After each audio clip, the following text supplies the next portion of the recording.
showing how what Benny's saying is completely not true when it comes to I don't want to Oslo, Israel, and the United States. Just a second, hold on, just a second. I wanna finish with this, and I'm gonna leave because dehumanizing Palestinians starts. Oh, don't use it. Don't. Yeah, you're Let me finish. Discussing scenarios, it says that you're just a fans. You're just sitting in the corner on the sidelines and discussing as if it is a video game. Oh, they're gonna die anyway. What if that had happened? Let's talk about what's happening right now. There's some 2 million people living in tents in the cold, without food, without. I don't want to discuss fucking what if. Who put them in tents? Why aren't they not? All you're doing is saying what if. You're pointing out what if. Why aren't they at home? You're not saying how it could have been prevented. You started with what if. So Hamas blew up their homes and forced them in tents? You started with what if. You wanted to discuss what if. Who blew up their homes? Bro, you're the one that's putting the blame on Hamas that they made a mistake. You were the one that said it was it's a self-inflicted fucking genocide. That's what you said. You were making the claim it's a self-inflicted genocide. That's what you said. Fucking idiot. You were the retard that comes up here, fucking traitor. He wants to talk about Israel like it's a force of You're the one with the Israeli passport, not me. I don't have a fucking Israeli passport, bitch. You did not do shit on 7th of October. It's the Gazans that had to suffer and the people in the West Bank are suffering. You don't live in fucking West Bank or Gaza. Fucking thank you. Make some bullshit on this app. Spread propaganda on Twitter space on here. Disgusting animal. This is the problem with disgusting animals.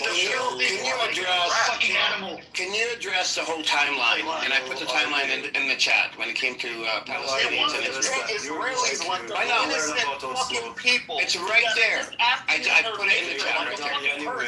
It's from the Carnegie Endowment Fund. It's the hurricane's fault that people are starving. It's just an act of God. They're gonna die anyway, Yada. They're gonna die anyway. The filthy rat fucking Zionist type Israelis. Anyway. He said low IQ, and you're repeating something that doesn't make sense. Low IQ, they're gonna die anyway. Benny. Wait, I've been listening. He said they're gonna die anyways. What do you mean by that? This is what he said. When did I say they're gonna die anyway? Yada said they're gonna die anyway. I said Palestinians are gonna die no matter what they do. No, you said you're gonna die anyway. Okay, yeah. Is that not the case though? Is that not true? Please tell me a scenario where Palestinians are butchered and somebody else will steal it. Hang on. Can you please tell us, Benny, they knew about hold on a second. Hold on, Benny. They knew about the killing, right? They knew that this was going to be, they're going to be genocided? You said they're going to die. No, I'm asking you. No, I didn't say it. I didn't say that. Okay. I'm asking you, you said, you made a claim earlier when you first came into the room that they knew they made a mistake, they fucked up. You don't think by saying that you know, it literally means self-inflicted genocide? This is, did Hamas say we fucked up? Hamas said whatever, it doesn't matter. It doesn't matter. Move mute the fuck up. Thank you, I'm not talking to you. Did Hamas say that, yes or no? No, it doesn't matter what they say. It matters. No. It does not matter. It doesn't matter. Benny, my question to you. Hold on. My question to you. Hold on a second. Hold on. Ask. Hold on a second. If I resist against the Israeli, let's say I live in Gaza, the West Bank, I resist, right? I have to know the fucking outcome before I can even resist. That's what you say. No, you have to. Yes. You said this about Hamas. You have to do the minimal. Minimal what? What understanding? Okay, I agree. The minimal. The minimum rest. Minimal understanding of who. Please mute up. Thank you. I'm not talking to you. If you're really doing any military operation, you do calculate the response. And if you fail to calculate the response, that means you're a failed entity. So leadership admitted it, and you guys don't want to me as a single person, hold on a second, me as a single person, hold on, Benny, hold on a second. Me as a single person, if I'm resisting, bro, can you please mute up? I'm speaking. Yeah. If I'm resisting against the fucking occupying force, right? I have to know in my head before I even do resist that. Oh, these are the criminals that are going to kill my parents, my family, this and that. So I should not resist. By saying that, by you putting a blame on Hamas you basically mean self-inflicted genocide. You know this, right, Benny? Hamas said it, not me. It doesn't Okay, matter stop Hamas. with the Hamas said. It doesn't matter what Hamas said. You're Hamas, defending the Hamas, political wing so didn't even know about Hamas. Al-Qassam brigades, by the way. I'm They using found out until the Hamas. last minute. You fucking So retard. he said risk. Just a You have to- retard bitch, man. you have to perform a risk analysis. Is that what he said? Benny. I'm using, just Hold on. Let him answer. using, You said minimum. you guys, just a second. You're defending, just a second. Wait just a second. You guys are defending Hamas. I'm using Hamas. No, forget about that. Forget about that. You said. No. No, Tell me what. Can we get back on track here? No, we can't. No, we can get back on track. You said the minimum, meaning what they have to plan for. So why don't you talk about this? What they should have planned for? You said they were wrong, Listen, right? listen. You defend Hamas. Just and answer. Hamas statement. No, I'm not defending Hamas. I'm saying to you. You're defending their action. No, I'm not defending their action. What I'm saying to you. More questions. You don't know shit. No. about those I'm trying to ask questions based on what you're saying. I'm So gonna ask you a to question. get back to what we were talking I'm gonna about, ask you a question. It's my you turn. said. My turn. Yeah, of course. But My listen. turn. My turn. Did Hamas say what we did? We fucked up? Yes or no? Not in those terms, but yes. No. So No. Hold on. Did Hamas say that? Yes or no? yes, I said not in those terms. You're paraphrasing. There's no discussion. No. There's So no can we? discussion. So if there's no discussion, why say If here? Hamas said it, that's it. We're done. Are you willing to discuss? Or are you not willing to discuss? What are you willing to do? I will tell you. I'm not willing to defend Hamas. Okay. Hamas did wrong. So if you're Hamas not willing to did wrong. discuss, then why say here? Edward, you defend what Do you Hamas want to did discuss or do you not want to discuss? Or do you just want to talk? Logically, What's up, you want what to happened? defend Hamas. Although No, Hamas don't tell me what I want to do. Let's discuss it and you figure out what I want to do. Or what I'm about. You want to defend what Hamas already admitted it's wrong. How do you know? How do you know I'm going to defend it? We haven't discussed it yet. You're going to tell somebody when you're debating, you're going to say, we're not going to debate anymore because I know this is what you're going to say. No. And then here I'm right because this is what you're going to say. No. Okay, then. Let's stay quiet. Let me say. Edward, this is the guy. This is the problem with this guy, right? I gave him a scenario. If I'm resisting against a criminal entity called Israel, hold on a second. Admitted it's wrong. Listen, I want to go back to the Hang on a conversation. second, Edward. This is the guy. Bro, mute the fuck up. You look cunt. Mute up. It's not your fucking room. He's not مش عربي تعبان مش عربي هذا مش عربي؟ عبد لا يا I'm sorry, it's not Arabic room, man. Calm down. قسم عبد الحميد جدك لطول من قبر شوخ عليه جدك لشوخ عليه Why are you cussing my لشوخ عليه Thank you. He's cursing me out, the little bitch. عبد الحميد لشوخ عليه Okay, there you go. So, by the way, this is the same idiot. These are the fake people, right? He talks about, like, okay, fuck Hamas, sure.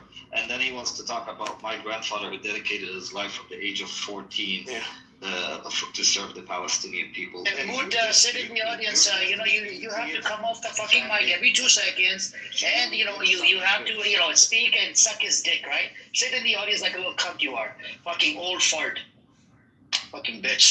So like every booty claps for the fucking Zionist scumbags. So Booty claps for it. Here's the minimum. Here's what he said. The minimum risk that Hamas should have accounted for, and this is an argument I've heard before. The minimum risk they did account for, and what they're talking about is the risk that they did not account for, which is what? It's genocide, which is a risk when you're doing a risk analysis.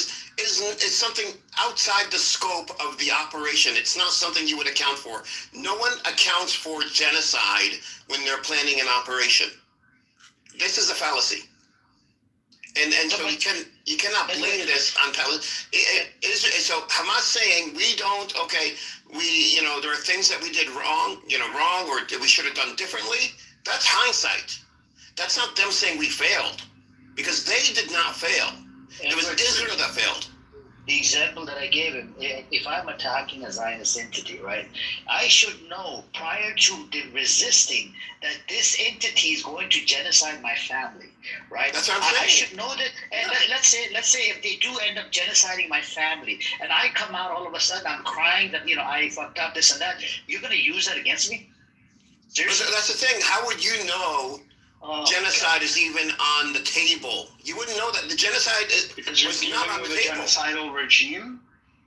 No, have they done this before? No, I'm not saying that. I'm saying, have they done this before? Have they genocided?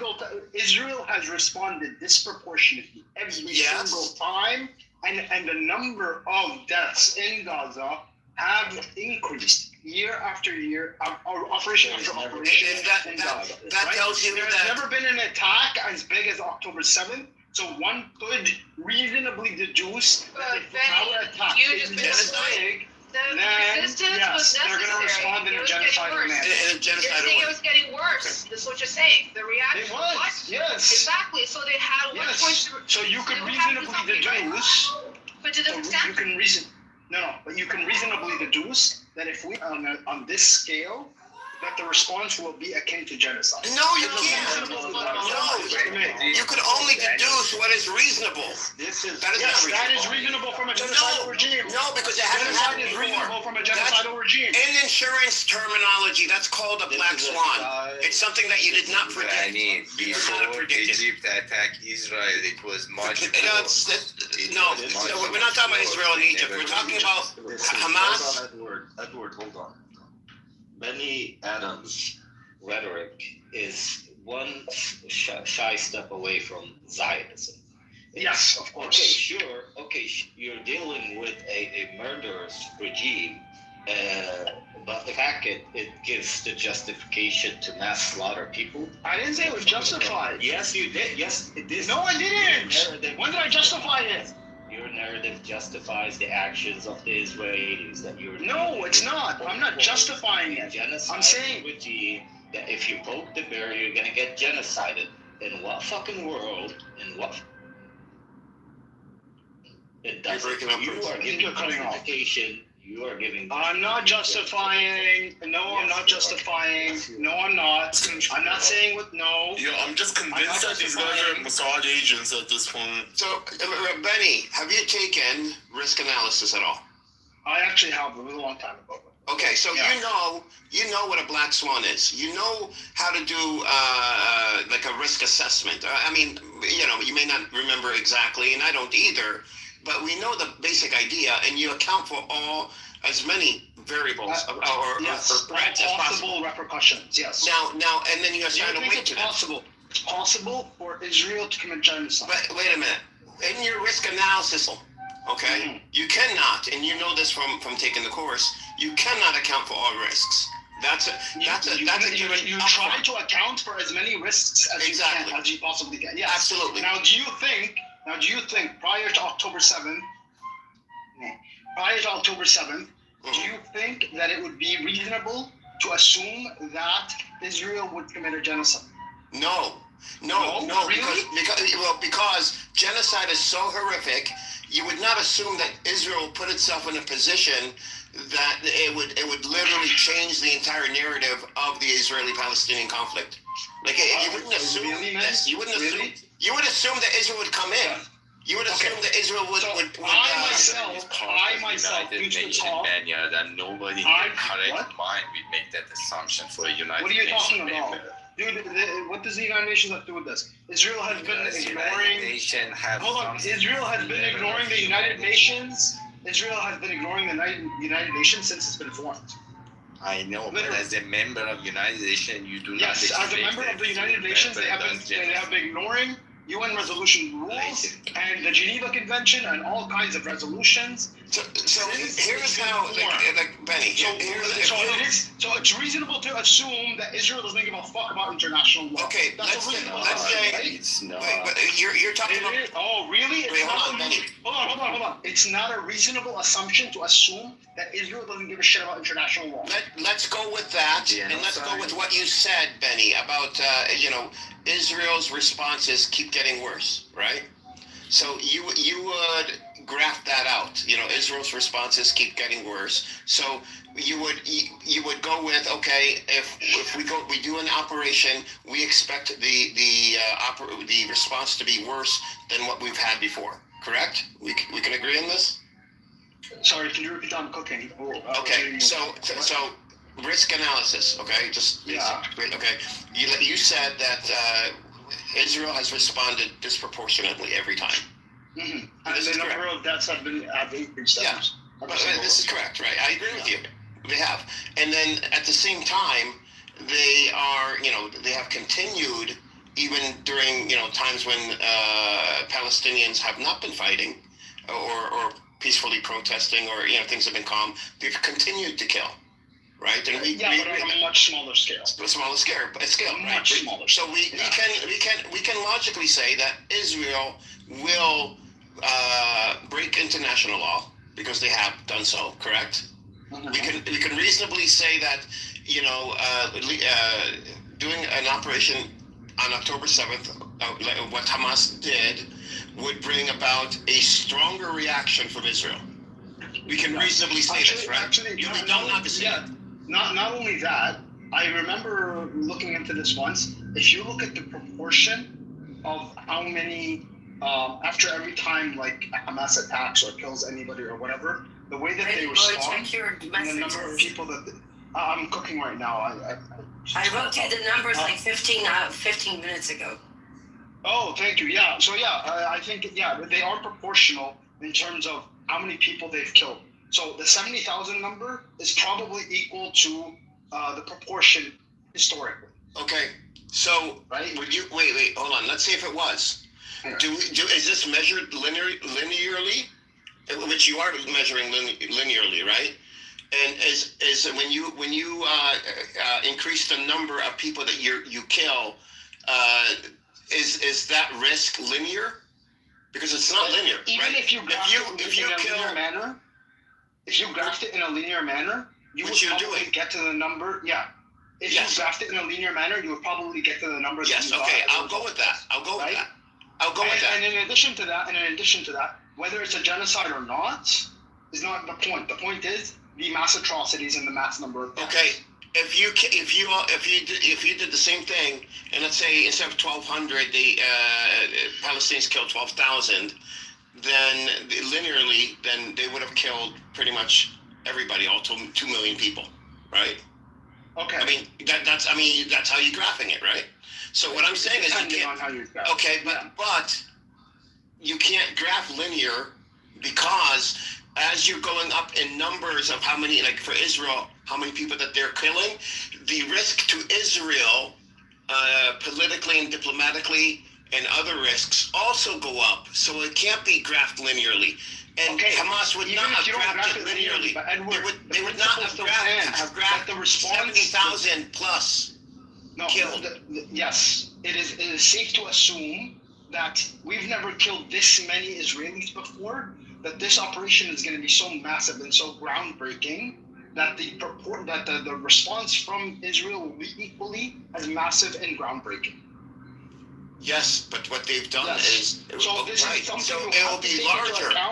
Yes, this is something you have to take into account in your but not genocide, not to the point of genocide. Dude, whether it is genocide or not, it's still a mass atrocity and a huge number of deaths. You understand the larger the number that Israel kills, the more the harder it is for them to justify. So it's not linear for Israel as a military force. It's not linear for any military on the planet. They don't make a linear decision when they go to war. It's still disproportionate.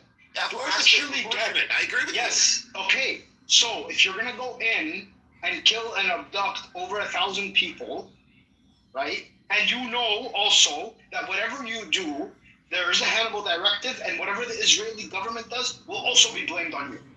This is something to take into account in your risk analysis. That even if you don't kill those people, and the Israelis do, you're still gonna get blamed for it. So in the eyes of the Israeli government and the Israeli public, they will want a response proportionate to that. Then what would be Israel's risk analysis? What would be Israel's risk analysis? Israel's not the one that committed the No. Yeah. They definitely did a risk analysis as they're going in, in response to this. They do a risk analysis for every. Was ongoing. Yes, risk analysis was ongoing. If they could have killed more people, they probably would have. Well, so the thing is though, would that be attributed, or I should say, would Hamas understand that Israel would go and kill 70,000 people, because you can't say 70,000 is equivalent proportionally to 7,000 people. You can expect there to be tens of thousands of deaths. Yes. I mean, by the way, and it's not only from October 7th. Like before October 7th, right? I used to talk about how Israel is trying to instigate a global war, because in a world war, they are able to, under the cover of everybody being distracted, kill a lot of people and take a lot of land. True.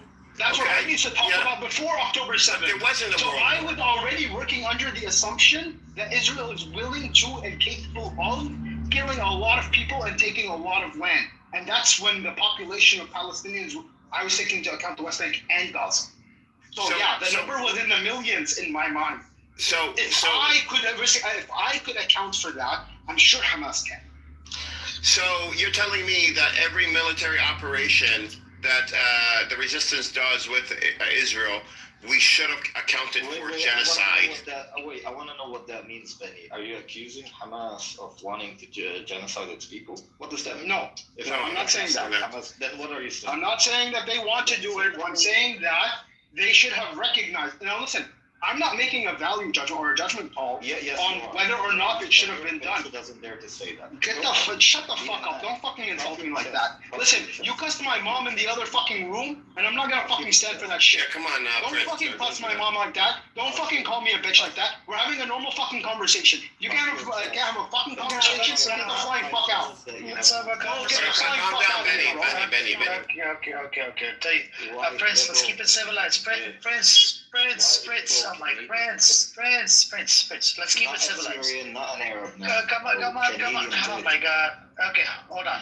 Let's keep it civilized. We're having a good conversation. It's okay. We can have the shouting match, but don't follow that idiot that was in here. What was his name? Benny Olive. What was? Yeah. But just don't follow his path. No, I'm just good people here. No. We know Benny Olive for a while. It's okay. He's questioning the narrative. No, here's Prince. Here's what you tell me about this. So, when you're doing a risk analysis and you're going to assume that the other side is going to kill more of your people. Safaya, please check your messages, please. Now, as the you're doing your analysis, you're going to come to a point when you're going to say, okay, they will not go past this line, or we're not going to we're not thinking of genocide. We're not thinking of going to starve and say to the world, we're going to starve the Palestinians, take away their water, medicine, everything. Do the kinds of things that they have done in the videos that have come out from Gaza of the IDF. I highly doubt that this was in Hamas's risk analysis. These are things that are outside of the scope of the risk analysis. Everyone predicted a brutal response. Right. But nothing like we've seen. So anybody saying they saw this, I've known Benny Adam before October 7th, and he did not even foresee this. So he's full of shit, and he's lying. Wasn't I the one talking about how Israel wants to instigate a world war in order to, under that guise, go in, slaughter Palestinians, millions? I used to say millions, and take the land, the West Bank and Gaza. I used to say that. No. Shut the fuck up. I did say it. Yes, I did say that. I said that several times. Yes, I have said that several times. Bring other witnesses. Okay, I'll bring other. Ask. I don't know, baptizer. I used to say this to him all the time, and he used to agree with me. Go to him. Ask him. I've been saying this for years. And this is not even like a difficult analysis to come to. You listen to them. You listen to Kahanists. What they say is, we fucked up in 48. We left 20% of the population. We didn't take all the land. That's what they say. Yeah, we know all that. But okay, so if you know that that's what they say, how are they going to rectify that mistake? No one predicted that the Israelis would defy international law in the way they did, defy the world in the way they did, not care about the pocket. Oh, no one predicted that Israel would defy international law? Really? No one did. No one predicted that they will. No one predicted that the most extreme government in Israeli history, that the most extreme government in Israeli history would follow in the trajectory of not following international law, not allowing the right of return, occupying land, taking land, right, colonizing land, killing people disproportionately, right, blockading Gaza, starving people, putting them on a caloric diet. No one predicted? Really? Why are you lying to yourself? I'm not. Nobody predicted. And neither you. And it was planned. You never said the things you said. Stop. Yes, Jonah, I agree with you on that one. Everybody was surprised with what the Israelis did October 7th. Stop them. Honestly, I wasn't that surprised. Yeah, okay, I don't know why, man. You're the smartest dude. I know, I'm not. I'm just an observer. Exactly, that's the problem. Like, if you can't understand what you're dealing with, then you shouldn't be in the resistance game. I'm sorry.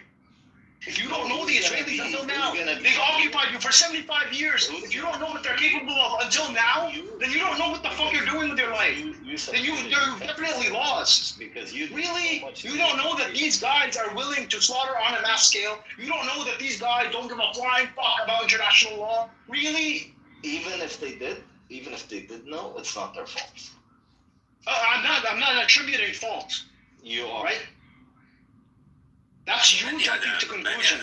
You jumping to a logical conclusion. I don't deny that. However, that isn't even my argument. That's not what we're arguing about. Right? What we're arguing about is whether or not they could have predicted this within their risk analysis or assumed this to be a possibility at the very least. And yes, you could have, you should have predicted this at the very least as a possibility within your risk analysis. So Benjamin, this is the question for you. If this is true, if what you are saying is true, and they are such a like devil people, was there any way to prove it to the international, to everybody that these are such a devil people? Yes, just look at their actions. It has been proven. Are you serious? They went to ICJ. You are seeing that in this room, many Palestinians and many other nationalities are saying we were surprised that they did the genocide. So your claim, Jonah and many of them, is that no, it was obvious from before. To us, it was not. So that's because media has brainwashed people. No, it's not about propaganda. brainwash. They just normalize dehumanizing Muslims and Arabs in general, which included Palestinians. It's as simple as that. It's propaganda from day one, from before any of us here were born. Dehumanization is a political act every country does. Actually, you do genocide. That's an act only Nazis do. Happens like once in a. That's a very random event that like some politicians do not consider a possibility. Like for example, if I walk outside of my house, I do not expect sun come down on me and I melt. That's a very random event. You know what I mean? You think dehumanization that's planned, projected, and has been executed for many, many decades now. It's not something that randomly happens. And there are very few powers. There are very few powers over mainstream media, which is why so many of Israel would be doing this. No, it was, but just people didn't know how bad it can be. Again, you're not getting my hope. Yes, that everybody does it. Like most of this colonial system dehumanize. That's how they operate. But genocide is something that normal human beings are not capable of. Anyone claiming that anybody can predict the genocide in 2023 is full of shit and a liar. Unless the entire globe is in chaos, then yeah, genocide can happen. But at times of global peace, 2023, did you say? Doing a genocide on live television, on Facebook and Instagram is not predictable. And I don't believe anybody who claims they predicted it. Look, whether it's called, okay, if you were put yourself in the position of Hamas, right, or an analyst in Hamas, a risk analysis, right, analyst, what do you think? Let's assume that you're going to kill and abduct 1,500 people. Under that assumption, what would you predict Israel's response to be? And the casualties of that response. It wouldn't be linear. As an whatever the analyst. prediction is. It wouldn't be linear. Okay. Based on historical data, based on the fact that Israel is more right-wing today than ever before, based on the fact that the Kahanists are in power, based on the fact that you know Hebrew and can speak it and all that stuff, and you can read their media and you can, see what Ben Gavir is doing and you can see what Smotrich is doing and you can do all of these things.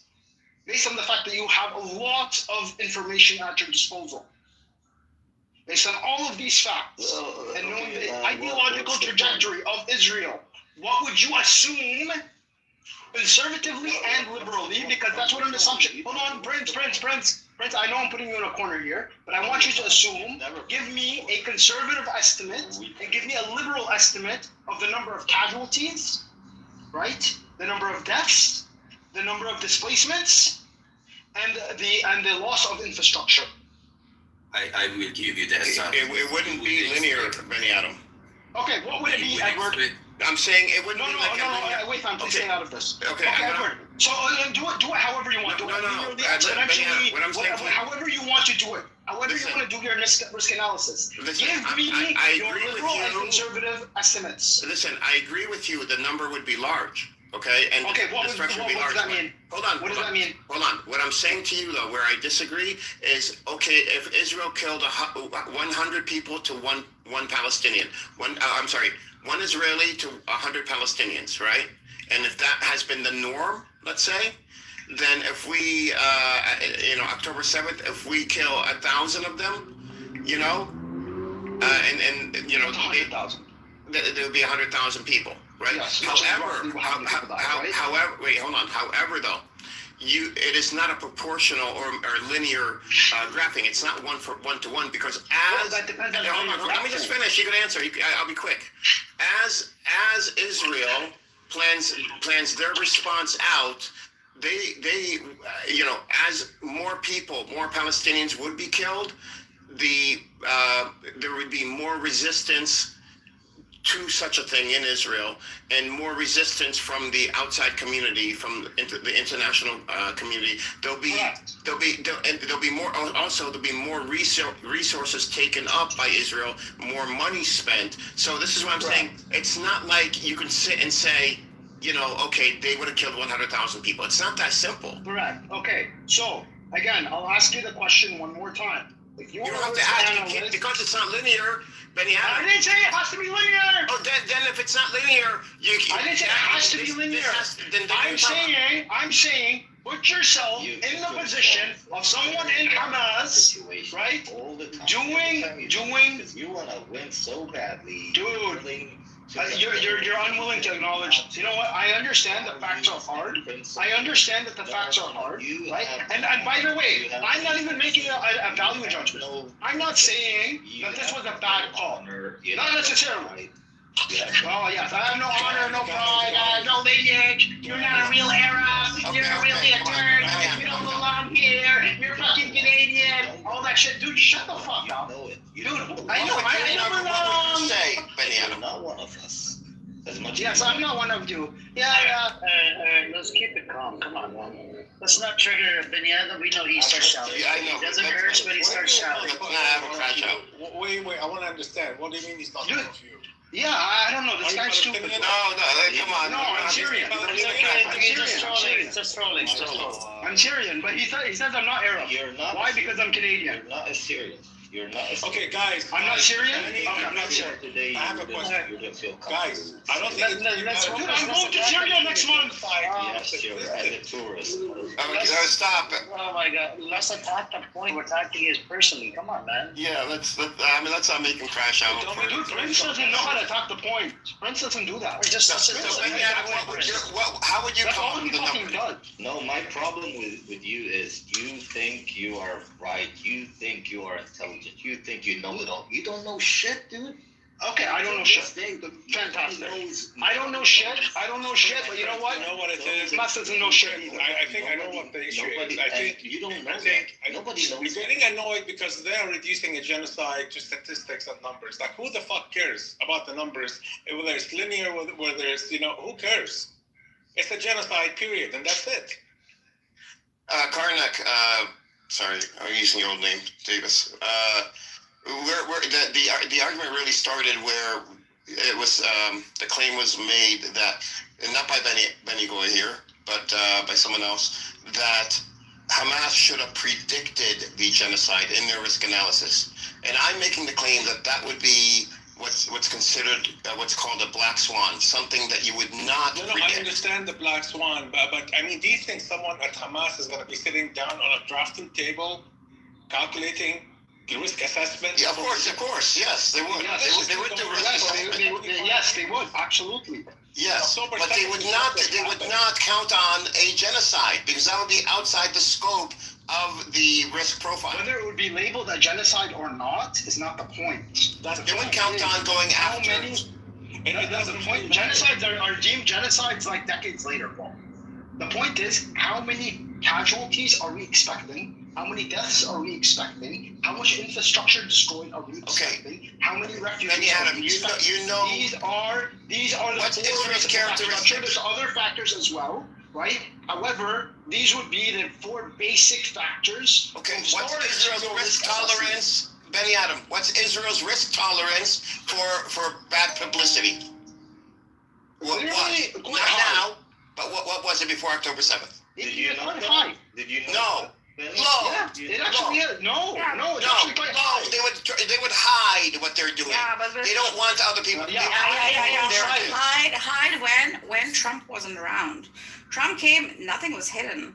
Things were. No. A lot was hidden. No. Even before. Even then. You remember shit was in 2023 were killed. Okay, so what Benny's basically saying, that using risk analysis, surely one could predict that Israel, especially with like the history and the freaking coming of Trump, who was this figure of flamboyance, this extreme openness with whatever the fuck he was doing, that they would surely they can predict such an act, right?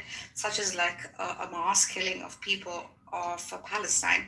However, I don't think it was not expected. I think we as a human community didn't think. Nargis says Biden in power. It wasn't Trump. Right. Prior to him.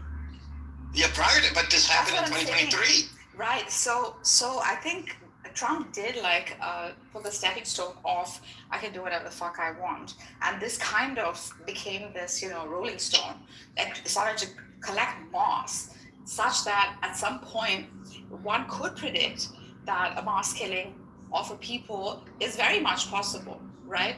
I'm not saying Hamas or any other body should have predicted this, but prediction of such a thing is very much possible.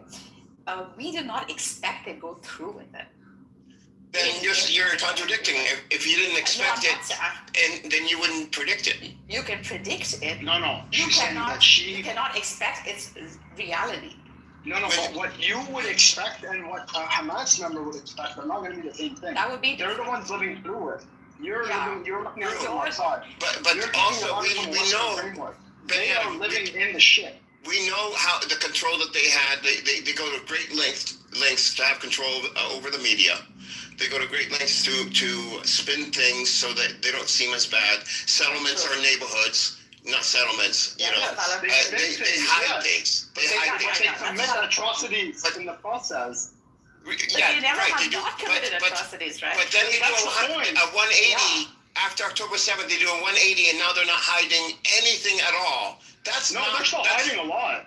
No. If they weren't hiding anything at all, they would have allowed independent All right, I'll take that journalists statement back. I'll take that statement back. I'll say we don't know the level of atrocities yet, buddy. no, true. But we also would not have expected that Israel would show us so much after October 7th. Yeah. So I don't believe, and I'm not trying to defend Hamas. I'm just simply saying that I cannot imagine Hamas or anyone in the world putting in the risk analysis if something like this were to happen, that Israel would commit a genocide, would talk about how they are going to starve Palestinians and do it on purpose and go after and kill fucking reporters and hospital workers and destroy most of the hospitals. They've done all of these things before. No, at a very small scale. On a smaller scale.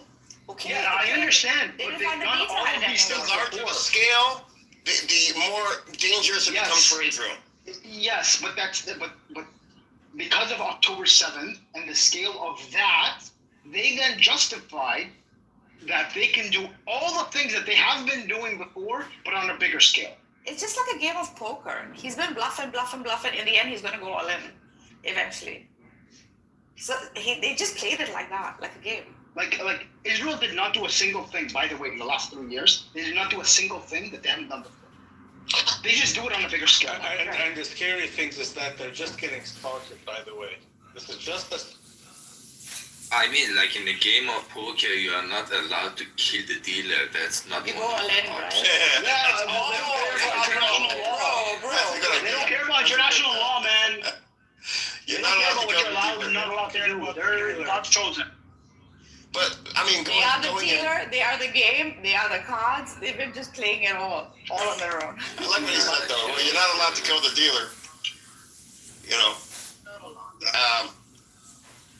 I mean, I know what Benny's trying to say. I understand this. I just don't think that it would be reasonable for anybody to predict Israel's response to this extent. We would predict a response, a heavy one. Trump, though. No one addressed my comment on like Trump, who started the freaking snowball and it started collecting moss as it went down. No, I think he set the freaking standard for shameless, flamboyant. He definitely contributed to it. That's true. Yeah. But listen, man, I've said this before. I'll say it again. When I found out about what happened on October 7th, my first reaction was, what the fuck is Israel going to do now? Because that's it. Cards have been lifted. Rules are off the table. They're going to do what I'm saying. I think that October 7th was premeditated. I mean, they knew about it beforehand. I believe so. Yeah, I believe so too, very much. Yeah. I have a quick question. So, do you think Iran is the last stand between Turkey and Greater Israel? No, Turkey. Turkey's next, but that's And Turkey is much harder than Iran. Iran is a middle path. Much harder. if they could even get through Turkey's with a it. NATO member. Yeah. Turkey and Iran in order to accomplish their Greater Israel. Is that a fair statement? Yes. Yeah. Turkey would be the grand finale of them all. And then if you got done with Turkey and Iran, then Egypt and Saudi Arabia will be like. I mean, those are follow-ups. Yeah, exactly. Yeah. They haven't even been able to handle Lebanon. I don't know. They haven't been able to even handle Lebanon yet. Forget about Lebanon. What do you mean? What do you mean handle? They've been involved with Lebanon for years. Lebanon is destroyed, dude. Yeah, what are you talking about? Hezbollah is still effectively yeah, sure. not giving up on their mountains. I mean, sure. Israel is not giving up on the his, bro. Look at him. Guys, you are really. Hezbollah's been destroyed, bro. Come on. No, I think Hezbollah is going to surprise us. To be honest with you, I have a feeling. Guys, you really are in La La Land. This is Edward's risk assessment right now, talking. Well, actually, why not? well, here's the thing, Davis. white guy Davis. Let me tell you. Wait. Let me tell you something about David. I changed my name. I wanted David. Change it in Five the. fingers. That's my name. Is David. You told us already. You told I can't us. change it back to David. Or Change it in the alias. Yeah, people told him that. I don't know. He told us I something. can't. It won't allow me. So Wait Hezbollah. 14 days. The problem with 14 Hezbollah days. is they have weapons that they have shown. They have huge caverns underground filled with missiles that are way more advanced than what They have WMDs as well as WMDs. No, I just found out. This is only coming from me. I know it. That's how some of the Iranians speak. Only they know what's happening. Well, factually though. There was an Iranian that came in here a couple of days ago. Factually, I mean, everybody knows that that Hezbollah has these weapons. I mean, we've seen videos of that. Them driving trucks. Oh, they have WMDs. What are you talking about? They have hundreds of thousands of missiles. Hey, Judy, how you doing today? Let's talk to Judy. I think they're Please, sleeping. please no cursing, Judy. Please, Prince and other people, please no cursing.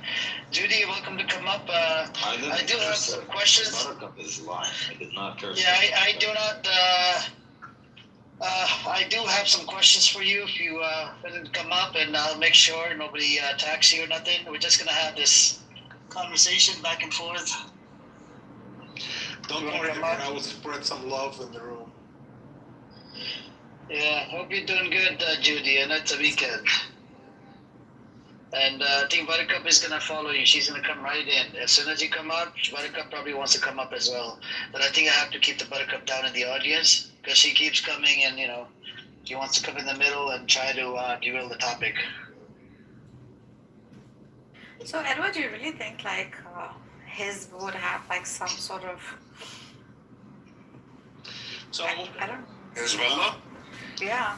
I don't know. I just have a feeling. I don't have any facts. What happened to all these weapons in these underground cities? But hold on. Let's analyze it. We don't know. That's the thing.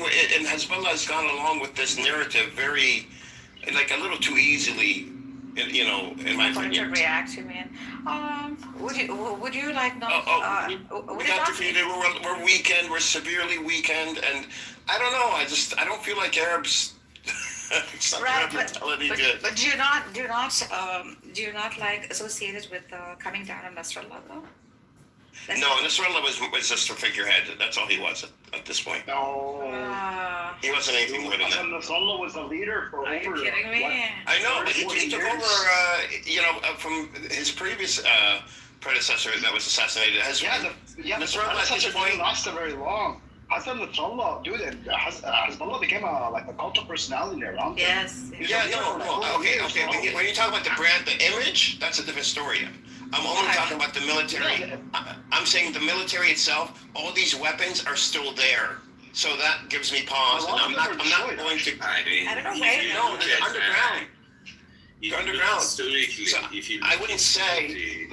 Last time they killed the Hezbollah leader before Nasrallah, that was much more logical leader. So next leader, this leader of Hezbollah for sure is much more leader. I mean the rational. previous before Nasrallah, the leader of Hezbollah was much more rational and reasonable than Nasrallah. So when they killed that one, The old leader, how long did he stick around? Like a year? Yeah. 2 years max. Yeah. No, Nasrallah did do a lot. I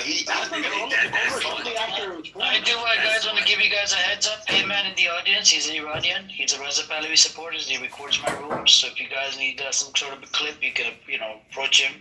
He has a whole bunch of clips of my rooms. I live rent-free in his fucking head. He got moved down one time, and he's so sensitive. Some of the Iranians are very fucking sensitive. They get triggered, they don't want to come back up. Hey, man, come up. Otherwise, you're welcome to get lost out of the room. And Judy, if you want to come up, is Judy still here? Judy, you're welcome to come up. Let's have that conversation. No one will attack you. Everybody will stay quiet. She's not in the room anymore. She's not. She leave? No, she left. Okay. Buttercup is acting in the audience with the anonymous account. Is that you, Buttercup? So, Probably is. so what are you what's your projection though? Your risk analysis, Edward? On Hezbollah, I don't know. I just feel like they're laying a faint, like there's something going on there that because they're in coordination with the other resistance groups. So I don't know, and they take orders from Iran too. So I don't know. I just know that all these very sophisticated weapons and drones have not been used, but they are, and they were underground. We know Israel cannot reach them that far deep underground. We know this from Gaza. So that's the big question. They have all these weapons, and what happened to all the people? How many people did Hezbollah have in Lebanon? Over 50,000, right? How come they're muted now, though? There's no response. That's what I'm saying.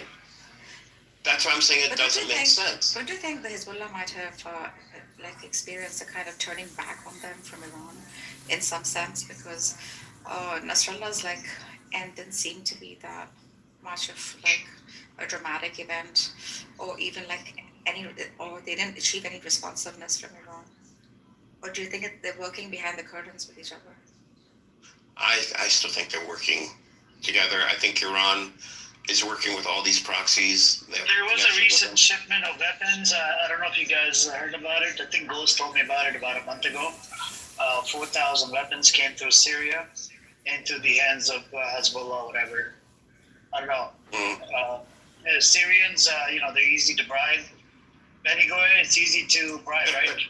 Well, Syria is a large territory. Yeah, there's a lot of corruption in the Levant. Yeah. Well, I mean, but it's a large territory, and you can get from Iran to Lebanon fairly easily. Because of the terrain, because of the government doesn't have full control over the entirety of the country, from would it be north to south or east to west, from top to bottom, when it comes to the top of the Iranian border or Turkish border down. I don't know. It's not a I shouldn't say well. The Syrian government doesn't have the resources to control its borders completely. Well, I'm asking. Sorry, what was the question earlier? Why does he think Hezbollah still, has it? So Naga, see, the logic is this: we know that there are hundreds of thousands of missiles. I mean, these are Israeli facts. Second, we know that they are not giving them up. Third, I think we can assume they are not gonna sign a deal with Israel without Iranian permission. So put these three things together, and you know that they are as dangerous as ever. It's just that they are right now, for some reason, laying low. Because the entire storyline will change with this. But they also deal with the Lebanese politics. They also have to consider Lebanon too. That doesn't matter if you're powerful and they'll handle that. They've done it for whatever years. Why I'm asking you this is because the entire storyline is going to change.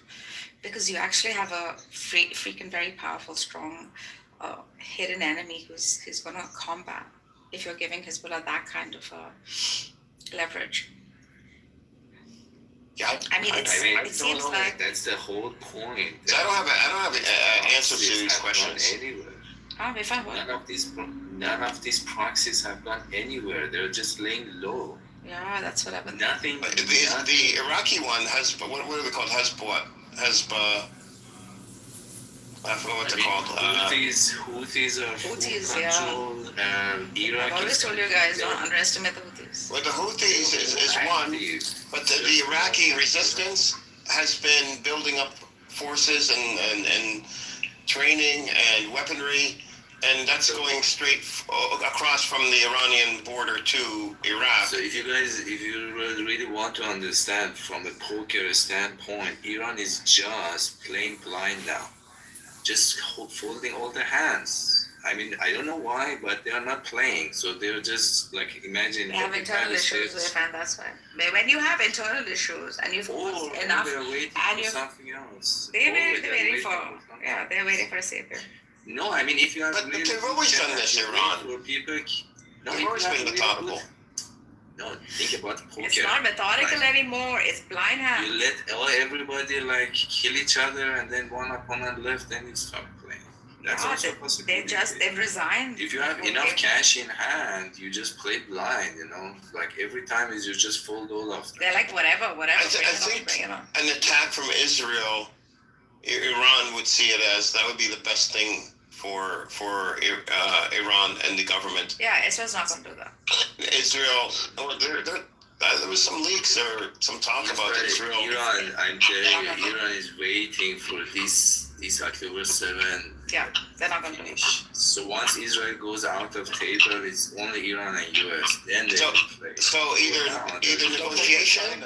Don't forget China supporting Iran. They sent 16 cargo planes with military support. No, see, everything is on hold for this drama in Middle East to just shut down. So when Israel accept that it's over, they have lost the war, they have achieved nothing, and they become quiet. Whenever you hear nothing from this Bibi Netanyahu, you can see Bibi Netanyahu was not pardoned, so he's going to prison. So once he's in prison and everything is calmed down in that part of it, then Iran will start praying. Up to that time, I don't know when that will be, but it's probably close because Netanyahu is going to prison. You saw that. He's not going to prison. He's not going to prison. He was not pardoned, so. No, but you're not getting, so in the Knesset, they're in the process of passing a law where, he can get away with it and still resign or leave. So it's then the first stage. So there's I think it goes through 3 different stages. It has to be approved 3 times or something. There's some stupid bullshit policy they have. Once it gets approved, by these 2 other parties or whatever, they will have the bill where, he can resign and he doesn't have to accept the guilt. But, with Herzog, the president of Israel, he says he's going to have to accept the guilt, then I can pardon it. So he did promise to pardon. So if he pardons by him accepting the guilt, all that's going to do is he's just no longer going to be able to be a prime minister. That's about it. He will be neutralized. Yeah, but he's not going to go to jail. But they're all psychopaths. They're all genocidal. He only steal one watch, right? The bribe that he got. So if you go to prison, it's probably for one day. Nobody cares about that. The point is that he will be neutralized. He will be out of Israel politics. He's the actual face of devil. He's the only person who can unite all these crazy maniac into one force. When he's out, then Israel will turn left because nobody can unite these crazy people. That's not true, man. They're all psychopaths. Even the leftists are psychopaths. I know, but somebody should unite psychopaths. And that's they will unite because there's a coalition. I think they're working together. It's just a matter of time. If Netanyahu was to go out, I think then, who was it? Was it Yaakov that was telling me it's up to the coalition or somebody to pick out the leader, and they're going to pick up people like Ben Gavir or Smotrich or something, some pieces of shit. If that happens, the West Bank is gone. West Bank is fully gone.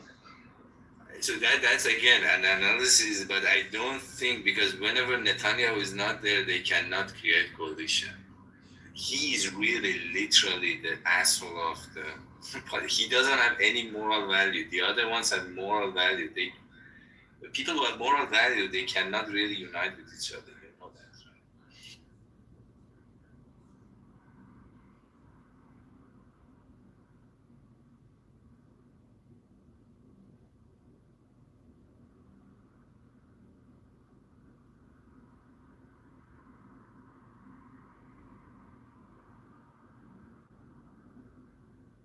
I shouldn't say moral value, because those Ben Gavir, I don't consider their values as moral, but they do have some value. People who believe in something, normally they cannot, get united with other people who believe in something. So you need somebody which doesn't believe in anything to unite these people. And that is the role that this Bibi Netanyahu plays. And once he's out, once he's neutralized, so basically you have Israel as a country which cannot form government. It goes to a cycle of 2-3 prime ministers per year. Something that we are seeing in England. Right now, England is in that crisis. They just simply cannot have any government which lasts more than a year. And that is when your country is neutralized. You don't have to neutralize a country. You need to neutralize a leader. Like, just because you neutralize a leader doesn't mean you're neutralizing the country. Some other puppet is placed in his place, right? So, is he going to prison? I don't think so, like Amit said. But will he be quiet and, yeah, perhaps. I mean, really, I don't. Who cares he goes to prison? You know, when you have a crazy people like Hitler. Joshi kaise bigare mishuna? This is what I'm saying. No, they cannot. That's the They whole can. point. Why? They cannot. Why? You don't see how these things work. There is a talent that he has that he can unite, like the right wing of Israel. They don't have anybody else. This is why he has been there, and this is why this is happening. You are assuming there is a conspiracy theory that there are these dark room people and all these figureheads. They are just puppets. No, they are not. He has a talent. He's very influential. I'm not even reducing that. I'm saying necessarily he gets neutralized because of the war crimes, or what they're calling war crimes. No, those are international. It has to be internal. The only way that it can get neutralized is from inside Israel, inside politics. If they find something that you are a criminal, now you cannot be prime minister anymore. If you promise that you don't become prime minister and get that fuck out of politics, I'm saying that's what's going to happen. Yeah, I think that's that seems that's what is that's happening. Very, and very once close. that and then once that happens, then this Israel thing will calm down, right? Then nobody talks about Israel, and at that moment, then you will see Iran start playing. That was right now, everybody in the area is laying low for that to happen. Iran has internal issues to deal with. I think you're discounting that fully. No, Iran really doesn't have an internal issue, I guess. Yeah, man. That's the hype. No. Trust me on that. No, I don't trust you on that. If Iran had an internal issue, they would not, at this moment, lift subsidies. So they have been waiting for 47 years to lift these subsidies. They did not dare. If they had internal issue, they would not. They knew exactly this would happen. The timing is completely sure. They're confident nothing happened. Otherwise, are they crazy? At this moment, they lift the subsidies to people. You know why this whole thing started, right? I think the bazaar. It was the whole. No, the Iranian government passed a law that the dollar, from now on, there is one price. Before that, dollar had different prices. For example, if you wanted to go buy food, I know that. the dollar was one price. I know. If you wanted to go travel, dollar. So the Iranian government said, fuck you all, dollar from now on is one price. And that is the market price. That was the cause of all these things. What it means is literally bunch of corrupt people in Iran. They were getting rich by dollar, different value. Because if dollar have different price, that means corruption, right? But for 47 years, they have been trying to make this happen. They didn't dare. Why should they do it now? It completely shows they're very confident they don't have an internal problem. They can handle it. Yeah, ولی چزوندن قبل از اینکه این کار کردن. This is the problem. This is why I find them to be evil. What do you mean چزوندن? They did manipulate it before they subsidized. Manipulate what? They manipulated the currency before subsidizing it, right? See, this is how it used to work. So they, the central bank, Central Bank of Iran gets some dollars. Then that dollars, it will give it to some other people to do certain things in the country.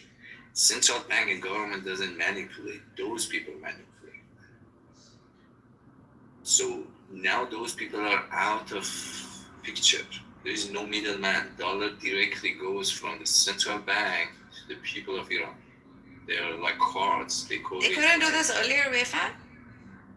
No, they couldn't. They're scared because this means prices will go to the sky, and their prices are going to the sky in Iran right now.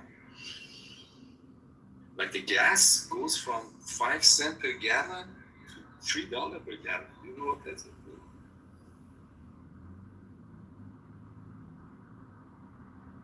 I remember like my uncle would just fill up gas and just drive away. I mean, there is an activity in Iran called Dordori. I haven't seen it anywhere in the world. That this is a fun activity. Let's go Dordori. Like you just go drive around. Gas is literally free. Daddy, yeah.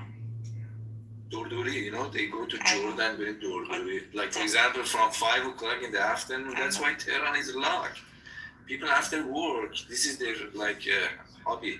They go drive in the street. I mean, what the fuck? My grandmother goes to Nowhere in the world I have seen that. Yeah, because of gas. Like I remember he would just fill gas and just drive away. It was like the norm. I mean, it's free. No one was paying shit. It was free. Yeah, so petrol was petrol was free. Gas and all homes are still free. Water is free. Electricity is free. Electricity is free. Phones are free. I mean, what the fuck? Yeah, everything was free. I remember the water was so crystal clear. Even the water in the tubes, so clean. Have you been there lately? I mean, my uncle's wife, she literally, I saw it with my own eye. To save the dishwasher liquid, she would put hot water, just run on the dishes for 1 hour. So she saves money on the dishwasher liquid. This is what she did. I saw it with my own eye. This is, you know. Well, your food, so that's normal for you. No, this one's Kermanshah. We got Mark here. What's up, Mark? Mark, what do you think the plan is? You think Israel is going to attack Iran? Because now Trump gave him the green light if the deal doesn't happen with Iran. What do you think about that? Mark? Sorry, can you ask that one more time? I missed it. I said Trump gave him a green light to Netanyahu. If the deal doesn't happen between Iran or America, that Israel can do the attack on Iran. Do you think it will actually do it? Yeah, I do. So it just wants to attack. That's about it. Okay. It just needs a new front to keep the people busy. No, I'm saying that I'm not saying it's good or bad. I'm just saying that if he gives him the right to do it, and then Trump, I'm sorry, let me start again. I got distracted. Trump has been consistent, rightly or wrongly, that he doesn't like to be shown up or proven a liar when it comes to international diplomacy. So if he's given someone the right to do it, if a deal isn't made and the deal isn't made, then yeah, I expect that it will happen.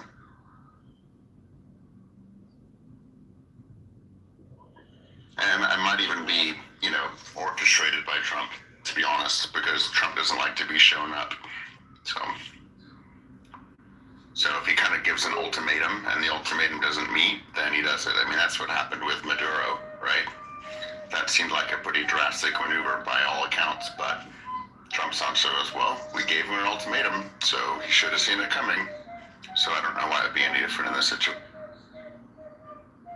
Do you believe in the genocide? I don't think you believe in genocide, right? So do you believe in the genocide on Hamas? Really, I do. And I know it's not a very popular position in this room, but I think if you look at, pictures of what was considered an open-air prison, you hear that referred to a lot, Palestine pre-October 7th, and you look at Palestine now and Gaza now, I would still argue the open air prison was better than the situation where Gaza finds itself in now, and I would imagine that the difference there can be attributed directly to the Hamas attacks. So, hold on though. Are you saying there is a genocide or there is not a genocide? I'm not even commenting on it. I'm just looking at the photos. Look at the photos of Gaza on October 5th and Gaza on October 8th. Yeah. Is there a genocide in your opinion or not? No, I don't think there is, but that's not even, it's neither here nor there. It's just a question of photograph together. It is here nor there. Like, we can't just be kind of numb to genocide. It's the year 2026, man. It's not the 1500s.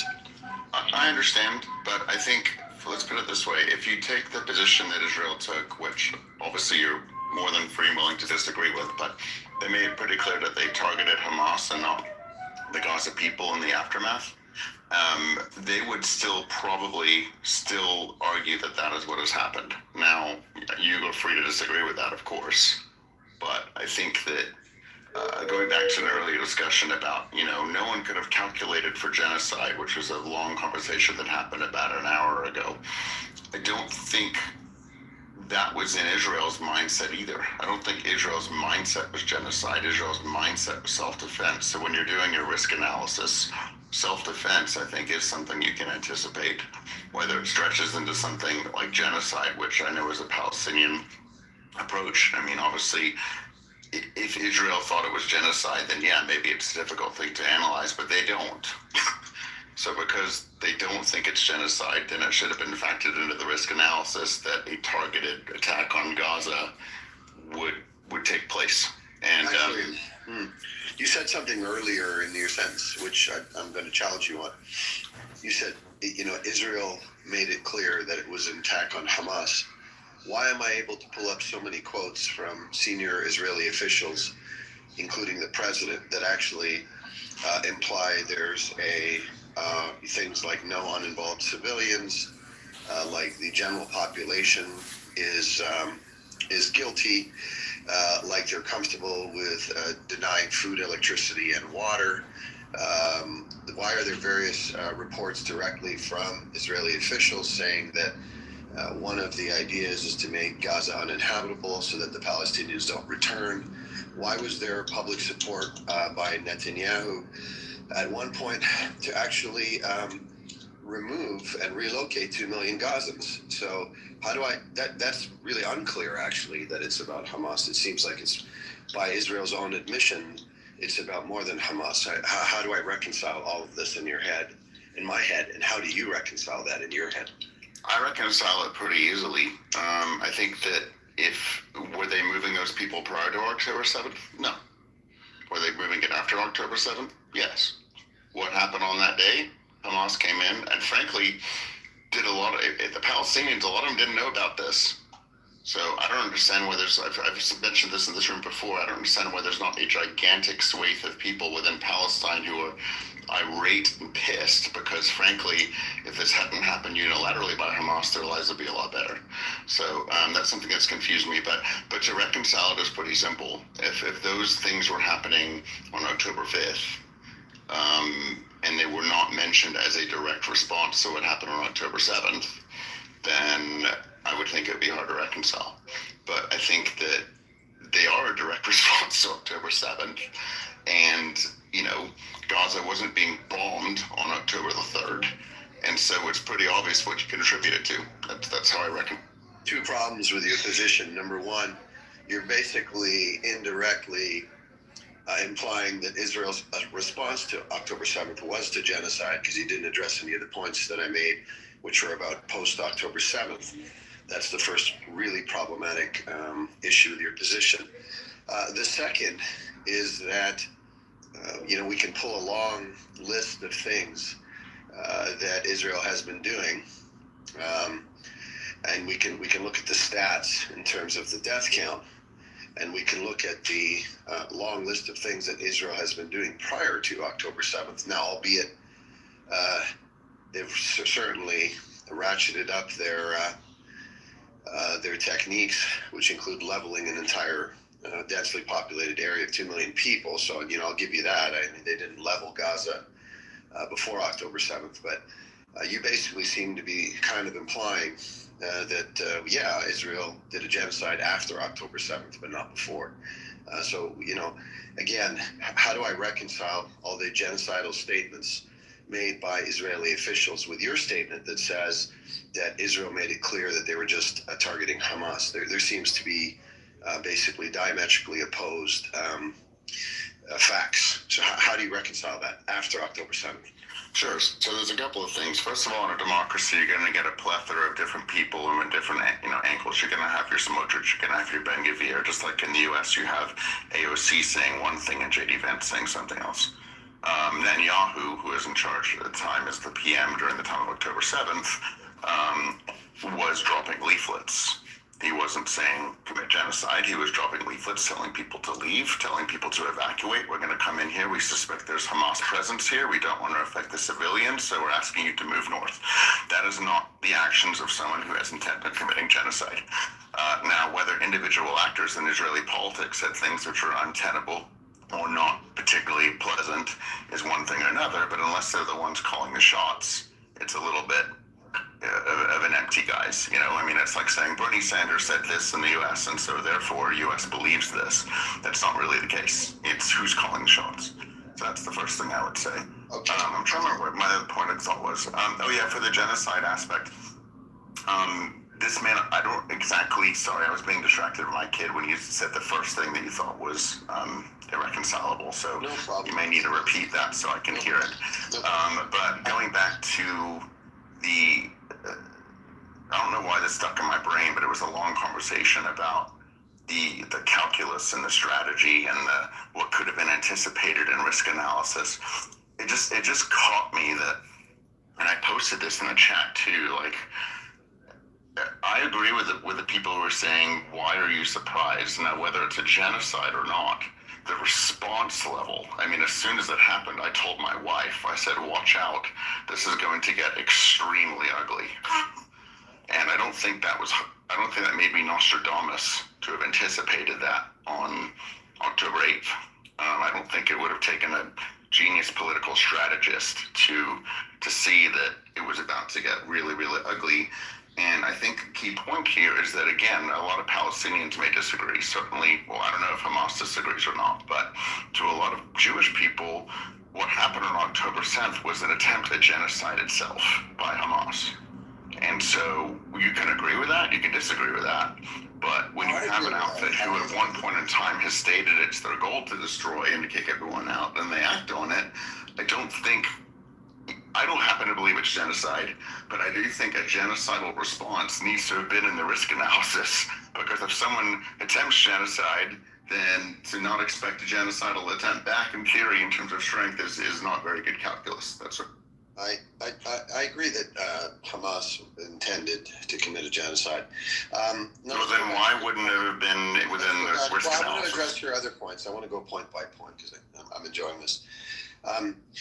Your point was basically summarized as, well, yes, those were genocidal statements, but they were made by garden variety, low-level, non-influential members of government.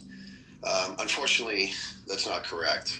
Those statements were made by the Prime Minister of Israel, the Minister of Defense, and the President. And there's more, but I don't want to bore the room with all the senior, influential, powerful Israeli leaders that made genocidal statements. And unfortunately, there's just so many, and I've lost track of how many and how often and how consistent the statements have been made. So, it's just not true that these are made by some random low-level terrorists like Ben-Gvir. So then why were leaflets dropped?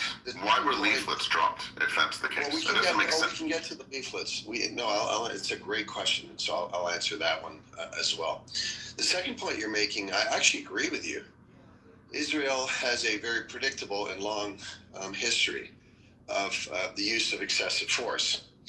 For example, in 2006, when Hezbollah, and I don't support Hezbollah and I don't agree with their actions, since Israel left Lebanon.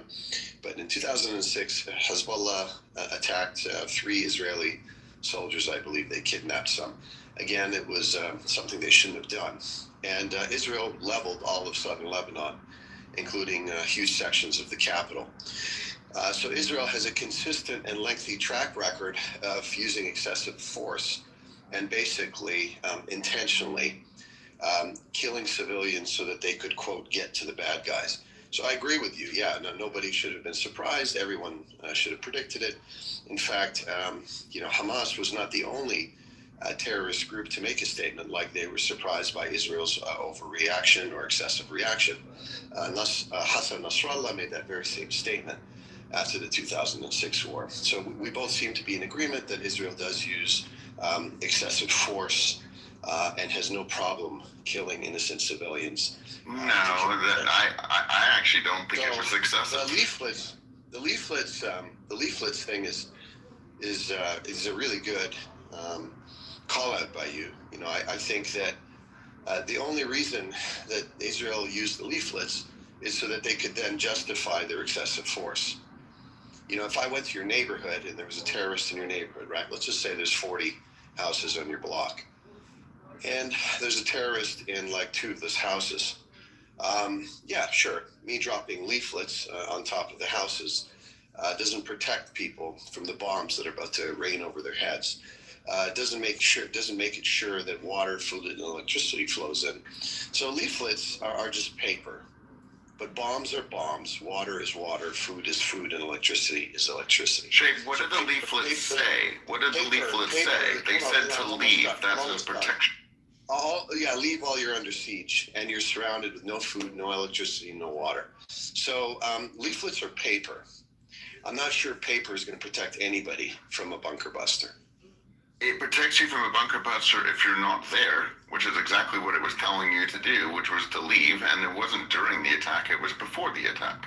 So it absolutely is an act of protection, and I'm not sure why, and thousands upon Palestinians did leave, so clearly it wasn't impossible for them to leave to another area because it happened. And so now you can argue about what took place once they got there and everything else, but the point is that it wasn't under siege, it wasn't being bunker busted during the time the leaflets were dropped. It was done during the course of time in which the Palestinians were able to leave, and thousands of them did. Now, that's a really, really bad genocide.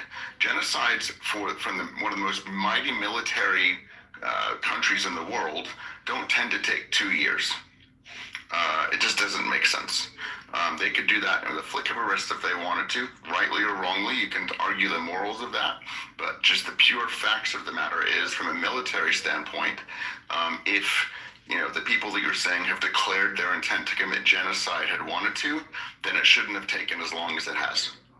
And they took military actions to prevent it. If they were worried about public perception, then they wouldn't have made those public comments to begin with.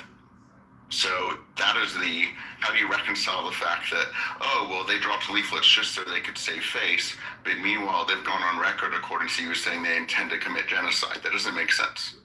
Those two, you wouldn't go on record saying I intend to commit genocide and then try and hide it with leaflets because you're already on record. So those two things don't make sense, Shape. You would do that. You would do that. Because you want to kind of distract, and try and wrestle public opinion in your favor. And by the way, those genocidal statements, it took a while to your point, they happened after October 7th. And if you start looking at the delta between, October 8th and when those genocidal statements started coming out, they weren't all made in one day. So they took a while. So credit to the genocidal maniac Israeli officials. They were not immediately genocidal with their statements. They thought about it. First they dropped leaflets, then they leveled Gaza, then they surrounded it with food, electricity, and water. Then when they started seeing that actually public opinion was favoring them, they started amping up their anti-Palestine rhetoric, very similar to what Hitler did back in the day. He was testing the waters to see actually how much public support is there for my hate, and if there is enough public support, I'll crank up the hate. That's a very normal playbook. Also, Mark, was what Hitler did, was that a bad genocide as well? You said the genocide that Israel carried out in these 18 months, because it took 18 months, was a bad genocide. So obviously you got a time limit to define the genocide, basis of genocide. Was what Hitler did, was that a bad genocide as well? I don't think the two are analogous, even though people try really hard on one side to make them Just because you say they are not analogous, they are not analogous. Is that right? Did Hitler drop leaflets in Austria saying, please leave? No. Well, he asked Jews to leave. He did. Yeah, he definitely did do that. Some Jews did get a chance to leave prior to World War II. That is absolutely true, but it wasn't. He asked Jews to leave. He actually asked them for years. Yes, he asked. You're correct. He gave them a lot of headway. He actually helped set up a home for them outside of Germany. It'd be in Palestine. And by the way, the rest of the world doesn't kind of use these colloquial definitions when we talk about something as serious as genocide. What the world did after the Holocaust was they decided, you know what, this shit's so bad that we should probably get together and define what it is. So there's something called Article 2 of the Genocide Convention. And, the world took it seriously, right? They said, Jesus, we better define this very cleanly and clearly with 5 points. And none of the points talk about how many people you have to kill or how long you have to spend killing them.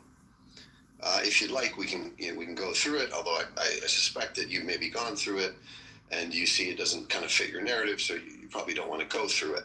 But again, we're not going to use random definitions, loose definitions, like how many people you kill, the velocity of the murder. No, I'm familiar with it, and one of the key ones is intent, and that's the one that stops it. We're just going to use the basic accepted definition that happened after the Holocaust, which I hope you would empathize with. And the definition, in short, can be summarized as you're killing a group of people. You don't even need to kill all of them. You don't even need to kill the majority of them. You don't need to kill 10% of them. But you're killing them with the intent to target the group. Correct. Really in some cases, you just need to create harm. Mental harm. And that's it. That's honestly why it's not genocide, because the intent is not to destroy the Palestinians. The intent is to destroy Hamas. It's as simple as that. I agreed with you to one point, until the flurry of unrelenting genocidal statements came out of the Prime Minister of Israel, the President of Israel, the Minister of Defense of Israel, and many, many other ministers and members of the Knesset. So they now have both conditions satisfied. The intent, I've heard a lot of Jews say, hey, when we hear anti-Semitic things, we take them seriously. Well, when the Arabs hear anti-Arab things, we take them seriously. We believe those words matter. And, clearly, by the, accepted definition of genocide, not Mark's definition, there's a genocide. I disagree with you. Just feel like the intent from day one was to go after Hamas, i.e. the perpetrators of October 7th. And there's been a distinction made between Hamas and the Palestinians from basically the second since it's happened. And again, you can say that the leaflets were, for distraction, but the reality is the leaflets didn't say Hamas go away. It said innocent Palestinians go away. So that is a distinction which you can say it's a distraction. You can talk about the political calculations as much as you like. The demonstrated intent of the reaction to October 7th, the reaction to what Israelis believe was an attempted genocide, is to get rid of the source. And the source was not the Palestinians. The source was Hamas. The trouble is Hamas was embedded in that community, and so they're doing everything they could in their power to kind of isolate the source, i.e. Hamas, away from the everyday Palestinian, and they were using what was at their disposal. But they also had a tough hand that they were dealt, because you had Palestinians hanging around in the same areas of Hamas. You had underground tunnels that were built in anticipation of this. You had hostages. You had all sorts of scenarios which are absolutely terrible, and I don't know what alternative there is to sleep in. I mean, if you're sitting there, you've got 100 plus of your hundreds of hostages, your own people. What is the job of every single country in this world? What is its number one job? Is to provide for the common defense of its people. So in a scenario in which citizens have been unceremoniously rounded up, killed, shot, dragged out, and these aren't soldiers, these are kids, these are senior citizens, you can sit there and do nothing, or you can respond. I would argue that if you sit there and do nothing, you are being unfathomably derelict in your duty as the head of government. And that's not an Israeli statement. That would be the case if it was any other country in the world. And it is your moral obligation to try and do something to get those people back. And in a situation where you have a very difficult hand, you got to do what you can. You know, if Hamas was sitting in a military base somewhere isolated from the rest of the country or from the rest of the people, it would be very, very easy for the Israeli government to have targeted just Hamas. But that wasn't the case. They were sitting there in the middle of the area, so they had to do what they... The counter argument here... Yeah, one last point, and then I'll turn it over to you. Yeah, you know, unfortunately, it's just not true that... Israeli officials clarified or were consistent about their point being at war with Hamas. And this is evidenced by all the statements that I've made, and we can dig up many others. In Netanyahu's early speeches, you know, he said that they are, quote, at war with Gaza. Gaza will never return to what it was. You know, he eventually got some coaching, I think, potentially by some lawyers that told him, hey, I know your public support is going up because of your genocidal statements in Israel, and you're kind of leaning into what people want to hear because they want revenge, but like you might want to tone it down a little bit and maybe start sprinkling in some references to Hamas so that you don't get an arrest warrant and so that the world doesn't convict Israel of genocide. Unfortunately, he wasn't able to avoid the arrest warrant. I'm actually relieved that it's out there, and I'm sure that you know, the international community will rally around the fact that there was and confirm that there was a genocide. And time will tell, just like it took some time for people to wrap their heads around the Holocaust. The world will wrap its head around the genocide that Israel has committed in response to a genocide. So the best you can say is you're fighting genocide with genocide, which is not great for the supposed leader of democracy in the Middle East. Well, we can agree to disagree. I mean, all you have to do is Google quotes, you know, we are fighting Hamas, not Palestinians. That's a quote. So basically, Mark is an apologist to Israel in general. I can engage you a little, but I think... before that, can I just make it... Yeah, go ahead. I'll talk after. So Mark, what you're saying is that what Israel did, I mean, you can easily like compare it to 9/11. What United States, when the attack on 9/11 happened, what United States did not do was go inside Saudi Arabia and kill everybody. What United States did was, okay, why this happened? So they created TSA. So this cannot never happen again. Israel could very simply say, why this October 7th happened? How is it possible that some people with a motorcycle can come inside our land and do this and leave? So probably we need to make our borders more secure. So there are many other options, logical options to handle this rather than going there and starving children to death. But wait, man, that action doesn't bring hostages home. As I said, they have a moral responsibility to bring back the citizens. That does. I'm 100% agree with you that there's all sorts of self-defense that needs to be analyzed, but that doesn't bring the hostage. Again, you have to accept that when the hostages has been taken, it's your fault that your security is bad. Okay, and let's say it is their fault. It's still their obligation to get them back, not to let them die. So they had an obligation. So again, I can give you an example. If somebody comes and takes some hostages inside the building, you do not bring the building down to take your hostages back. You either let the hostages die, that's one option, give the people who took hostages money to take them back, that's another option. But bringing the building down and killing everybody inside that building, that's not an option, Mark. Letting the hostages die is not an option. I don't know why you would mention that as an option. I can't think of a single country in the world that would be an okay option for a government. No, many governments actually just let their hostages die. Is that what you would have done with them? I would not starve kids to death. That wasn't my question. What would you have done about the hostages? If they don't give it back and I cannot satisfy them, I let the hostages die. Okay, well, that's my fault that the hostages. I appreciate that honesty, but I don't think that would be well appreciated by the majority of the moral world. So that is an option, but I don't think it's one that Israel considered within its moral frame of reference, and I don't think it would be unique in that regard. Please don't extend it to the rest of the moral world. I think you've lost that battle, haven't you? I think more importantly, I don't think those are your only two options. Israel has proved time and time again through their operations in Lebanon and Iran that they are capable of targeting specific elements, taking them out with minimal collateral damage. Yeah, so they could have done that. They got some hostages. They chose not to do that. They got some hostages. A lot of the hostages they got back, especially in the beginning, were actually as a result of diplomacy, not of military action. But if they really wanted to, they could have targeted specific elements. They knew everything about Gaza, everything about where a lot of these militants were. But they didn't. They chose instead to go for indiscriminate warfare. They didn't know where the hostages were. That was a deliberate choice.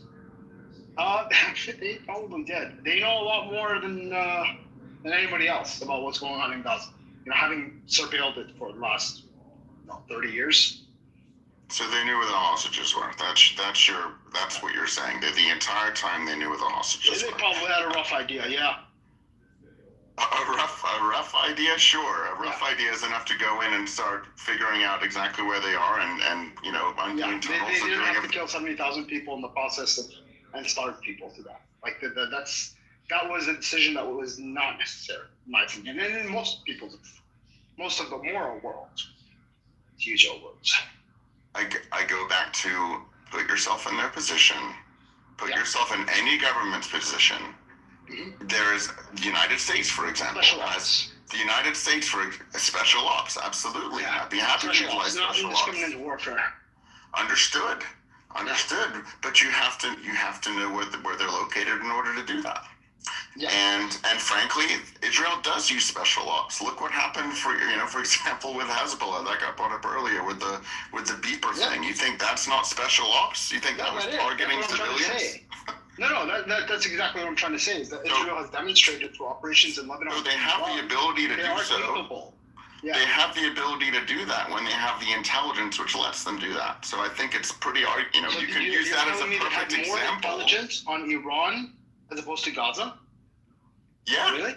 That's another great example. You saw what happened in Iran, where they had people basically sitting inside Iran helping during that bombing mission that happened. So you're telling me that they proves have more to me that when they have the knowledge, they will do targeted, just like you said. But without it, what that proves to me, actually, it's ridiculous to assume that they have more information on Iran, which is 2,000 miles away and huge, compared to Gaza, which is right on their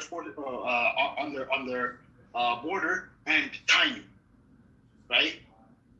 And under their control, effectively speaking. So it's actually logical to deduce that they have more information about Gaza as opposed to Iran. Yet they were able to conduct special ops in Iran and target specific individuals with minimal civilian casualties. Whereas in Gaza, they chose not to do that. What that says to me and most of the world looking at this is, you guys don't care about the people in Gaza. And this is backed up further by the statements made from Israeli government officials that Shapeshifter pointed out. I'm trying to understand your argument. Ben-Gvir, Netanyahu made it very clear that the people of Gaza are the people of Hamas, and we have no problem killing women and children. So is your argument, I'm trying to get this straight, is your argument that the targeted nature of the Lebanon mission and the Iranian mission, and by the way, let me remind you that Iran is widely considered to be the main funder of Hamas, that they cared about the Iranian people and did a targeted mission, and they didn't care about the Palestinian people, even though it's the Iranians that are funding Hamas to begin with. That doesn't make any sense politically. They would cater to the Iranian people, but not the Palestinian people, and it's the Iranians funding Hamas. So that's not what I'm trying to say. First of all, it's not the Iranian people that's funding Hamas. It's the Iranian government. Correct. Right? So, yeah, so to target the Iranian people would not really work in their benefit at all. Furthermore, I'm not trying to say that they care more about the Iranian people. What I am trying to say is they are more cautious of massive casualties amongst the Iranian civilian population because of international blowback, as opposed to casualties amongst the Palestinian population. International blowback from whom? Because most of Israelis' allies are already, consider Iran to be an adversary. There aren't many allies of Israel that are simultaneously allies of Iran. Russia is probably the closest. Even if there's no allies of Israel that are allies of Iran, that doesn't mean you can go and slaughter 100,000 people. There's still going to be a massive political and military blowback if they had went in and done massive and done operations which resulted in massive casualties amongst the civilian population in Iran. So it was a political analysis. Is it worth going in and slaughtering 100,000 people? In the case of Gaza, yeah, there's not enough blowback. It's fine, we can do it. Plus, there's the whole aspect of taking out killing people, whatever. But that's another element. I would argue that if Iran had actually been the ones that had conducted October 7th, I realize this is like a fantasy world because of geography and everything like that. But if Iran had been the orchestrators of October 7th, then Israel would be formulating a similar plan to figure out what needs to be done to effect regime change in Iran.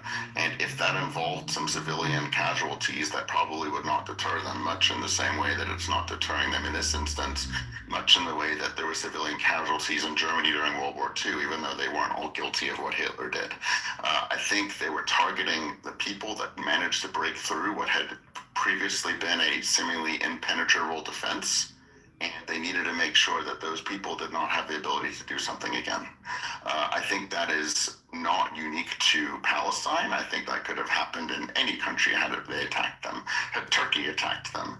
Had it been any other country, frankly, in the Middle East or anywhere else, it would be an immediate, how do we get these people out of power?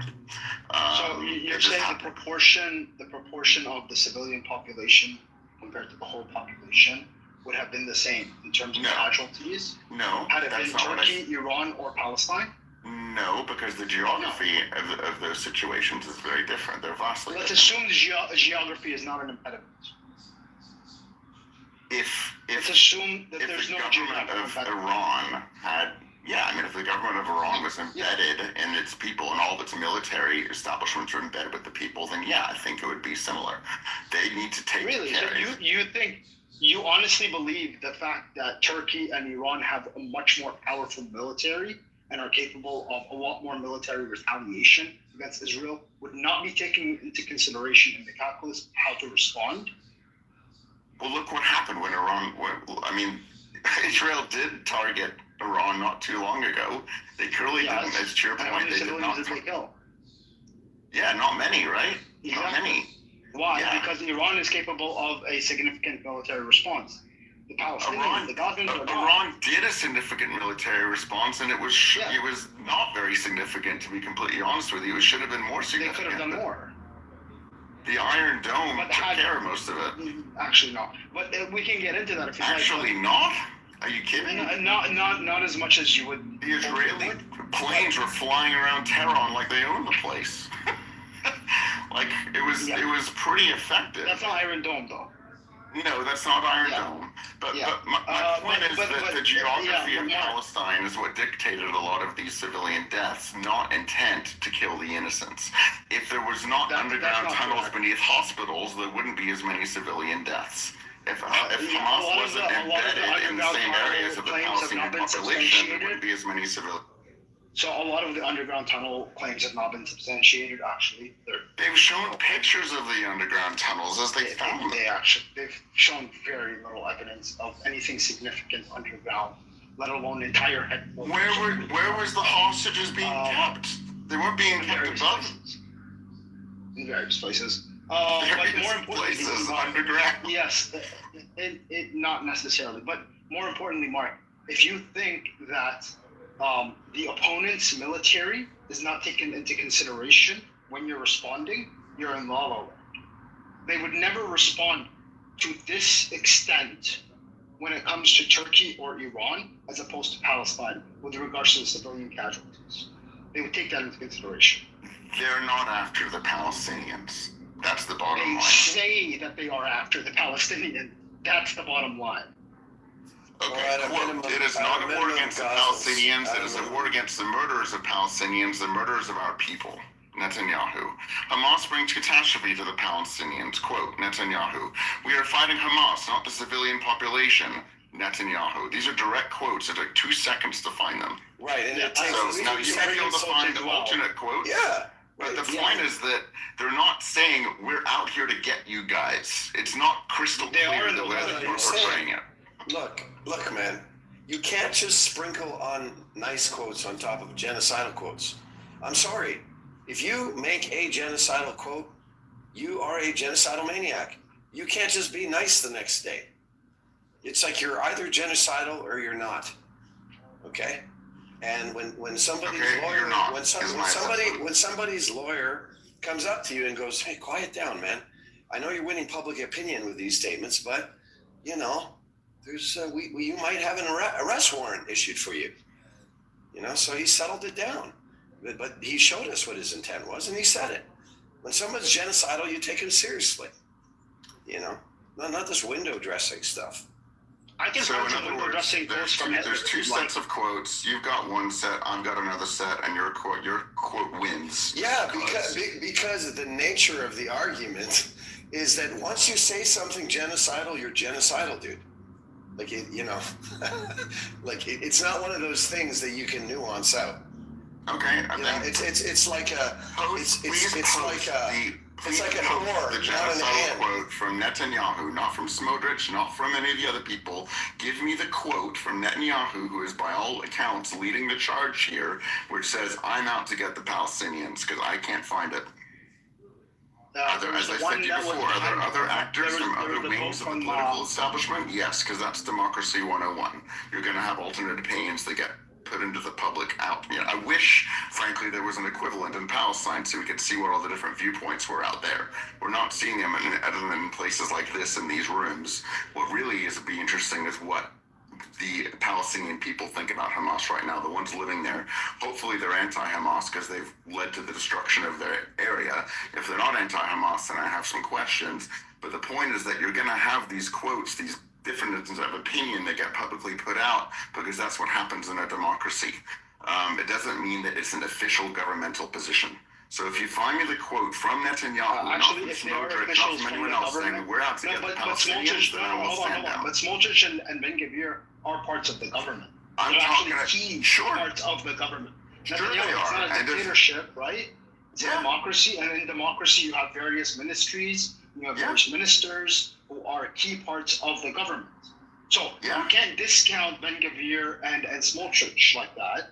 It's not just Netanyahu, but there are genocidal statements from Netanyahu as well. There's the infamous one. Find me that one. Yeah, find me those ones. Can you do it because I'm doing laundry? Shape, I'm sure you know the one I'm talking about, the one from the closed door meeting. And by the way, you can disregard it because give me a sec. I'm just nuking some food. People get fired from governmental positions all the time. People get left from cabinet. You know what? That's a good point. They said those genocidal statements, and despite them saying genocidal statements, they did not get fired. That means the government doesn't have a problem. Because it's a coalition, and if one person falls, so the government doesn't have a problem. Yeah, so the government doesn't have a problem with the genocidal statements in order to maintain its authority. Well, no. So your government is comfortable with genocide so long as they maintain power. No. That's your argument. Well, no, that's not my argument. That's what you're saying, because these people are so key that if they are fired, the government will collapse. So in order to prevent the government from collapsing, they will keep genocidal maniacs in the government as opposed to collapsing the government. Okay, so I got That's the a quote terrible here. argument, Mark. Holy shit. Do you have a recollection of the previous Israeli elections and how they had to happen like 38 times before a government could be formed? Benny, I got the quote. Let me just get That is my point, is that you've cobbled this thing together in the most patchwork of ways just to Yes, form and you're willing to allow genocidal maniacs within the government in order to... No, but... Is your government really worth keeping together? Hey, Benny, do you want the quote or what, bro? I got let's things to do people to see. Okay, okay, so this is from Netanyahu. This is one. There's another couple of others we can go through, and obviously also what the president and the Minister of Defense said. But let's just start with this one. We are destroying more and more houses in Gaza, so the Palestinians will have nowhere to return. The only inevitable outcome will be Gazans choosing to migrate outside of the Strip. Okay, so we have that quote. All right, now we have a couple. How is that genocidal? When you're destroying the people's homes and not allowing them to go back. You want them to relocate it and not come back? Well, no, that would be ethnic cleansing, not genocide. Look, only. I'm not really found. Okay, wait, hold on. Are you comfortable with ethnic cleansing? Well, hold on a second. That wasn't your question. Hold on. By the way, ethnic cleansing is a subclass of genocide. Like, I don't know. Oh my God. And by the way, like, I encourage you to find the nuance in love, the nuance in what a beautiful painting looks like, the nuance in color, the nuance in whether God exists or not. But please don't look for the nuance in genocide, man. That's disgusting. Seriously. No, this isn't a nuance. Yes, it is, man. Like, come on, you're now sitting here like, parsing out the difference between ethnic cleansing, and annihilating a total people. Come on. Let me ask. We also have, and I quote: "We are at war. We will strike Gaza with a force that is never known." Right. Okay. We are changing the face of Gaza.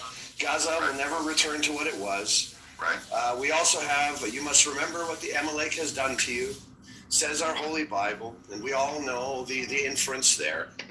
Okay, so kill every man, woman, and child. Was that Netanyahu? Yes, it was Netanyahu. Yes, it was Netanyahu. And that one was public, actually. So I don't understand how Gaza not being what it once was as a genocidal state. That's just a reality. Again, we once again are finding the nuance. Well, no, there's no nuance there. He said Hamas. He never said Gaza. I find you 3 quotes from Gaza. You said he never made a genocidal statement. I find you a statement where he says, let's keep bombing them so they can't come back to their homes.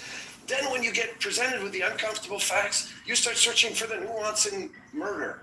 No, dude, it's just murder. Just accept it. Nowhere did he say Palestinians. He said Gaza, and that's okay. We have Chinese in Gaza. You're right. We have Chinese in Gaza. We don't really know he meant the Palestinians. Okay. Because he said Gaza. It could be Jews, man. It could be Jews. Maybe you expect Gaza. Maybe he was a self-hating Jew. Who knows who's in Gaza? Who knows? How do you expect Gaza to be We could have Saudis and people from Senegal. We don't really know what he was talking about. He just said Gaza, He could have had an issue with If you can wave a magic wand and make Gaza look like it did before, maybe he was trying to exterminate the wild cats. Maybe there was a pest problem in Gaza. Too many cats. He didn't use the word. He could be talking about any. I mean, generally, some of them. Gaza isn't going to be the same. They are known to be the world's. That's the reality. The world's most invasive species, by the way. Oh, really? So, ladies and gentlemen, you heard it here. Mr. Mark is exploring the nuance in murder and genocide in the year 2026, man. There's a lot of other. Who is Mark? Mark, are you UN? What Jew? No, the Jew that said earlier there's no genocide. But guess what? If that's the case, in the Holocaust, listen, the Jew who said it's not genocide, well, guess what? The Holocaust that you guys love to use Don't for. say it. Come on. I don't care. Free of us. Come on. Don't go down to their level. Don't go down. Come on. Don't go Every down time. to this level. Don't do. Rondo, you keep doing that every time. Come on. I'm using your arguments. Shame. I'm using logic. I'm using. It's not even an argument. It's a deplorable Calm statement. down, bro. You do We this all the don't- time. We don't think. Yeah, She we- said those that. words matter. Shape. I've heard your argument. Can I ask Shape a question? Can I Yes, ask Shape a sir. question? Yes, sir. Oh, Fine. Mark, Shape I at the beginning. remember who you are now. Okay. Yeah, Shape. I have a question for you. So you kind of acknowledged pretty early on, it was a while back, that you felt like Hamas had genocidal intent. 100%. I condemn So them if for that's the case, all so the if that's the time. case, I've got a question for you. Yes, sir. I've got a question Yes, for sir. you. Yeah. What is the Palestinian percentage of people that are in support of Hamas right now? I don't know the answer. This isn't a trap question. It's a legit question. And I'm curious if of that percentage, why does that percentage exist? Because by definition, if they are in favor, then they're also in favor of a genocidal regime. So everything that you're accusing me of, I could put back amongst that group of people that are in favor. I hope there's not many of them, and I hope they're being oppressed by Hamas, which is what I've suspected. Hold on. We have not committed genocide. Palestinian people have not committed. Shape made the statement, and I'm talking to Shape. Yeah, Shape made the statement that their intent was to commit genocide. Okay, but they So I'm haven't talking committed to genocide. Shape, Edward. I'm talking to Shape. So he made that statement. He said 100%. He just validated that a second ago. Yes, and I yes, I re-asked the stand by. question. I stand by. So my question is, anyone who is not a anyone who is a Hamas supporter currently in Palestine would therefore be in the same boat that you're putting in right now, as someone who is okay with genocide and genocidal intent because they still remain in support of Hamas even though October 7th happened. So my question is, what percentage of Palestinians is that? Is it 1%? Is it 99%? Okay, Is it it's a good somewhere in the question. middle? It's a good question. So the last time I looked this up, then I'll have to research this again, because as you know, support for various people varies. Like for example, And it's not publicized. Well, no, I mean there's some Pew polls and such. Like for example, I believe in 2016, 48% of Israelis were said to support, and I quote, expelling Arabs from Israel. But yeah, I don't know, that percentage could be lower today or it could be higher. So these things change. That was 2016. It's probably higher now. Okay. So the amount of people that support Hamas, I've heard is as high as maybe 40%. Okay. So if it's at 40%, I gotta look at that. I don't have a direct source, but I could research. Fair enough. And no one has a direct source because most of the time they've been afraid to speak up during the time that Hamas has been there because they're afraid they didn't get shot. And I sympathize with that. But here's the point.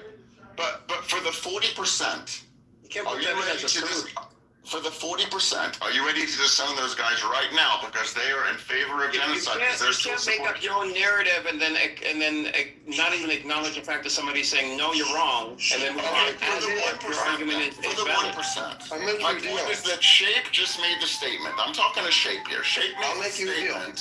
We can make progress here. We're about to break through on something. Shape made the statement pretty matter-of-factly that I'm he didn't use the word disgusting, but that I'm a genocide supporter because I'm defending what's taken place here.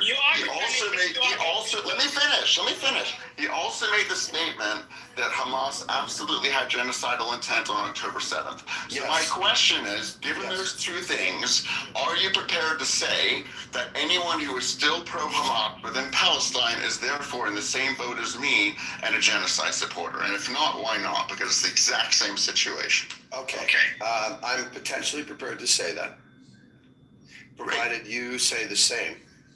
Okay, I'll say the same. Okay, then we agree. Okay. So then, what do you say to the people who are pro-Hamas and Palestine in order to convince them to not have these views anymore? It's a loaded question. Well, they're clearly the wrong views. You deserve better leadership. That's number one.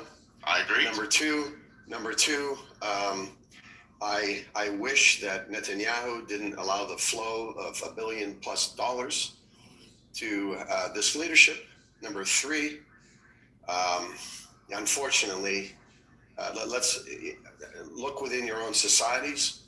Band together. Netanyahu and the Likud party's plan has always been, as stated in their charter, to prevent the formation of a Palestinian state. They do not support Palestinian state. So the Palestinians are responsible to a degree, of course, for the things that exist within their society. And Israel, the so-called beacon of democracy in the Middle East, is also responsible. And maybe if you live in a world where you hold the people with more power responsible, I just don't understand why Israel knowingly sent $1 billion to a terrorist group and a genocidal group. That is a breakthrough. And let me ask you this: if that is a breakthrough, and I've said this in this room before, yes, that is a breakthrough. I don't know if 40% is right. I don't know if 70% is right. I don't know if 10% is right. So there's someone saying that hasn't invalidated. I agree. But what I don't see and what I don't understand is if Shape's viewpoint is shared by others, and maybe it isn't. I like Shape's viewpoint, by the way. Where is the protest against Hamas? It doesn't exist from the Palestinian groups. It should exist. Actually, there have been protests. I'm not even against the protests against Israel. I'm fine with the protests against Israel, but there needs to be a sister movement saying, by the way, these guys have made our lives complete shit as well. Let's get these guys the fuck out. Yeah, it's nowhere. It's a good point. It's a good point. There have been, by the way, protests against Hamas in Gaza. No countries. Nowhere. Well, hold on a second. I mean, you're making a statement without doing the research. So there have been protests against Hamas in Gaza. By the way, in a place where you get potentially killed. For disagreeing with Hamas. So that's one. Second is the Arabs aren't stupid, right? They know that Hamas was basically indirectly and to some degree directly funded by Netanyahu, right? They know that what Netanyahu is doing by policy, intentional, calculating, discerning policy, is to divide the Palestinians. And so when you're sitting there picking up the ashes of your burnt little girl and burnt little boy, when you're sitting there picking up 1 foot of your mother and 1 arm of your father, high on your list is not, protesting Hamas. High on your list is not reading the last paragraph of the leaflet. High on your list is figuring out how you're going to bury your family, how you're going to live to the next day, where you can get food, water, and electricity. Those are the things you worry about. You probably have never lived in a war. I have, not to the degree that we see in Gaza, but I have. When you're in a war, and you're innocent, like the overwhelming majority of the good Gazans, you're not figuring out what to put on your poster.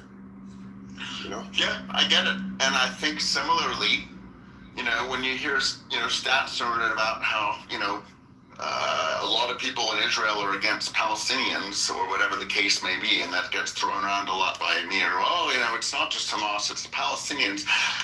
If you're the uncle or daughter or son of someone who was just kidnapped, you're not that concerned about making a big distinction between. And by the way, I disagree with this, but you're probably not too concerned about making a big distinction between Hamas and the people that voted for them. Now they should make that distinction, but emotions run high, right? Just like you said, emotions run high when you're dealing with someone who's lost their leg. Emotions run high when your 90-year-old grandfather just got dragged, 50 miles down the road and stuck in a bunker. So these emotions tend to lead to pretty outlandish positions sometimes.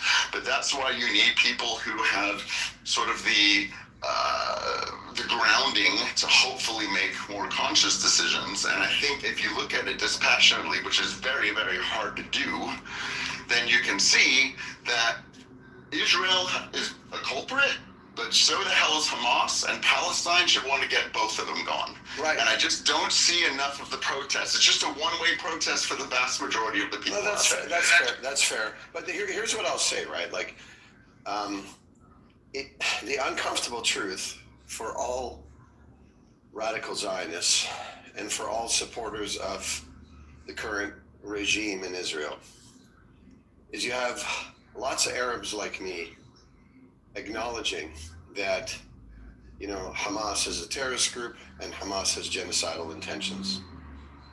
But you can't bring yourself to acknowledge that Israel's leadership is basically doing the same. And it's a really, really troubling world we live in when the benchmark is a state comparing itself to a terroristic group. Like, that's like, what? Aim high, man. Like, don't try and clear the, well, they did it too, and where they is a terrorist group. You know, aim higher, man. Like, you could do better. Or if you don't want to aim high, then just don't say that you're the leader, beacon of democracy in the Middle East, which is the thing I keep hearing from Israelis and from Israeli leadership. I get that. And by the way, I need to go in a second because my wife has called me 10 times, and I need to make sure the emergency. Yesterday was Valentine's Day. It's don't ruin the momentum. But I go back to aim higher as well. I get what you're saying, and frankly, I did acknowledge something a second ago. That's why you called it a breakthrough, and you did too. Okay, fair enough. But the key thing is that I still go back to the point. You have hostages. So whether it's a country or a terrorist group or your grandmother up the road, it is your responsibility to do everything in your power to bring them home. And we can talk about scenarios. Can you imagine a scenario? Pick a country, any country in the world, doesn't have to be Israel, where something happened similar to October 7th, and the government's response was nothing. Or we're not going to try and get them back, or we'll pay off these guys, which, by the way, you can argue whether that was a legitimate option. I will say in the United States, which is where I'm based, it is an absolute fundamental rule of law that you do not negotiate or pay off terrorists. I don't know if that exists in other countries or not, but at least in the U.S., that was not a viable option. But the U.S. does do that, though. It's... Maybe it does, but it's stated goal.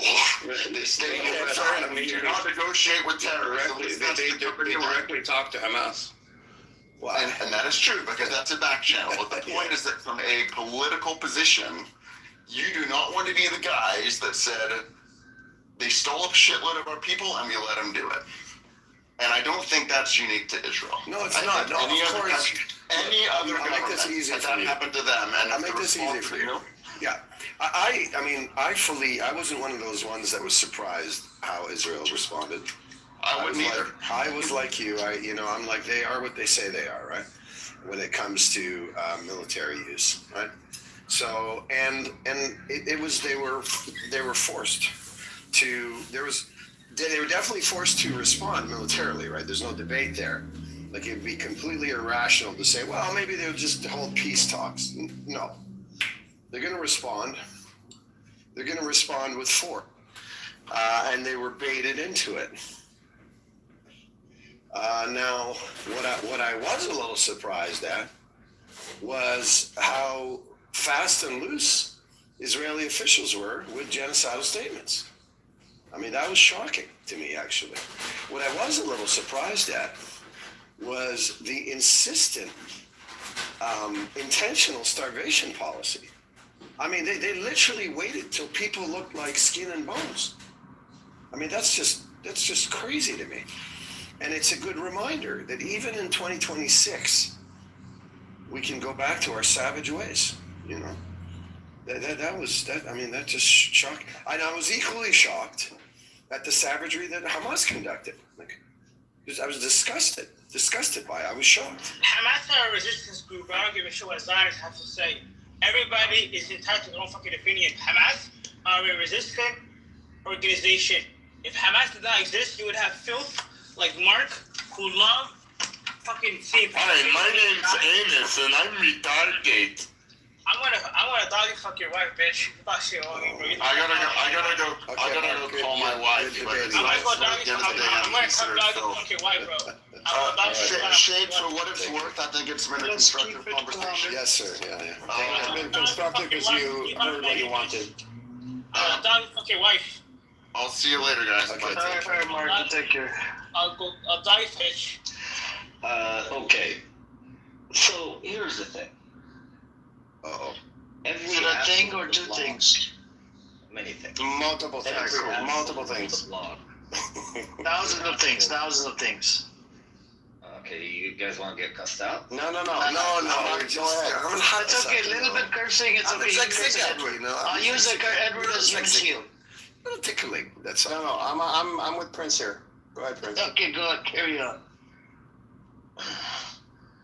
Every asshole on the block wants to assess the situation from their own biases, paradigms, and flaws.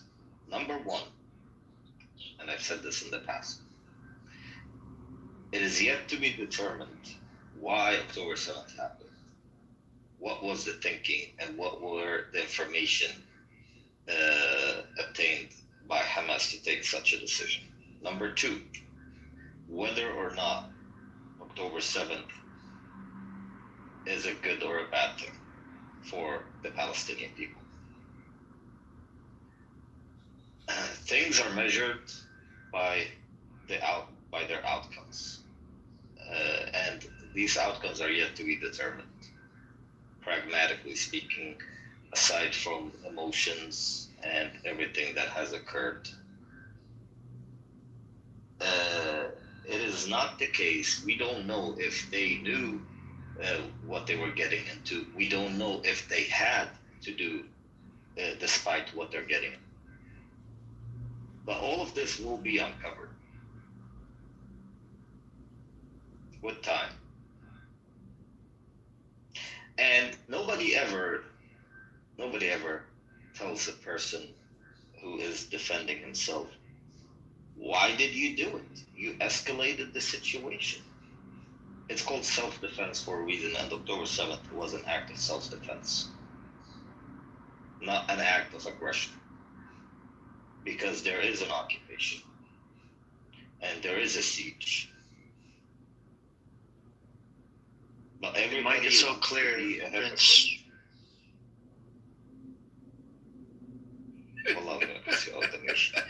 No, I'm just saying, Mike is so clear, like loud and crispy clear. Go on, go.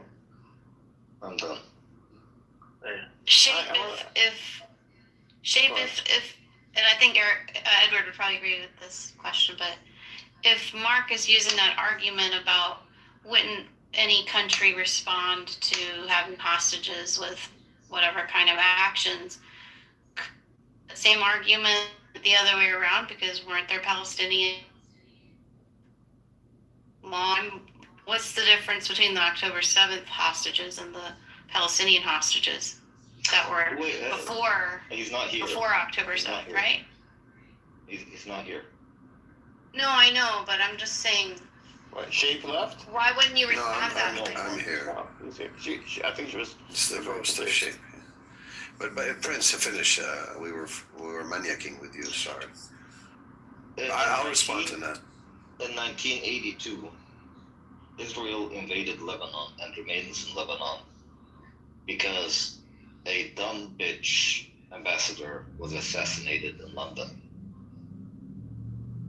Does anybody believe that the assassination of a single individual warrants the invasion of an entire country and the slaughter of over 25,000 people in the year 1982 alone? This dumb person, she was Israeli ambassador, right, Prince? Yeah. If I want to count the casualties post 1982, pretty sure we go up to the 70 and 80,000 Lebanese, Palestinians, and Syrians who were killed in Lebanon. Does the assassination of an individual warrant an invasion of an entire country? It doesn't. Which means one thing. Based on that scenario, if we run a comparative analysis of the behavior of Israel, we know that on October 7th, even if it was minimum, it would have exacted the same ounce. Because these responses, the way Israel reacted on October 7th and the way Israel reacted in 1982 was not by sheer coincidence. It was premeditated. It was pre-planned. They didn't wake up on October 7th, saw the footages, and then decided to put up, ramp up a bunch of plans. No, they have a bank of targets. They know what they're going to target. They have plans of invasion. They have all this wrapped up. And between 1980 and 1982, there weren't major clashes between the Palestinian and Lebanese resistance against the Israelis, aside from that assassination that happened in London.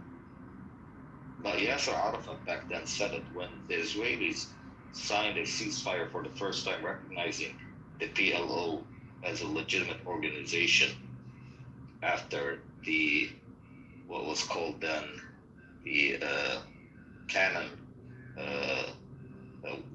War, Harb al-Madfa'iyya. He said the Israelis are going to invade Lebanon 2 years before the assassination of the ambassador,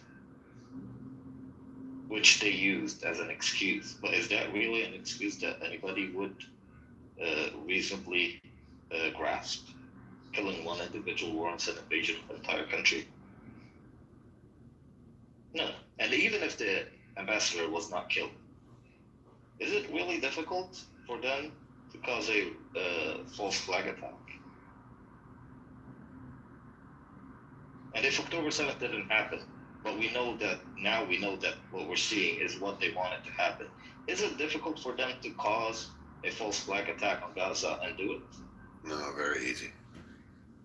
Then everybody needs to shut the fuck up and not especially after they gave them $1 billion. About the brave men sacrificing not only themselves but also their families in the process for honor when you have no honor.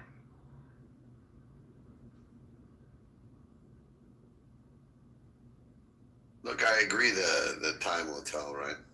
I agree.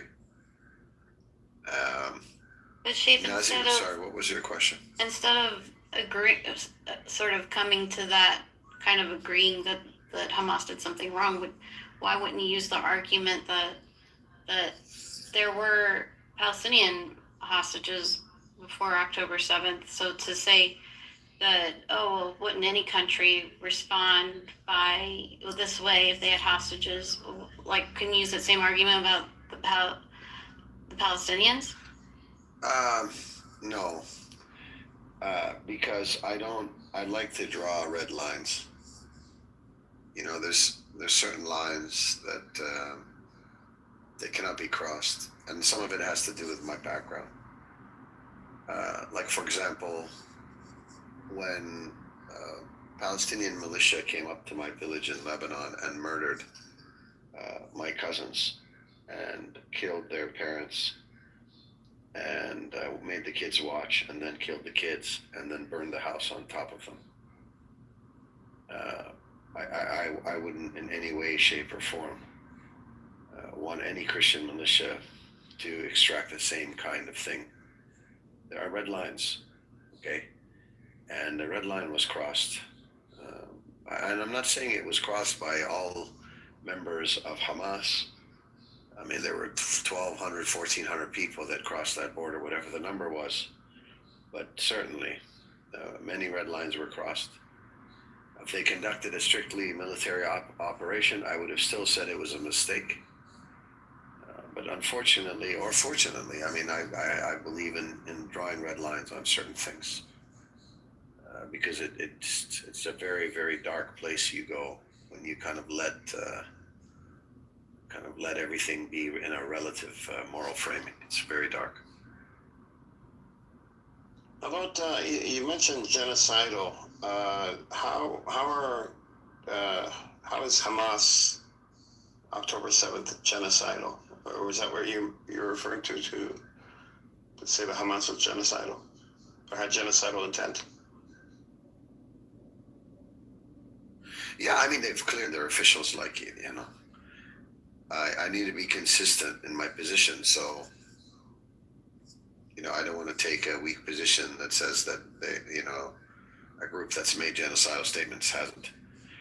And the main reason I do that, number one, it's the honest truth. That, you know, if you want to counter and say that there are no genocidal statements made by Hamas, you know, we can dig into that. But that's the main reason. But the second reason is, I want the focus to be on the so-called nation that has so-called democracy and so-called rule of law and so-called most moral army in the world. I don't want the focus to be on Hamas.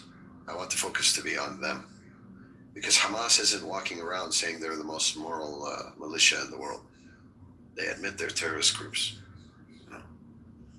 In a sense, you actually appreciate I have to be very careful here, but in a sense that particular sentiment is actually more honest, to be honest. Doesn't make it right, but it's more honest. But they don't. Sorry, Prince.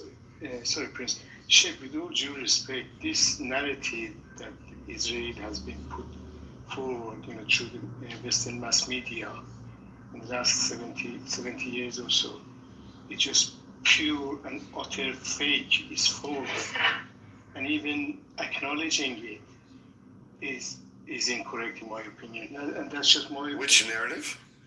This narrative that they claim that they are the only democracy in Middle East, they are the most moral army in the. Yeah, I agree with you. I agree. I'm not acknowledging it. No, my point is, and I'll say this again with all due respect, to acknowledge it is to give them an advantage. I don't think we should ever. I didn't acknowledge it, Hassan. I'm mocking you. No, I'm saying to actually base your debate and argument based on their narrative is wrong. That's just what I'm saying. Why? Again, Why? With all due respect, No, but I'm why? not against what you're saying. I think you misunderstood me, and I don't know if we have time to dive into the misunderstanding. I mean, we can.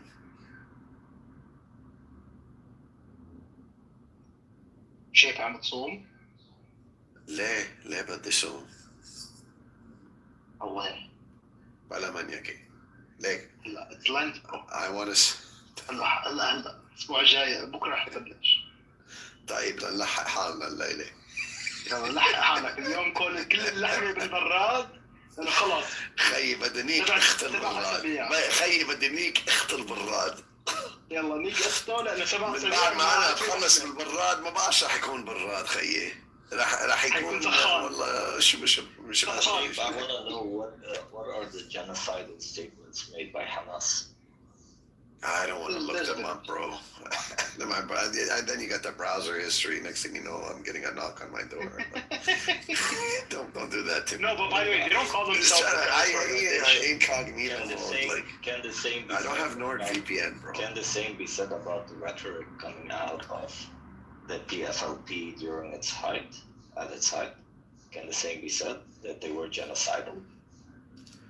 I'd have to study what they said. Look, if you're gonna look into the sentiments of these factions back then, it's probably the case. It's more extreme. Yeah, it's probably the case. And they were. I wouldn't categorize them as being genocidal, either one of those groups, because the rhetoric is geared towards the state as a structure and its compliances, such as the IDF. I believe Hamas. No. Hold on. No. The FLP targeted Jews in Europe, Zionist Jews in Europe that were not Israeli. But you're kind of making the same. But that doesn't mean they were genocide. But Prince, هلا خلينا نبلش بالمانيكا a little bit, okay? No. No, بدك تفهم. How I was debating Mark. You have to pay attention. No, I wasn't here for that. So okay. So I knew he was going to try and take the position once I cornered him that he was going to try and find quotes that suggest that the Prime Minister Netanyahu was just targeting Hamas. Okay. So I had to form my position that shows that one genocidal statement makes you a genocidal maniac. Right. Okay. So I wanted to neutralize the nuance and then call him out for being nuanced about something as murderous as a genocide. So anyway, that's why I did it. But there's a little prince in me in that moment, you know. I see you. What you do, you set the traps and you wait for them. The problem, and not with you, lurking in the bushes. I feel like, and this is not directed to you, Shape, at all, that the word genocide or genocidal as a adjective, it's being used in society now as a matter-of-fact term to describe a lot of things. It's, you know, I don't know. It's losing its potency a little bit, because I'm even reading. I read science fiction, and you know, like current science fiction that's been written in late 2024 and in 2025. You know, characters are making comments, you know, over something that doesn't taste very good, or this is a genocide, or this is a war crime, and things like this. And it's becoming a part of our vocabulary to say it. It's, you know. So now people are confused. What is a genocide? Yeah, you're right. Before. I mean, you have Mark like using these random definitions. That's why, you know, to be honest, in the beginning, I was very, very ignorant on what a genocide actually was. Like I was in the early days was like, well, no, there's not a genocide, because I was using this kind of, to your point, this ignorant colloquial definition. And then when I read the article too, I was like, oh fuck, man, we got a problem here. Obviously, there was a problem. I mean, the 70,000 dead innocent civilians was the problem, but like I was no longer conflicted about whether there was a genocide. All you have to do is read the Article 2 definition. By the way, like, when are these guys gonna fucking rule on the? Is that case still open? Yeah, every couple of years. Well, what's taking so long? Because they have to gather a massive amount of evidence, because it's not just evidence in Gaza. They have to gather evidence of policies and systems in Israel. It's probably gonna turn into like the Armenian genocide, where fucking 100 years goes by and we're still, well, not fully acknowledging it. Yeah, why? Yeah, I don't know. I should look that up. Why they haven't acknowledged that as a genocide? I think I remember looking that up, and there was a technicality or something. I'm not sure. I think I heard that Israel was like also low key at trying to subdue the acknowledgement, which is crazy to me. But no, they acknowledge it whenever they get mad at Turkey. You know, if they're mad at Turkey. It's important, because these people are, you know, sort of past masters at debasing actual words. And fortunately, genocide has a legal definition. And that's, you know, when you, with intent, try to annihilate a group that shares a common, you know, denominator, essentially. So each and every time, you know, if somebody misunderstands or tries to debase the word itself, I think it's important for people who know to give the legal definition as, you know, as quickly as possible, so that it is registered with them. That it's not an ordinary word; it's a legal, you know, expression, essentially. And also, I believe when we are debating an issue with these people, we should call them out every time they try to debase certain expressions, certain words, and so on and so forth. Try to normalize, you know, a horror behind debasing a word. You see, that's quite. I agree. I think that's quite important. By the way, according to ChatGPT, Israel still has not acknowledged the Armenian genocide, which is fucking crazy to me. Okay, I have the answer for the Armenian genocide. What's that? It happened before 1948, before the UN even. Oh, before the definition. No, I mean, yes, but you can go back. Yes, it happened in 1915 to 1917, and the Geneva Convention was 1948, and of course the UN was 1945. You can still go back, but you have to have another nation's. You have to have a nation that was a part of the League of Nations sue in order to go back to sue. Well, the U.S. took a while, but apparently in 2021 they acknowledged it. A lot of countries acknowledge it, but no, but the U.S. was like a late bloomer. Sadly, it wasn't until 2021, apparently. But acknowledgement without enforcement is basically just words on paper. I mean, they're not genociding the Armenians now. No, in the sense of like, even with Palestine, if they acknowledge it without reparations, what good is the acknowledgement? Wouldn't you want some sort of substantive, like aid, or fair. you know?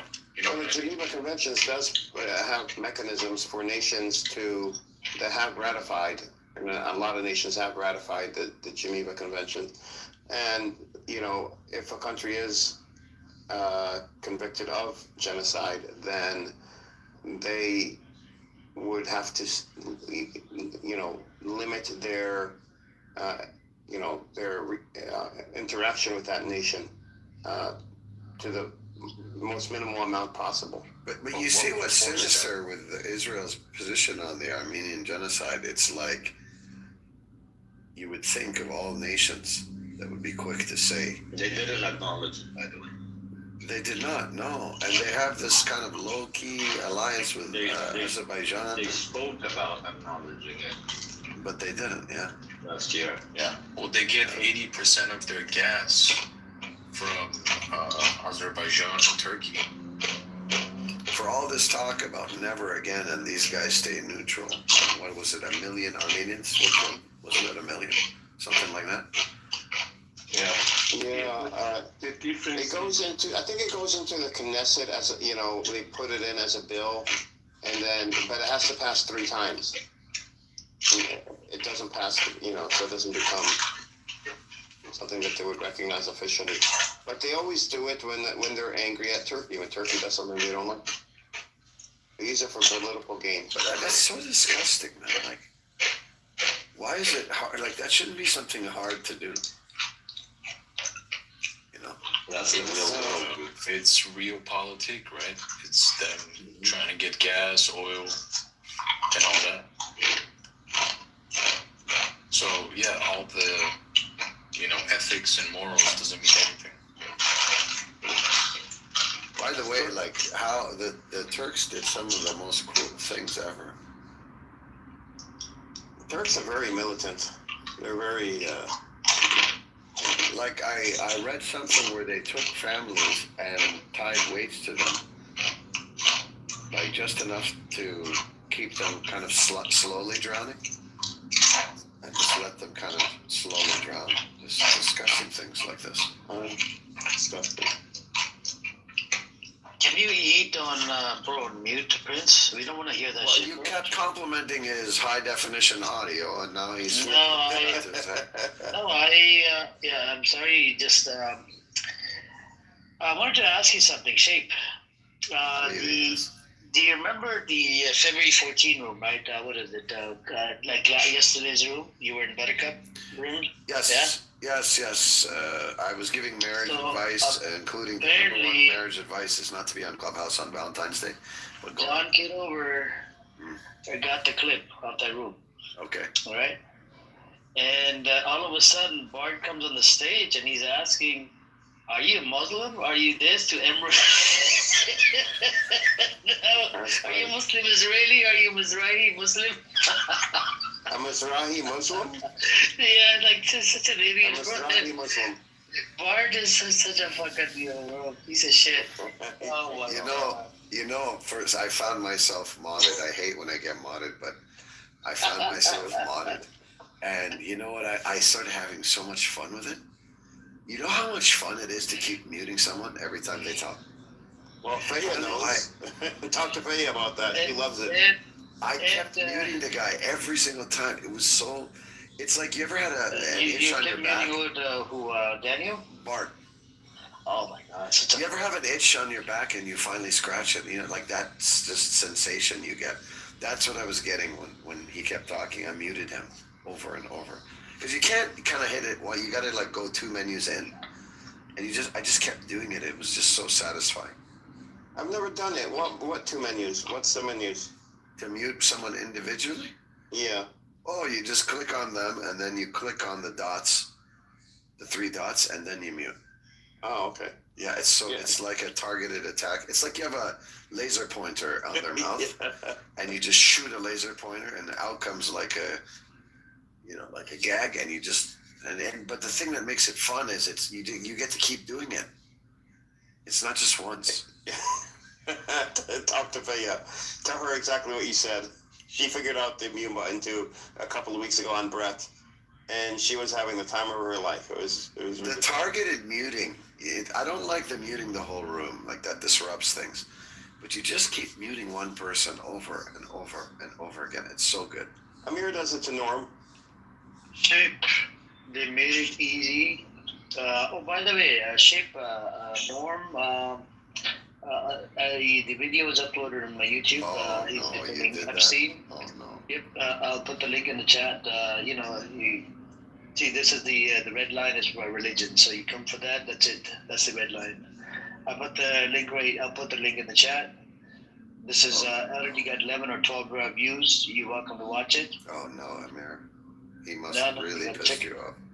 Yeah. I mean, to be fair, you warned him 3 times. You said watch, like, and comment, and subscribe to the channel. Shape. The problem was the first time you did it, okay. Second time you did it, third time you did it, and we're talking about Epstein. Nothing to do with religion. You want to come in? I'll mock my religion. Had nothing to do with Epstein. I did not talk about Judaism, right? And that's the red line. And I said, okay, yeah, let's play this, right? Last time I did him dirty as well with the clip that he's asking Danny for nude photos and videos. How I fucked him over. Amir, I just clicked on it. You have a fucking production now. You have a fucking. Yeah, he said you like it. That's professional. That's so professional, man. Very professional. So, guys, I put the link in the chat. This is Norman Green on this app. This is a fresh new room. He's welcome to come in and defend, and he can watch this show as well. I worked on it for a little bit, and you know how it is. We got to do it professional, man. You know? I didn't realize that almost when I went to his room on Friday that he made me mod, and everybody was yelling at me. And I'm, doing my own thing. And but Daniel wanted you to move that person down, but you didn't move the person down. Yeah, I'm like, what the hell? And I know he didn't say move. Like he said, Edward, you gonna do? You like do something about this? What the fuck am I gonna do? Like it's none of my business, I didn't know that was he. Almost made me mod, and then just went to bed. And so I moved him down. No, but I did move him down. Almost kept moving them up. Almost like the content. So finally, I threw him out the room. Whoever that person was. I don't know, bro. It's just Amo's rooms. It gets really crazy. Yeah, but I cooked Daniel and Sergio really good. I put the link in the chat, Edward. Check it out. And this is what I did with Norm. And there's another clip that's supposed to come out probably today or tomorrow. I actually use the AI technology, like in our life. Norm is running away from resistance. Resistance is chasing after. That's funny. Like actual Norm. That's funny. So I got the access to the AI, proper AI now channel. I'm gonna be fucking, doing some things on Norm. I'm coming for Norm. Because, you don't come and fuck with me, right? Especially with my religion, that's the red line for me. That's it. So there was a link I dropped earlier when Benny Olive was in the room that you should put in your link tree, Amir. It's a timeline of U.S. positions. Edward, I looked into it. I think he was right on this. So let me read it out. What I'm asking you is if you could take a look at this and put it in because it goes through from the 1980s, early 80s, all the way up to I believe current of executive orders and things like this that the U.S. has done against Palestinians. So when I looked into it, look, this is what my perplexity gave me, right? Because I like to fact check shit. Even this morning, we had that brother Yara. He made a claim that F-35 or something, America, did not want to sell it because of Israel. Didn't sell it to Saudi Arabia because of Israel. I looked it up. It did sell to Saudi Arabia. When did it sell? Must have been recent. So he said that. Yada's claim was.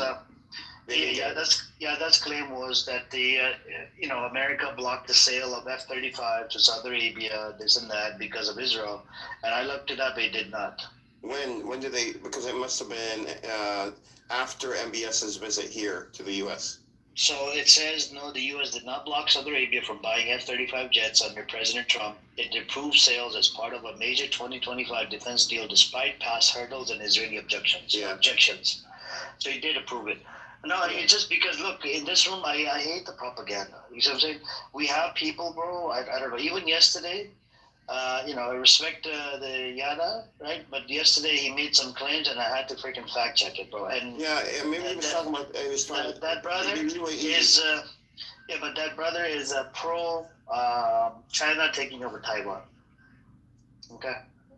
Yeah, I don't know if I'm 100% against China taking over Taiwan. No, I believe in the people, Edward. So the people, their survey is done. There's the things back and forth. The surveys are done. The surveys, a lot of people that live on that land, whether they're Chinese, Taiwanese, whatever you want to call them, they do not want to be part of China. So now, if they don't want to be part of China, then we go with the people, right? What the people want. But if China owns that land, it's disputed. That's what the online is saying. Yeah. So Taiwan is not in the UN. The UN doesn't consider Taiwan a nation. I know, but the U.S. I think U.S. is just like Golden Heights was recognized by the U.S. I think U.S. is sort of like trying to get in the way over there. U.S. should stay the fuck out of it, right? Let them deal with their own problems and let the people decide. So you were going to say that this Olive character was right about the U.S. I'll read it out to you. What Perplexity gave me. Okay, I'll read it out to you. When this bitch was here, a fucking cunt. And Prince, I got your back on this. You know what I said to him? I said, "Have you worked on the idea before?" He got triggered and he started cursing me out. Olive guy. No, I don't think he's a. I think he's a drug dealer. No, I said, He is a drug dealer. He said it to us in a room with a bunch of introduced. So he came to me. He apologized for cussing my family out. I introduced him to a bunch of 48ers. Excuse me, Prince, brother. هو ابو مهند ما يخلق والله ما يخلق. اسمع هو من الرملة. English bro, English. ما سألته أنا إذا من الرملة بعرف English. Sorry. We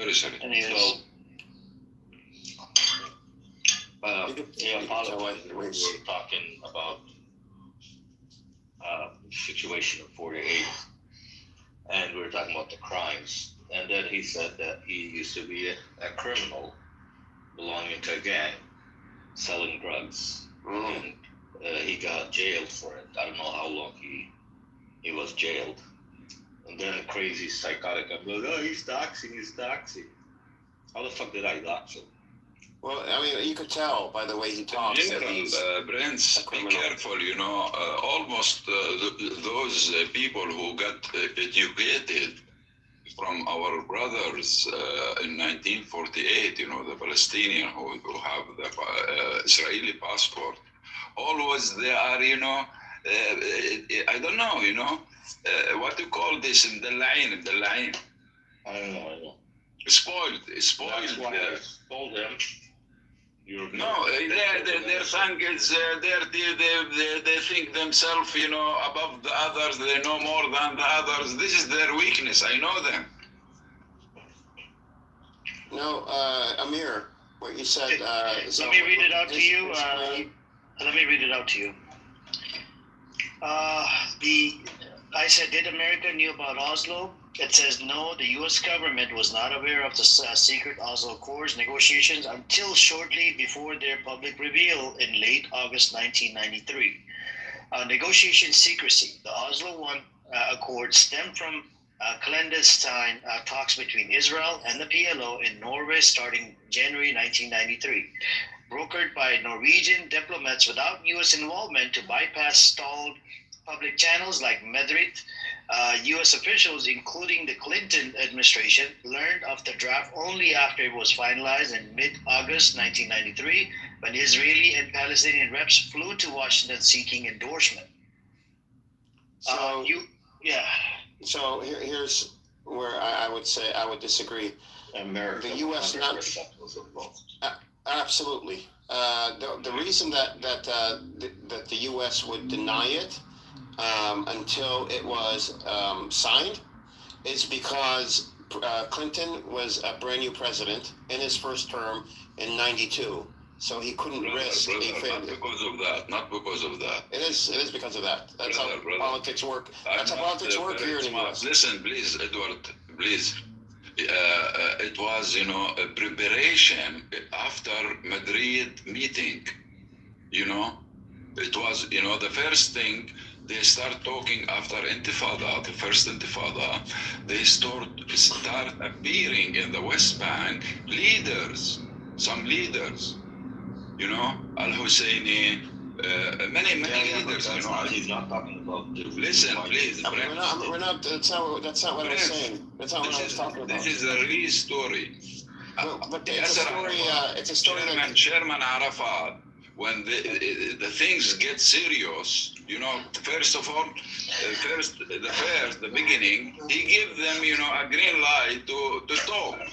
But that's not what we were discussing. This is a real story, brother. No, that's not the story that we were. It's a real story, but it's not a story. He's not involved. He was not involved direct with the negotiations. We understand. It's understood. But the U.S. not knowing is impossible, especially Norway being a Western nation. It's of course they knew. And the U.S. had a stranglehold on U.S. Israeli-Palestinian. Excuse me, I speak it in Arabic. القيادة البديلة لما بلشت تتشكل فيصل الحسيني والشباب لما بلشت تتشكل القيادة الحسيني Keep it in English, bro. This is the English room. Come on, man. يا برنس والله أنا بعرف التاريخ. It's the English room. English room. He doesn't know how to express himself. Yeah, it's okay. Just leave it and go to the Arabic room. Go mood. I don't like your fucking energy anyways. You like the booty clap for the Zionist scumbags. You were better booty clapping for Benny Olive earlier. Fucking giving him thumbs up, heart symbol, and this and that. I'm like, what in the fucking world this guy is? From a room, very beautiful room. Okay, scumbag. Do you know what he told me a minute earlier? He told me I have people where he lives, where Benny Olive lives. Yeah. Bro, I wouldn't take anything that comes out of mood. Just a bullshitter. I don't know. One night he wants to sleep at Amos in his bed, and one night he wants me to come over there sleep in his bed. Fucking disgusting. You still have the opportunity, Amir. No, I don't want that. I don't want it. Come on. I'm not gay. I give you last. You have until 24 hours only. No, thank you. I'm not gay. 24 hours. Oh, yes. Good. He wants me to come in anyway. He was telling Amos to come in and sleep in his bed. Stupid. Amir, you don't know. Like we Arab, we men like each other. We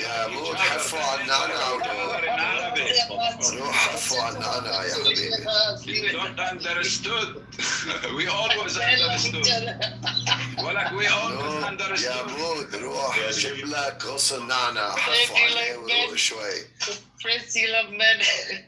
What's he is I don't على عيني والله يا برنس. I don't think he's saying that. حبيبي This is why I went to listen to the video. I come back to this. What is? Did you like the video? Did you like it? It's very. Did you like the introduction? It was good with the disclaimer.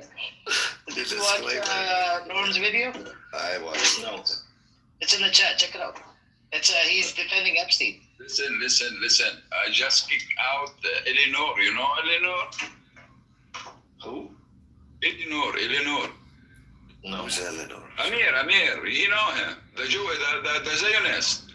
He's not Eleanor, she's not he have pictures with Jeffrey Epstein. Oh, Norm. I kick him out from my room now. Norm Sarah, Eleanor. I make him silly, you know. I don't know, bro. This guy is something else. Anyways, so Shape, you like the introduction? I think I should add some more to it, huh?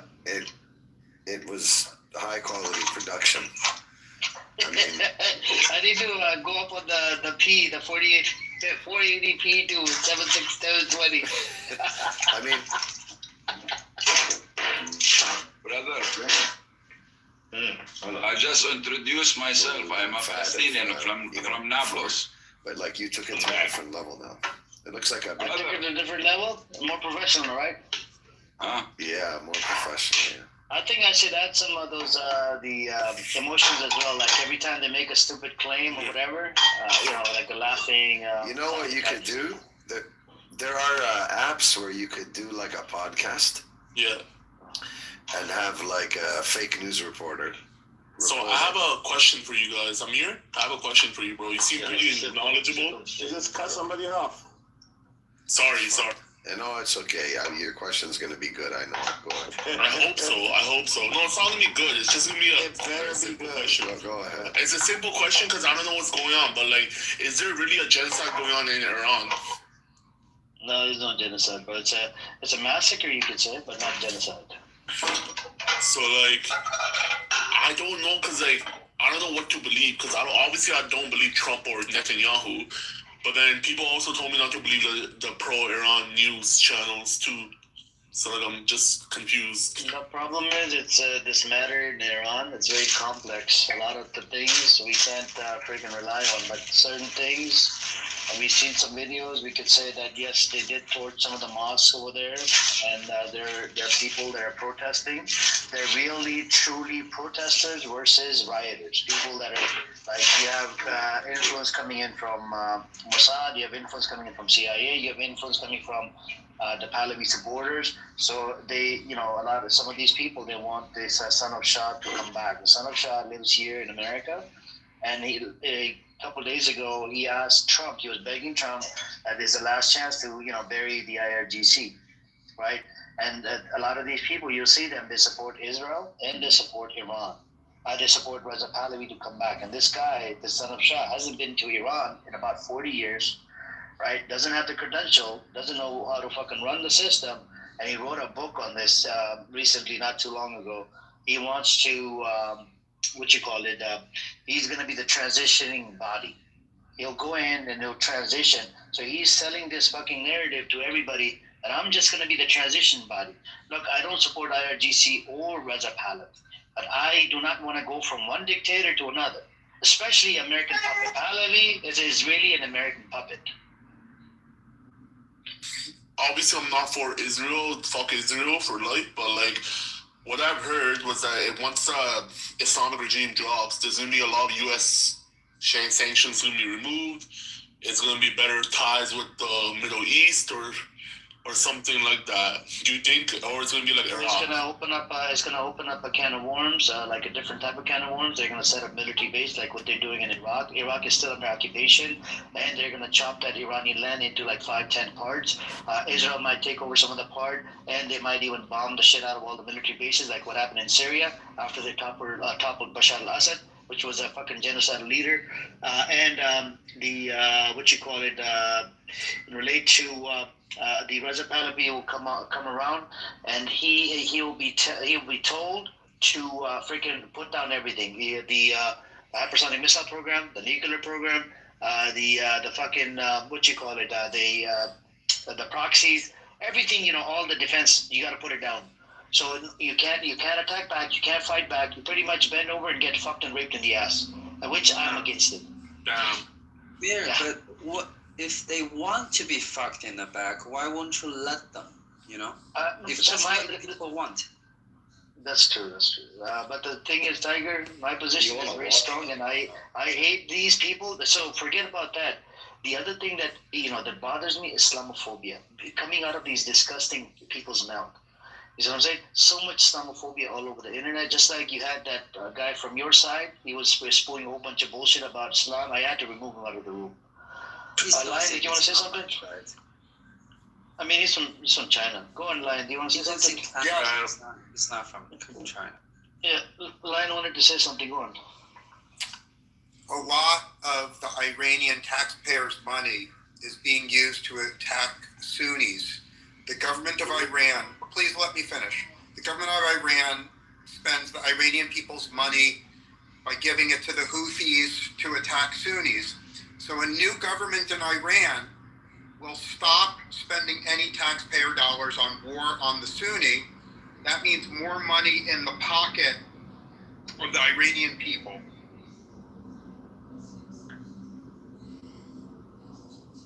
Okay. Does anyone Where know did who Line this- go? I know Line. Does anyone know who the Sunnis are? Yeah. So Line, by the way, I think your information is incorrect. Respectfully, I think you need to get your facts straight. I don't know where do you get your facts. I know you buy into mainstream media bullshit, right? A lot of Americans have been indoctrinated. Some of the Americans, they're dumb retards. They're fucking dumbass motherfuckers. Don't have a clue what's happening in the Middle East. They just buy into mainstream media bullshit. They don't know the facts. When you actually look up the facts or you cross-check it with mainstream media and fucking even ChatGPT will tell you that what they're spewing on fucking TV is all bullshit. Even Trump said it. It's fake news, fake news. At least get your facts straight, man, instead of making up bullshit. You come up on the stage, and this is why I hate fucking bullshitters. And some of the Americans I came across, dumb retards, man. Fucking dumbass motherfuckers. Don't know shit about the I'm just confused. I just be confused. That's why I asked the question, because I'm so confused, right? Because I have Persian friends. They told me not to look at the pro-Iran news, but then they also told me not to listen to Trump. Then who are you looking? Then who are you listening to when it comes to the media? Then, like, where are you getting your information from? Nowadays, MJ, you gotta look at the Twitter, but the Twitter thing is you have to make sure be careful because there's a lot of AI shit, AI shit as well, and verified with the news sources. The way I look at, I'll give you one example. So when I'm talking about Israel or Palestine, so I look at Times of Israel, I look at Haaretz, and I even look at Jerusalem Post. And then I look at the Palestinian sources as well. So I'll give you one example. This happened to me, I don't know, a few months ago. There was one kid that got arrested for throwing a rock at an IDF truck. Now, Times of Israel reports said that, yes, he threw a rock at the truck. That's why he got arrested. But coming from Palestinian sources, like his dad testimony, he said, no, that's not true. They're claiming this and that. Nothing happened. Blah blah blah and whatever. So then you got to find a common ground. The truth is hidden somewhere in the middle, right? Yeah. So you put this and this together, then you could probably say that maybe there was something happened. That's why they arrested the kid. So my Persian friends told me not to trust this girl named Bushra Sheikh, which is like probably, and they're talking so much shit about her. They're saying that she's a terrorist sympathizer. Who is she? I don't know. She was like she's a broadcaster, right? Like a podcaster, and she went to Iran to report on it. And then, is she on this app? She's on Twitter. She's very known for. She's very outspoken. Is she Iranian? She's Pakistani, but she's a very big reporter. Let me pull up from the UK. Hold on. Bushra Sheikh. She's from the UK. Is she Shia or Sunni? I have no idea, but she is Muslim. Bushra Sheikh. I'm just trying to find her profile. I'll send it. Oh, by the way, Amir, be careful. Yo, what you're doing is God's work. Amazing. I applaud you for that. But like, be careful because like I read an article or something. There's some Mossad agents or some shit in your room. Oh, that was made up. Baby made it up. Did you see that post? Did you see it? What the fuck? Yeah, bro. I got sent that in my DM saying, "Yo, be careful." I was like, what the fuck? Yeah, did you see the article? Are you trolling? Did you see it? No, but I got sent. You must be trolling. I got sent the article. He's trolling, bro. He's trolling. No, let me give you the I actually got sent the article though. If I'm gonna back channel you the picture. Can you? Actually, I've seen it. Can you imagine that the Mossad is fucking wasting their resources listening to our stupid banter, bro? Yeah, honestly, it'd actually be a good distraction. Like, it's a good technique to have them. I'm not gonna lie. Like, maybe I'm paranoid. Maybe I'm doing this, but I feel like M. Rose, you're a good person. You spoke well as well, but I feel like it's giving Mossad agent for some reason. I don't know why. Because like, how you live in Israel, but you're still standing up for or being anti-Zionist. You're getting Mossad vibes now. It's Mossad agent vibes, bro. Honey Same pot as in India, vibes. the bitch in the back channel, check it out. The term we use in this room is that's a little Mossadi. That's a little Mossadi, you know what I mean? Because, like, how you gonna, like, I don't understand. Because if you're anti-Zionist, bro, the first step you should do is get the hell out of Israel. And she was born and raised over there, so look, MJ, prior to 48, there were Jews that lived with, that coexisted with Muslims and Christians on that land. Okay. And so there were Jews there were certain Jews that were against establishment of this state called Israel. Okay. Yeah. And some people they went along with the Zionist narrative, and at one point, slowly, there's a small movement inside Israel that has become anti-Zionist. They want to coexist with Palestinians. You see what I'm saying? Like they did prior to 1948. So she wants to coexist with the Palestinian. So she's half Arab, and she's half, I don't know, I think maybe Mizrahi. She's half Arab? Yeah, she's half Arab. You know what Mizrahis are, right? Yeah, Mizrahis are They're Arab. Yeah, Mizrahis are Arabs. Oh, I mean, what's your background, if you don't mind me asking? I don't share this because there's somebody that's streaming my room right now. You see that red flower at the bottom? You see he's just streaming it directly on YouTube. So, I live rent-free in a Zionist head. So he's a Zionist scumbag, right? His name is John Kitover. Mr. Jeff? He was investigated by for the campaign fraud in one of the states. He was running for some mayor bullshit. I'm blocked by Al Normal and Mr. Jeff from Clubhouse. How did you get so lucky? It's a badge of honor, I know. Because I posted this exact picture and they got offended. Okay, but here, if you see a Norm in any of the rooms, just save this link and give it to him. Tell him, why were you defending Epstein? Bro, someone told me that his wife is in the Epstein files. Al Normal's wife is in the Epstein files. I don't know about that, but I put the link in the chat. You can save it and give it to Norm whenever you see him. Honestly, Amir, my honest intention was to have him clarify and obviously state. My evil intention was to expose him. No, dude, I did not. Oh, Amir, this is fire. This is amazing. My honest intention, I literally, when you told me what he was doing, like basically defending directly and indirectly Epstein, I couldn't believe it. I'm like, no. I mean, he's not that kind of guy. And man, I was wrong, bro. Yeah, but I gave him so many chances to just simply clear the record. I told you. He refused. Yeah. I wasn't even trying to trap him. I was just trying to have an honest discussion where I'm like, come on, let's move on. You're a father. Like, we all know this is bad. Like, let's not tarnish his name. And he refused. He started saying, well, she was one day before her 18th birthday. That was a lie. Anyways, Jindip is here. What's up, Jindip? Jindip, the shape is trying to protect the Soul Rep, called Norman Green.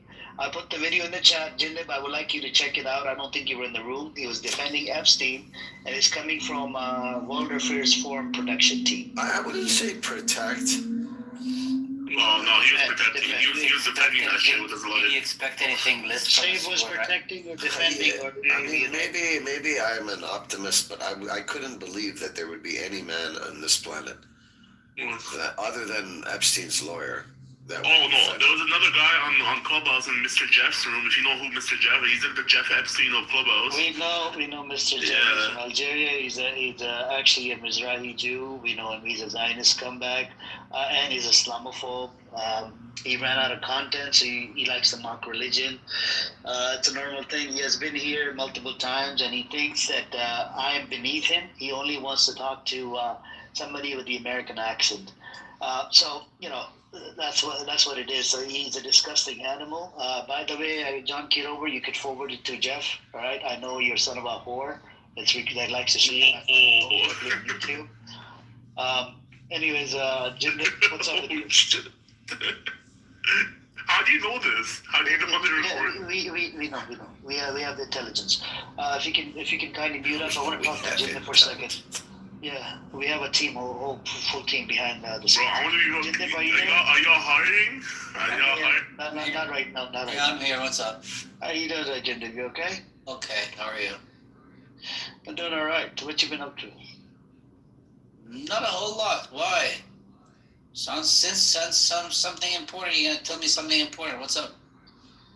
Something important was about the Norm defending Epstein, and then we have. Man, he's giving you so much content with that. Like it's been at least what 11 days you've been talking about that. Listen, I think I watched Alan Dershowitz talking about the same subject, and Alan Dershowitz was making the same points, that he was not convicted of being a pedophile, but he was, basically having sexual affairs with a woman who was underage, a day shy of her 17th or 18th birthday, something to that effect.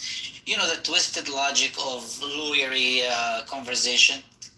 So, but I don't expect anything less from the sewer rat from New York, the so-called El Normo.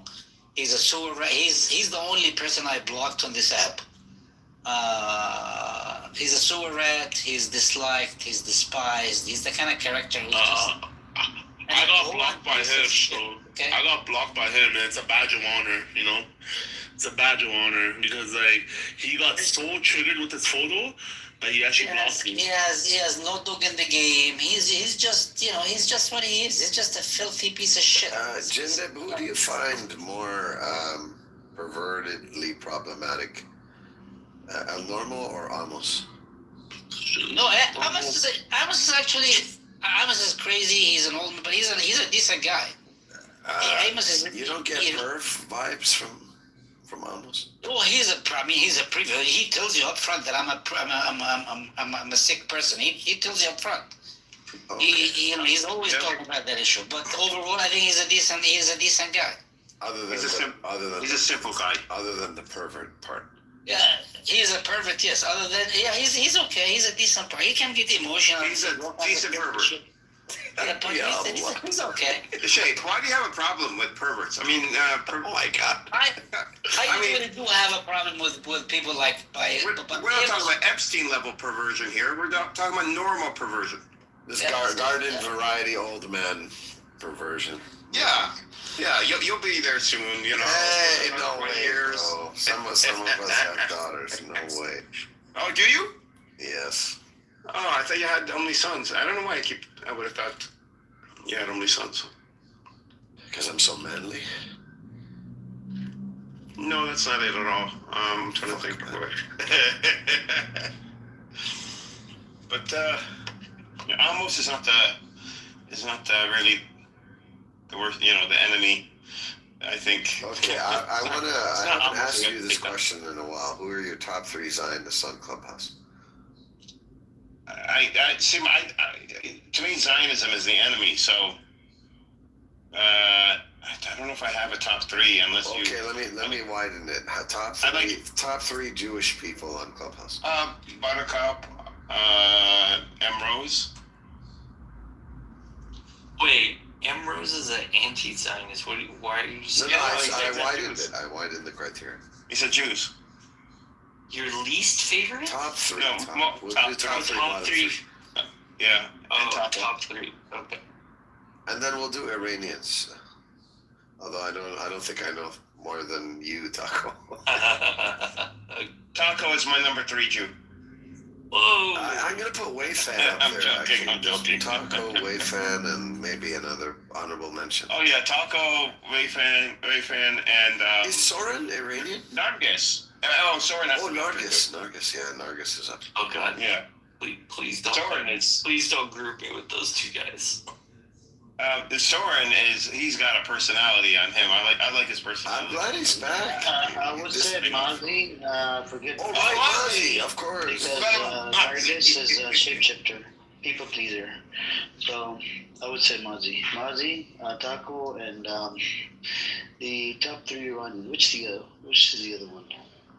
I think Wayfed is okay. He's very controversial. Yesterday he tried to trigger, I think, Tiger and other people because he lives in Taiwan. He came for the China. Well, Wei Fang is also, I think, a scientist. So his thinking is, a little different. It's how some those people are. He's very. involved in computer science and things like this. I think it was computer science, or might have been chemistry. So he's different. Okay. But I know. So your top three is Buttercup, Emrose, and Yigal. Who? Yigal, Yaakov. See, but they're Zionists. They're Zionists. I don't. You can't do a Zionist. No, I used to, but now my rule is, we're at war with Zionism. We were at war with Israelis or Israel, Palestinians. But now I believe that we are at war with Zionism, and if we can destroy Zionism, then that would bring us to a peaceful solution for Palestinians. You don't like my extreme radical Zionism narrative? What narrative? I'll try to make the case to create a term called the radical Zionism. Oh, I see, and separate the two? Yeah. My problem is the Zionism has already changed. The definition of it has changed to most people around the world. So Zionism is already radical, and people perceive it as a radical ideology. Yeah, so there's something very kind of nuanced and tricky about adding radical X. Obviously it's happened with people in Islam, but you create a word association, right? If you repeat it enough. True. And you kind of say it's an emerging property of the X. We could make it an ism, but it's already Zionism. It's already an ism. No, but you see, when you say radical whatever, it kind of infers that the whatever's created it. Yeah. It's kind of like fighting fire with fire, True, but I think that only works really with religion, and I don't know if it would work with ideology, because ideology is either radical or it's not. I could be wrong about that, though. But the problem that you have when you kind of take the position against Zionism is you have to really go deep, because someone else will say, well, no, it's just the wish for a Jewish homeland. Yeah, so that project has been completed, so there's no need for Zionism then. That's why I changed my position on this. Oh, so you create a you mean it's an implied neo-Zionism? That's a good one. Like it's a new kind of Zionism. Yeah, neo-Zionists. That's good. I like that. You like that? I like that. It's more technically accurate. It is, and it's also. Can you two go get a room? Good evening, guys. Only if you join us. Zionism has not come to the idea, or the project of Zionism has not come to fruition yet, as of yet. But the Jews or the Zionists say it has. If they say it is a creation of a Jewish homeland, then I would argue back. Oh, so the Zionism project is complete. So therefore, there's no need for a Zionist ideology. That's where That's why I say it that way. You see what I'm saying as a talking point? But I understand what you're saying. It hasn't, because their objective is not just Israel. No, it's not that. Even within the boundaries of Palestine, Zionism is based. The idea of Zionism, and for it, Zionism is a project of settler colonialism. That's you can. And you can say the objective. It is a project of settler colonialism. Zionism is being used as a tool, as a justification, creating a story that justifies the project. The story is that this land is for the Jewish people, and we know that, right? Now, why do I say that it hasn't come to fruition yet? Because in order for Zionism to prevail, three things have to happen. Number one, they have to usurp the overwhelming majority of Palestine, and they have done that.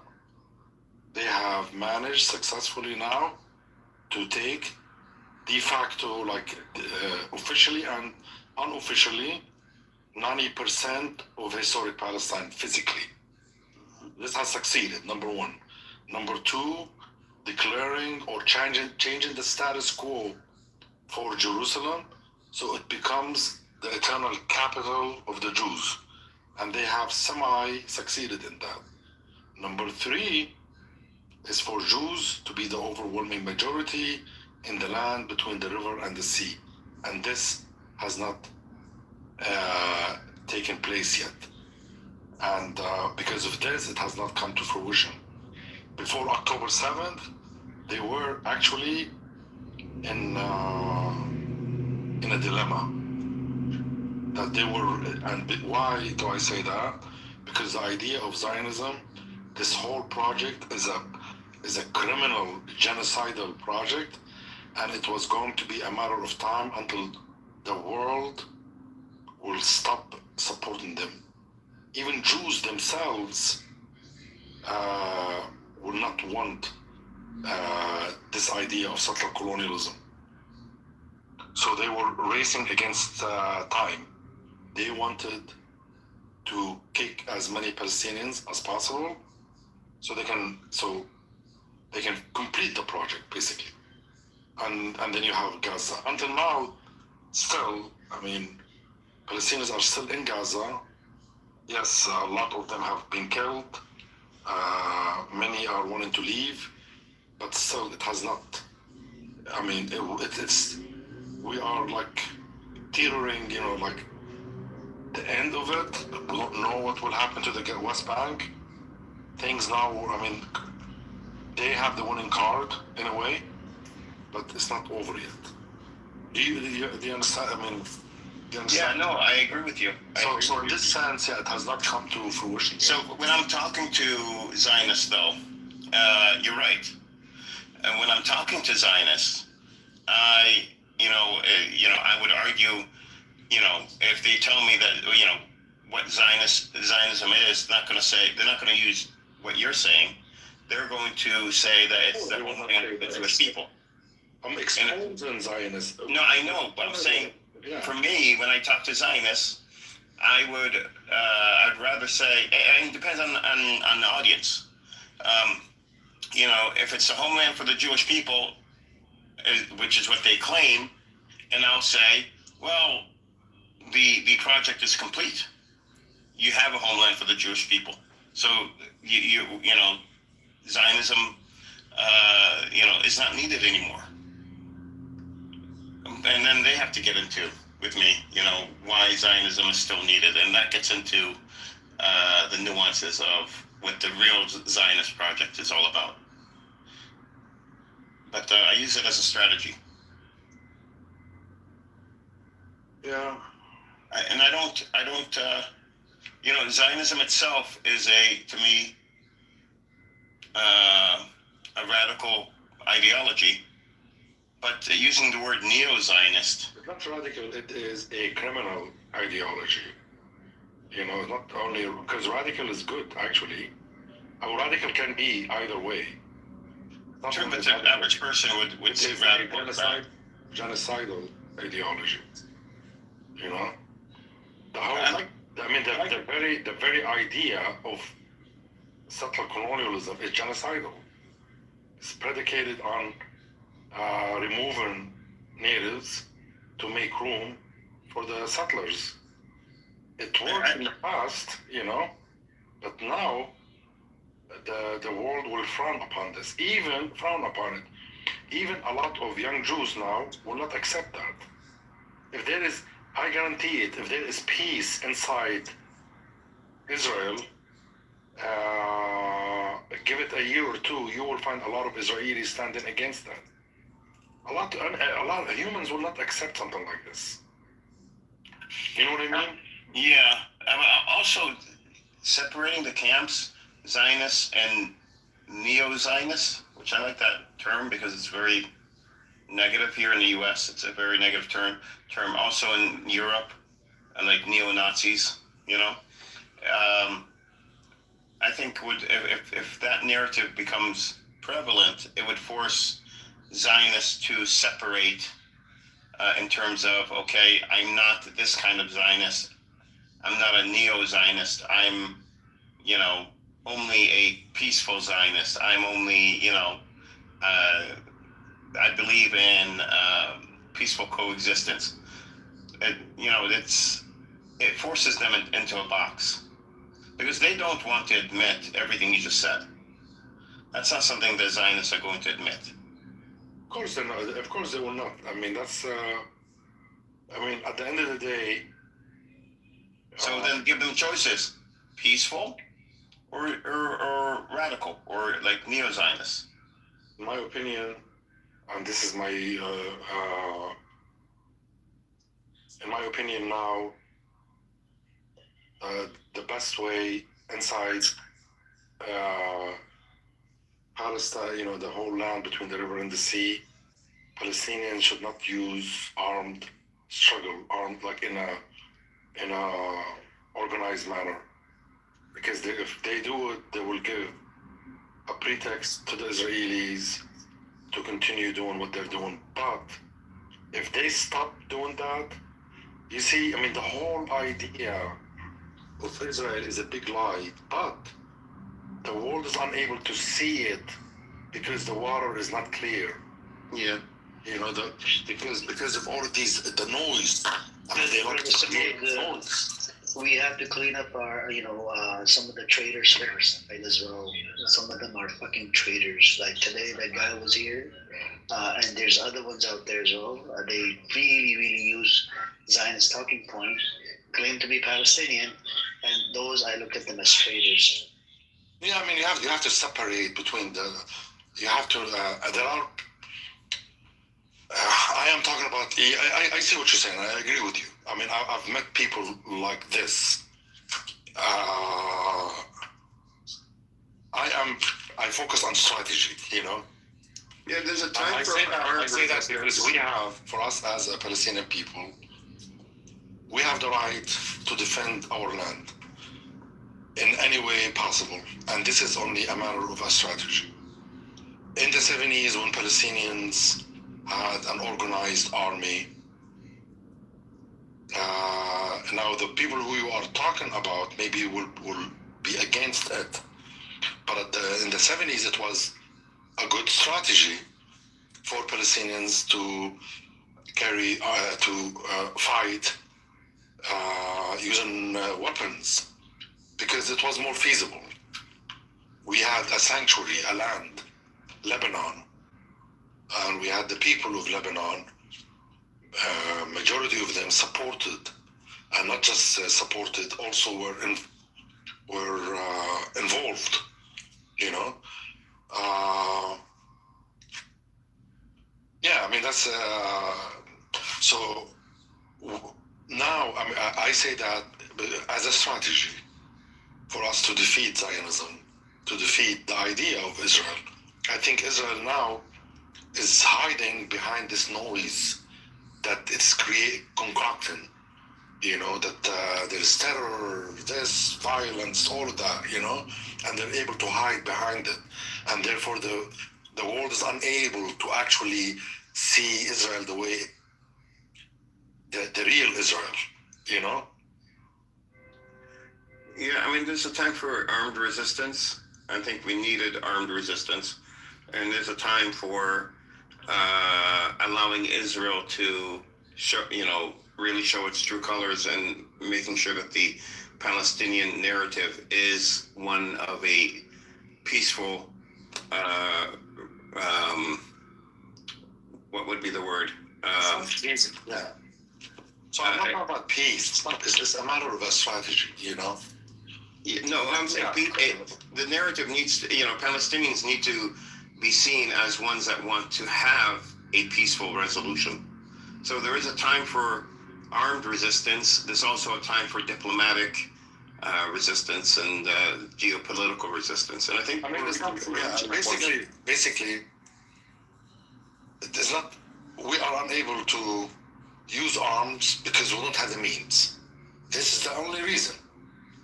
if the minute we have the means, we have the right, the legal right, the human right. It's a right. Any oppressed people have the right to fight. To use weapons. I mean, it's not. This is a right. It's not like the minute it happened. Like, let's say, I don't know. Like you have Jordan, for instance. I mean, just the minute that these means become available, then of course this option should be exercised, right? But what, like now in Gaza, Israel is taking more of Gaza.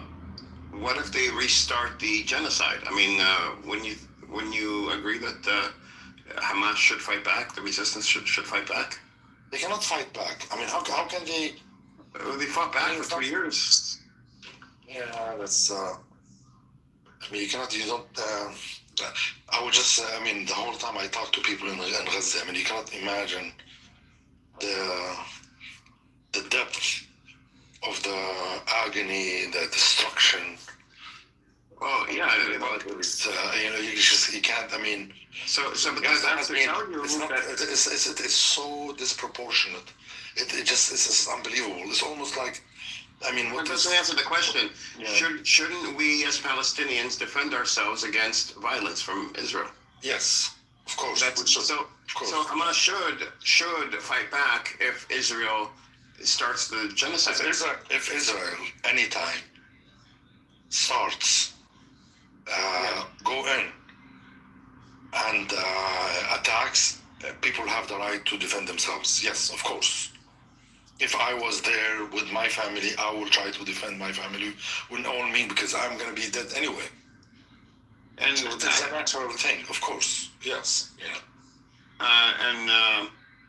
So I think what's keeping Hamas from not attacking back per se. I think they've been conducting very clandestine operations in Gaza against Israeli soldiers who have been firing back. So it's low level escalation, but it's a very fine line or rope that you're walking at this stage. When is armed resistance over? When is diplomatic resistance start? And they kind of both overlap sometimes. Yeah, but I mean, we have to be smart. Yes, PR matters a lot. How any story is perceived is very, very important. Perception is manufactured, it's not reality. There is a difference between perception and reality. Yes. Perception is something that is concocted. Let me give you an example. Back in 1982, when Israel was going to invade Lebanon, at the time, Ehud Barak was an army general, and Sharon was the Minister of Defense. Where's he? I thought he was a colonel. No, Sharon was the Minister of Defense, and that's why they blamed him for the Sabra and Shatila, if you remember, right? This is why he was implicated, because he was the Minister of Defense. I thought he was on the ground, wasn't he? He visited. No, he wasn't on the ground. He was the Minister of Defense, but he would go, and he would visit after different times he would go and visit. And when Beirut, when the Israelis entered Beirut, he went there a day before the massacre of Sabra and Shatila, for instance. He was there on the ground, for instance. So what Ehud Barak does, he writes a letter to Sharon, encouraging him and is encouraged to attack Syria, to invade, to attack Syria.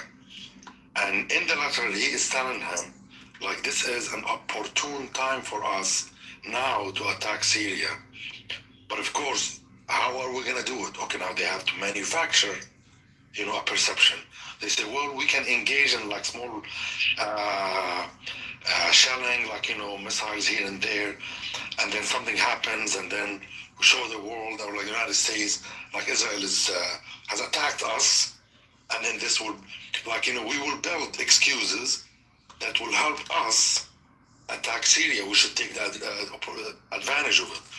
The point here is that they will not go into any war without creating a pretext, without setting up the perception, They will not do it, you see. And by the way, this letter was published in the Hamas magazine, newspaper. And it's a well-known document, basically. A letter was written for real by Ehud Barak to Sharon, and it shows you basically. The point again, sorry if we keep reiterating that Israel will always try, and not just Israel, any country will always look for a pretext before it commits a crime. So what I'm saying, in reality, before engaging in any war, you want to see how are you going to put up, stand up to this monster, because the world is not going to look at you as weak. The world is going to look at you as the same, like Israel. You know what I mean? Yeah. Yeah, so you better be prepared, basically, if you are going to go into war, or otherwise there will be consequences, deadly consequences, almost like, yeah.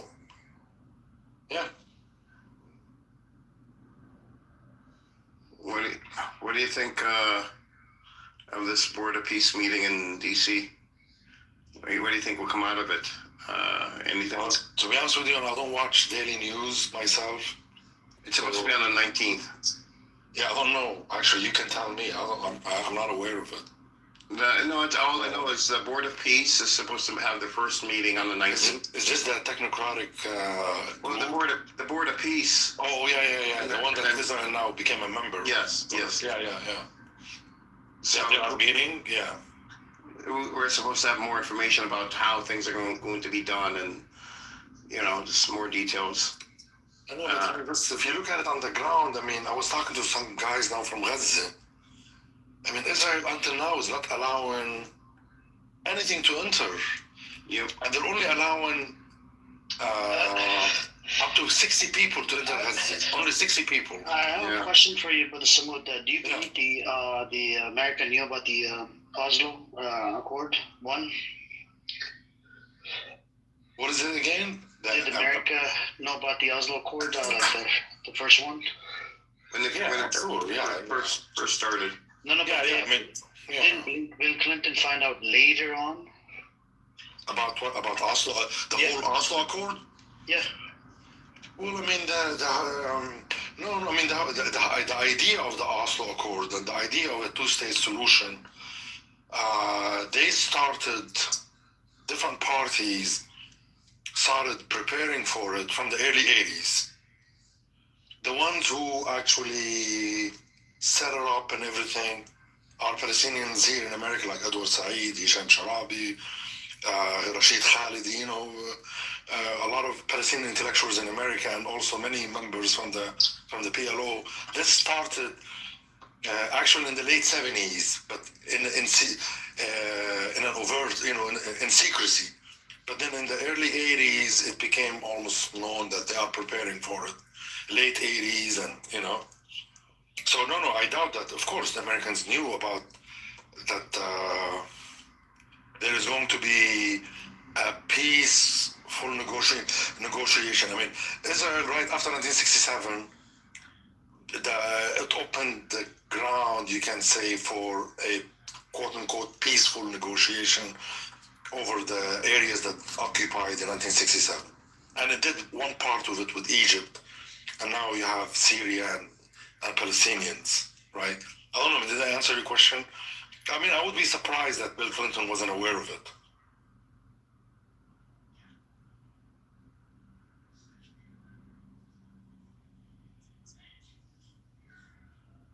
Amir? also, I didn't know that. But according to the idiot we had in here earlier, that idiot, he's a 48er. He claimed that Bill Clinton found out later, like down the path. America wasn't aware of it. It was a secret. And then I looked up on the AI. The AI agrees with his narrative. No, I mean, you see, I mean, maybe part of it, okay, like the actual, how the Oslo Accord, like how it was written, like the ones who actually sat down for the Oslo Accord, how it is going to be written, yes, could be, it did take place behind closed doors. Even members from the PLO, a lot of members were not aware of it, and this is why some of them resigned, and some others became very angry at Yasser Arafat, like Edward Said and Rashid Khalidi in America. It's like, I mean, we were working on this, and then behind our backs, like Edward Said was like behind our backs, you were actually working with some Israelis and finalizing the whole thing without even taking our advice. You know what I mean? Yeah. Yeah, so it could be like maybe like how, like the actual shape, how it was shaped. But the idea of a two-state solution, the idea of negotiating, peaceful negotiation, I'm sure 100%. I mean, come on, George Shultz, for instance, in the late 80s. You remember George Shultz? Yeah. Edward with George Bush the first, the father. Yeah. Yeah, I mean he did a lot of work with the Palestinians and the Israelis. He was like the mediator, right, between them in the late 80s. Yeah, what was he? Yeah. His role? Yeah, well, what was his title? I don't know, something in the White House or... no, not in the White House. That was something with the foreign department. The state, yeah. Something headed, the head of the State Department or something like that. Yeah. By the way, at that time, the White House chief of staff was a Palestinian guy. Was he? You know that? John Sununu? Mm-hmm. You didn't know John Sununu? No. You've heard of him, right? No. I was a teenager in the early 90s. Yeah, so the White House chief of staff, John Sununu. But then they kicked him out. Yeah, they came out, yeah. And then they kicked him out? Yeah, something happened like right before the United States invaded Iraq. Yeah. His father was the governor, right? But we're talking about the father, the White House chief of staff. The son became the senator. Yeah. Senator of some New England, one of the states, Massachusetts. I don't know, New Hampshire maybe? Yeah, New Hampshire. Yeah. Those are Palestinian stock too, right? Who? What is that? The Sununu family is of Palestinian origin. You know that, right? Yeah, but that's what you're saying. I'm saying a Palestinian guy, of course. He's from Jerusalem. Yeah. Sununu, from Jerusalem, yeah.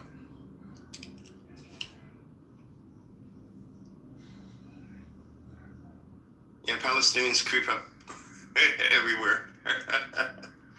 It's crazy. Yeah. But I mean, can you imagine, like, in Gaza, Israel only allows 60 people, at the most up to 60 people to enter a day. And there are about 25,000 people registered to return. So how long do you think it's going to take him? And it doesn't even, like, in actual numbers, about 40, sometimes 45 people enter Gaza every day. So how long is it going to take people to enter? 25,000 people,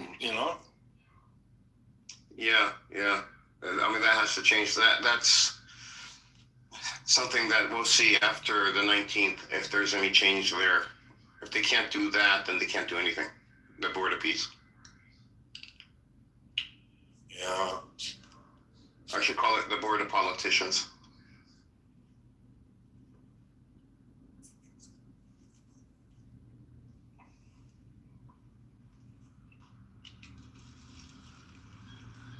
Indonesia is set to bring some troops in, about 8,000 to Gaza. And we're supposed to find out soon the makeup of the International Stabilization Force, the ISF, that's supposed to be going into Gaza and taking charge. The question is that who is going to force Israel from retreating back to the areas before October 7th? You know? Yeah, exactly. Who is going to force Israel to do that? You know, that's the question.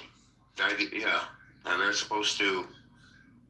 I mean, if the ISF is there, you know, Israel's supposed to be leaving Gaza altogether.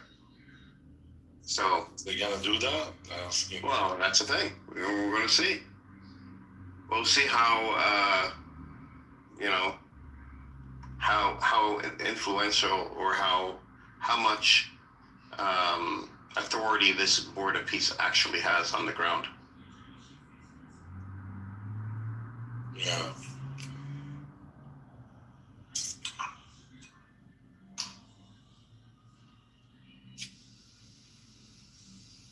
It is what it is.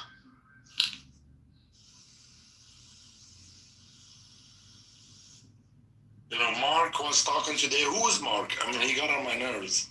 I wanted to engage him, but well, he's been in here. He comes in every now and then. He's a history teacher, I believe. Is he an Israeli? No. Mark, what are you talking about? Mark. Mark, yeah. He's a historian. King Reza Pahlavi is. Oh, you're the idiot doesn't he speak English? Okay, sit in the audience. Thank you. Anyways, for what'd you think about Benny Olive, Brother Samut? Do you think it's problematic? I heard him once only. I met him once about a few months ago. Former drug dealer and criminal. Who is it? Okay, I'm not sure.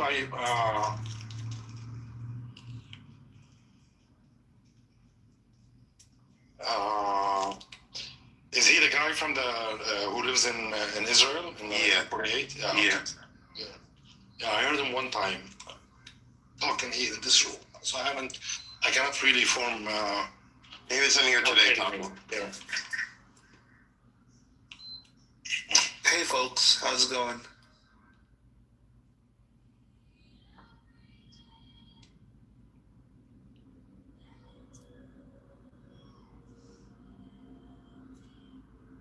Hi, Benny Goy. Hello, Smooth. Hey, Benny Goy. Naftali. What did you call me? Naftali. Hey. Is that your name? Yes, it is my name on here. Were you confused? A little bit, yes. So Naftali, did you just enter the room, Naftali? Yes, I was caught by the prompt. Yeah. And so you are in support of Israel? Yes, I support the great state of Israel. And you're an American citizen? I am Canadian. You are Canadian. Are you? With all due respect, usually don't ask these questions. This is up to you. But I mean, are you of Jewish background or Christian? Well, it's complicated. No, it shouldn't be. I mean, what do you believe? It's not. I'm not asking about. Actually, Brother Samut, he changed his position after he got beat up by transgender. Whoa, hey, Amir, transgender. What are you talking about? Stop bringing that. I just want to know what's your belief. Are you? Yeah. You know. I was trying to see. I was trying to know, like, are you a Christian Zionist or not? You. I mean, I'm not trying to. He's Jewish. He's been to Israel by the Samud. Oh, so okay. Yeah. Well, my father. So basically, you are a Zionist. My father is Jewish. Okay, so you are a Zionist. So by the halakha, I'm not considered a Jew. You are a Jew. But you have the right to go and live in my grandfather's house, right? Well, I wouldn't say I'd be living in your house. More like a tower in Tel Aviv, or maybe Zionist Jews have physically taken over 60% of the West Bank. But they're not. I'm gonna tell you like what Jacob said. If you don't, you can do it, Naftali. If you don't, other people. If you don't steal it, other people will go and steal it. You can do it actually. Oh, but it's not my responsibility. I don't think they're stealing it necessarily. No, it is. You are responsible because you I don't think we should simplify the process that is being undergone. Naftali, you support the state of Israel. Therefore, you are responsible. Don't tell me it's not my responsibility. Ultimately, I do believe that no matter your religion, you should be able to buy property, the territories. What? Fayad's picture. Check Fayad's picture. That's Jacob. That's the guy that was that said that if I don't steal it, somebody else will. So maybe Naftali, can I assume, because you are hesitating in answering, can I assume that you are perhaps confused on the whole issue, and then you're just having to support Israel because your father is Jewish? Maybe your father is a Zionist? Is this where you stand? What I said is I support people, no matter their religion, being able to buy property and then territories. What territories? What do you mean territories? The territories. Chinese territories? What territories? So, and Samaria. Most Israelis call it the territories, or a word that translates to the territories. They don't call it Judea, Samaria. They don't call it the West Bank. They just call it the territories. So you support, in this case, you support a Palestinian family that is languishing in a camp in the city of in Beirut for them to go and claim their house in Haifa, right? No. No. Why not? No, not at all. No going back, only forward. And it's hopefully it. Why not going back? You were able to go back, claim something. You might have created a story that you owned a stone somewhere in Palestine over 2,000 years ago. You were able to go back and claim it. We're talking about 76 years ago. Their houses still stand. Why? Based on what? Are you a man of principles, or just arbitrary decisions that you are making? Well, if they want to live in Haifa, the first step would be having to get Israeli citizenship. And I think the people that left are the people that decided not to take Israeli citizenship. And the Arabs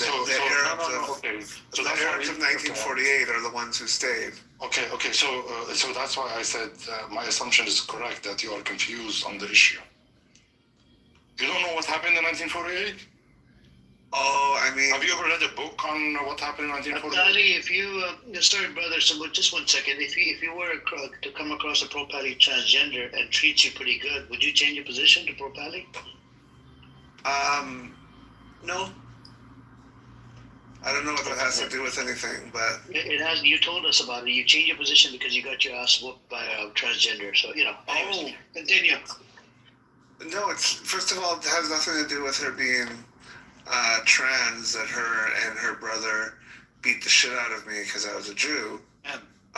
So you don't have to bring up that every time. No, because you change your position because of that experience. Naftali, you change your position because of that particular thing. That's what you told us. Well, suffering a hate crime does help in shifting away from supporting a group that doesn't have your best. Yeah, if you find another transgender that loves you a lot as a pro-pally, would you change your position? No. I don't know why you're getting all personal here, Amir. You're always getting personal with me, and I don't think it's very intellectually honest. Sorry, Samud, he told us he changed his position because of what happened, the experience. Are you in Toronto, Naftali? Yeah, Benny Gay can hook you up. Benny Gay can hook you up. Yeah, I'm Benny Gay. I have a lot of hookups on Church Street. Benny Gay can hook you up. Are you in Toronto, Naftali? Where do you stand? Where's your stand like a bus stop? Benny Gay. I can't believe I'm asking you. I'm not going to dox myself, Benny Goy. No, I mean, just tell me like the general. I'm not telling you to give me your address, right? Like Toronto, the big city, bro. Has 7 million people. Like GTA. I live in Hamilton, Alberta. Hamilton, there's no Hamilton in Alberta. Hamilton, Alberta. Okay, all right.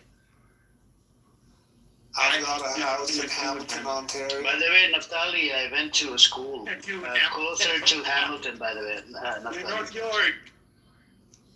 The first apartment when we first migrated to Canada, we lived in North York. By the way. Oh, North York. Yeah, and then we moved over to a different place.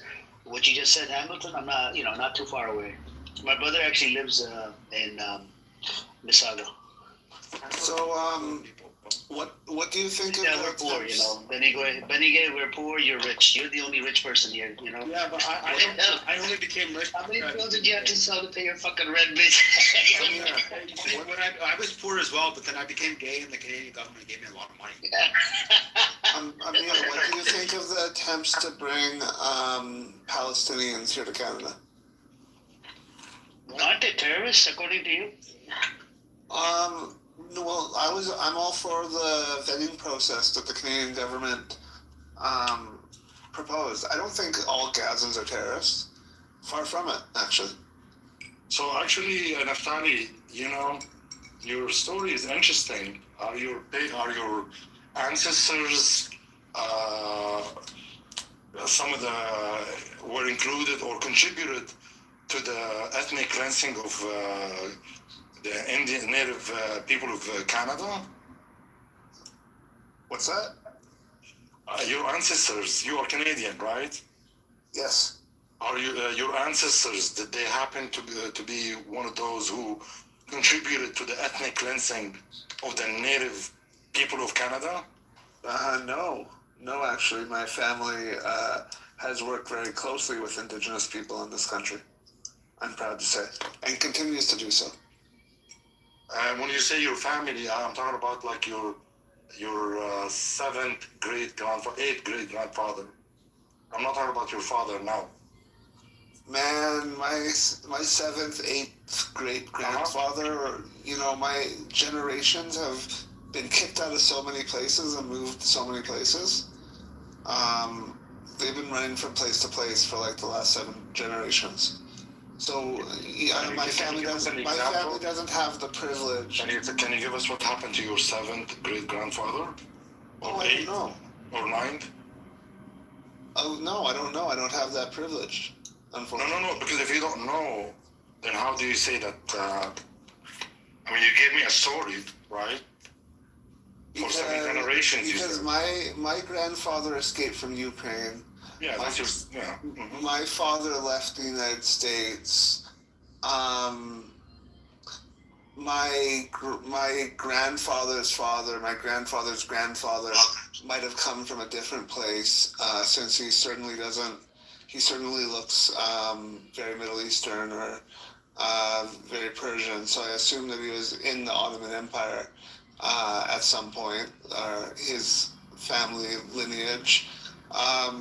My family goes back to having, I guess, as far as you can trace back from DNA, Spanish roots.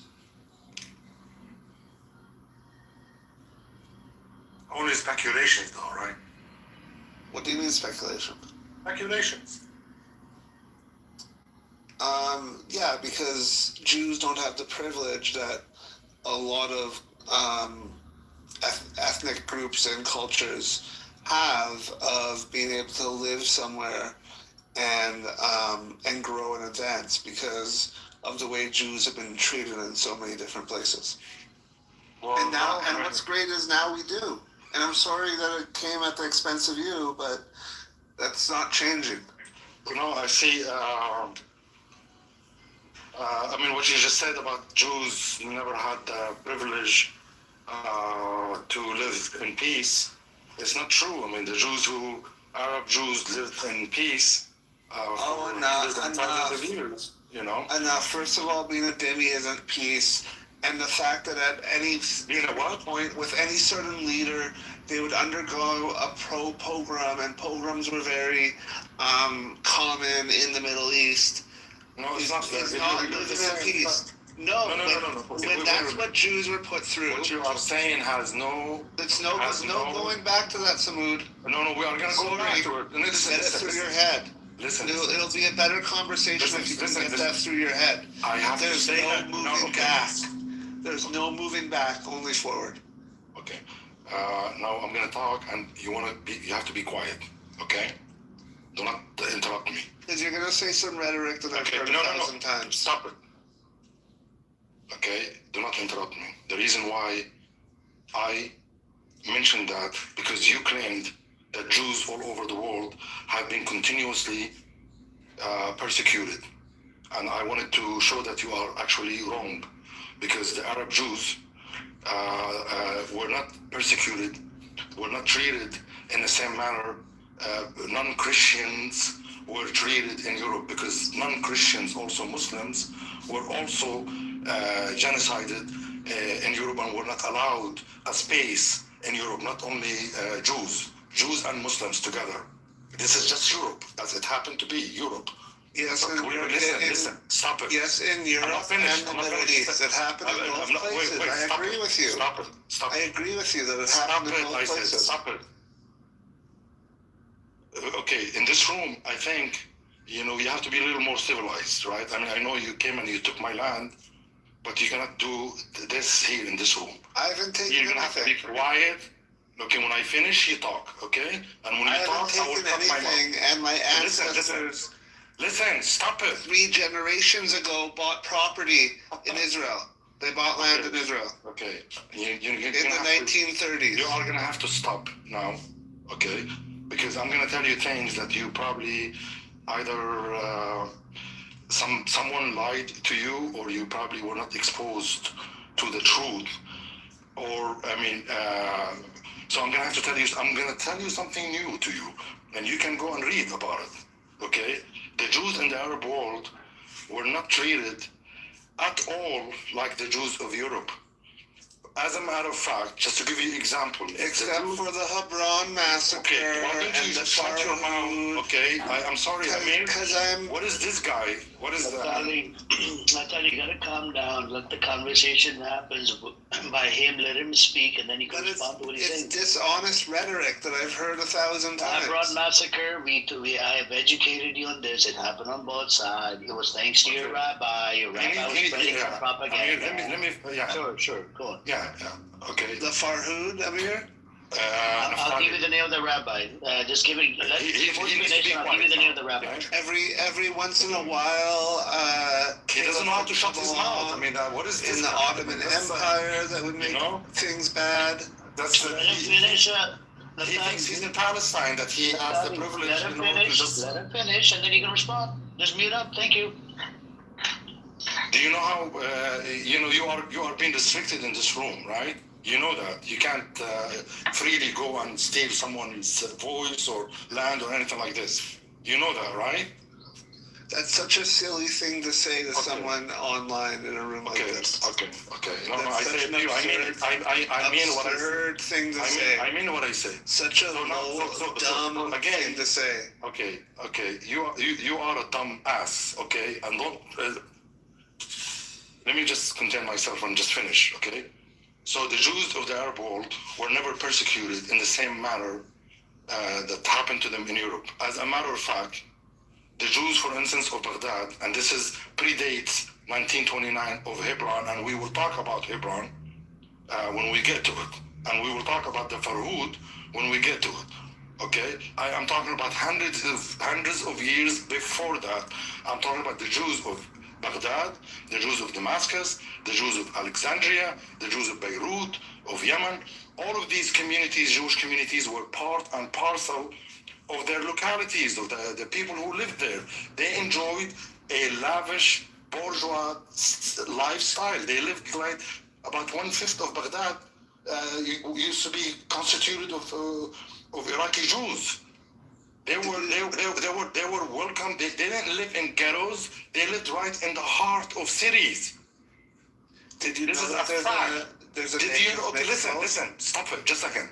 Hey, so apparently, you are not aware of that. You just know yes, sound I'm bites. aware of that. No, you're Yes, not I'm aware of that. You're not aware. You weren't aware Yes, of that. I'm I just aware. taught you something new. Okay? No, you didn't. I've spent many years on this app. I've had these conversations many times. This is how you learn from this app? Yes. Your source of education is from this app, yeah? Well, I've been on this app for on and off about 4 or 5 years, and yes, I've had a lot of different conversations. This guy, Amir, maybe you spoke to him before? I spoke to him, but he claimed to be anti-Zionist before he got his ass booked by a transgender. Yeah, he's a confused person, so... Yeah, he's very confused, and I want to help. I want to ask Benny Gary to find you another transgender, and maybe he or she can appreciate you, whatever you are. First of all, I don't think we should. And then become pro-Pali again. I don't think you should call them a transgender. That's a very bigoted way to refer to them. And listen, I believe that trans women are women. And I'm attracted to women. So what point are you trying to prove? That I'm more progressive than you? Because if so, point proven, Amir. You told us you were pro-Pali before, and you well, I wasn't very educated in it all, to be honest. Yeah, but you found somebody on Tinder or something, and you found out that there was a transgender. You went with it. You did whatever you did, and then you got your ass whooped by that person. And that person apparently was a pro-Pali or whatever. You told him that you were Jew, and you got your ass whooped by the brother. I'm saying if you found another one that's pro-Pali, but they don't whoop your ass, they do respect you as a Jew, would you change your position? Well, that's a really odd question, but I don't think so, no, because my position went to where it was because I also did the birthright program and really saw the reality of the country. I went to Jerusalem and I saw Muslims and Jews holding hands, singing peace songs and dancing in the streets. That's not true. You saw it's an isolated incident, right? You saw 50 Muslims, 20 Muslims. I don't know. One picked a fig for me and gave me a fig. It was a really nice moment. What? There was a Muslim woman walking with her child on, I don't know if it was Shabbat or what, but she picked a fig for me off a tree and gave me this fig. Okay, so she did it out of respect. Oh, absolutely, yeah. But it has nothing to do. Look, from the Muslim perspective, we don't have a problem with the Jews. They did coexist prior to 1948. The problem came around when you had the Zionist scumbags coming around. They wanted to establish a state by ethnically cleansing Palestinians. That was the problem. Now, that problem, it needs to go away. People can coexist all day long. But the state, down the road, it's going to have to dismantle. I mean, the state cannot run like this. And right now, Netanyahu wants to attack Iran. Yeah, I mean, look, I think ultimately they're going to try to use economic means first. They're trying to avoid another war, for sure. Mm-hmm. But yeah, I'm sure Netanyahu does want to attack Iran. So, you did your birthright. You saw people holding hands. Just because people were holding hands, you decided to pick the other side. Well, it wasn't pick the other side. It's more that I decided to take the time to learn. Did you go to the West Bank? Did you ask Palestinians how they're getting treated? Did you see the 920 checkpoints on the West Bank? Did you see how they cannot collect the rainwater in the West Bank? Did you see any of this? No. How they're occupied? We're not allowed. Mm-hmm. We could go in the West Bank. I mean, I wouldn't feel safe in parts of the West Bank. I went to Area C where I do feel safe. Area C is occupied by Israel. Area B is occupied by Israel, and and some control. The PA controls it. That area is controlled by the PA. But if you want to go into those areas, although hold on, when I was in Jerusalem in 2022, I did dab up a Lion's Den member. That's fine. What I'm saying to you, you should go into. I was in Jerusalem, and I was all like, "What's up? Nice shirt." And so you're flirting with the guy. What's that? You were flirting with the guy. Oh, I wasn't flirting with him. I was complimenting his shirt. He was a Lion's Den member. And then there's IDF members all around the world. IDF are fucking terrorists. No, but like the Lion's Den is actually a terrorist. IDF is literally a terrorist. It was established out of three Jewish Zionist terrorist gangs. No, I mean, Haganah, Irgun, and Lehi. You didn't know this? I mean, they're military. You can see That's them as fine. like. You can be militarized and be a terrorist. It's a terrorist entity. You can see them as having like fascist leanings or whatever you want to paint it as. I'm telling you that they're military. They don't meet the definition of a terrorist because IDF was formed out of Haganah, Irgun, and Lehi, three Jewish militia gangs. These were terrorist gangs according to the British and the U.S. Well, no, the Haganah wasn't viewed in the same way. The Irgun and the Lehi were. Okay, so Haganah in 1940, after the white papers were issued, they planted a bomb on a ship full of 600 Jews or something, 700 Jews. Actually, it was 1,800 Jews. Sorry. Listen, I don't the bomb went off. Guess what? Bomb went off. Yeah, the Lehi Jewish military approached Hitler in 1940 to 41. Who approached fucking Hitler? Yeah, I mean, like, I don't fuck with the Lehi because of that history. But yeah, but Haganah did atrocities. You gotta respect the Irgun, and it's debated whether or not the Irgun. They're all terrorists, bro. I don't know. I don't know what to tell you. If you listen to the telling from their perspective of the King David bombing, what was their perspective? Do you believe they were terrorists? Well, their intention was to get all the civilians out, like evacuate it. They were just going after the property, but then something moved up, like the timeline, so to speak. But someone still did make a call to try to get people to evacuate the building. More people would have died if he didn't like go through very risky circumstances, risking getting caught in the act to warn people to get out of the hotel. So it's not a terrorist attack. So if you have a Zionist Jewish militia, attack. So it was a terrorist attack. So do you know how many Arabs were killed? In the King David bombing? Yeah. Like 4? 41.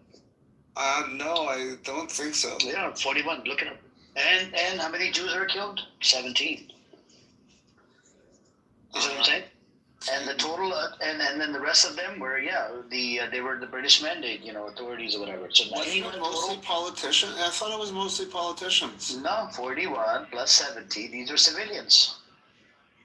So, okay, there were 91 deaths. Yeah, that's significant. Yeah, 91, take away 41 and 17. 41 plus 17, how much is that?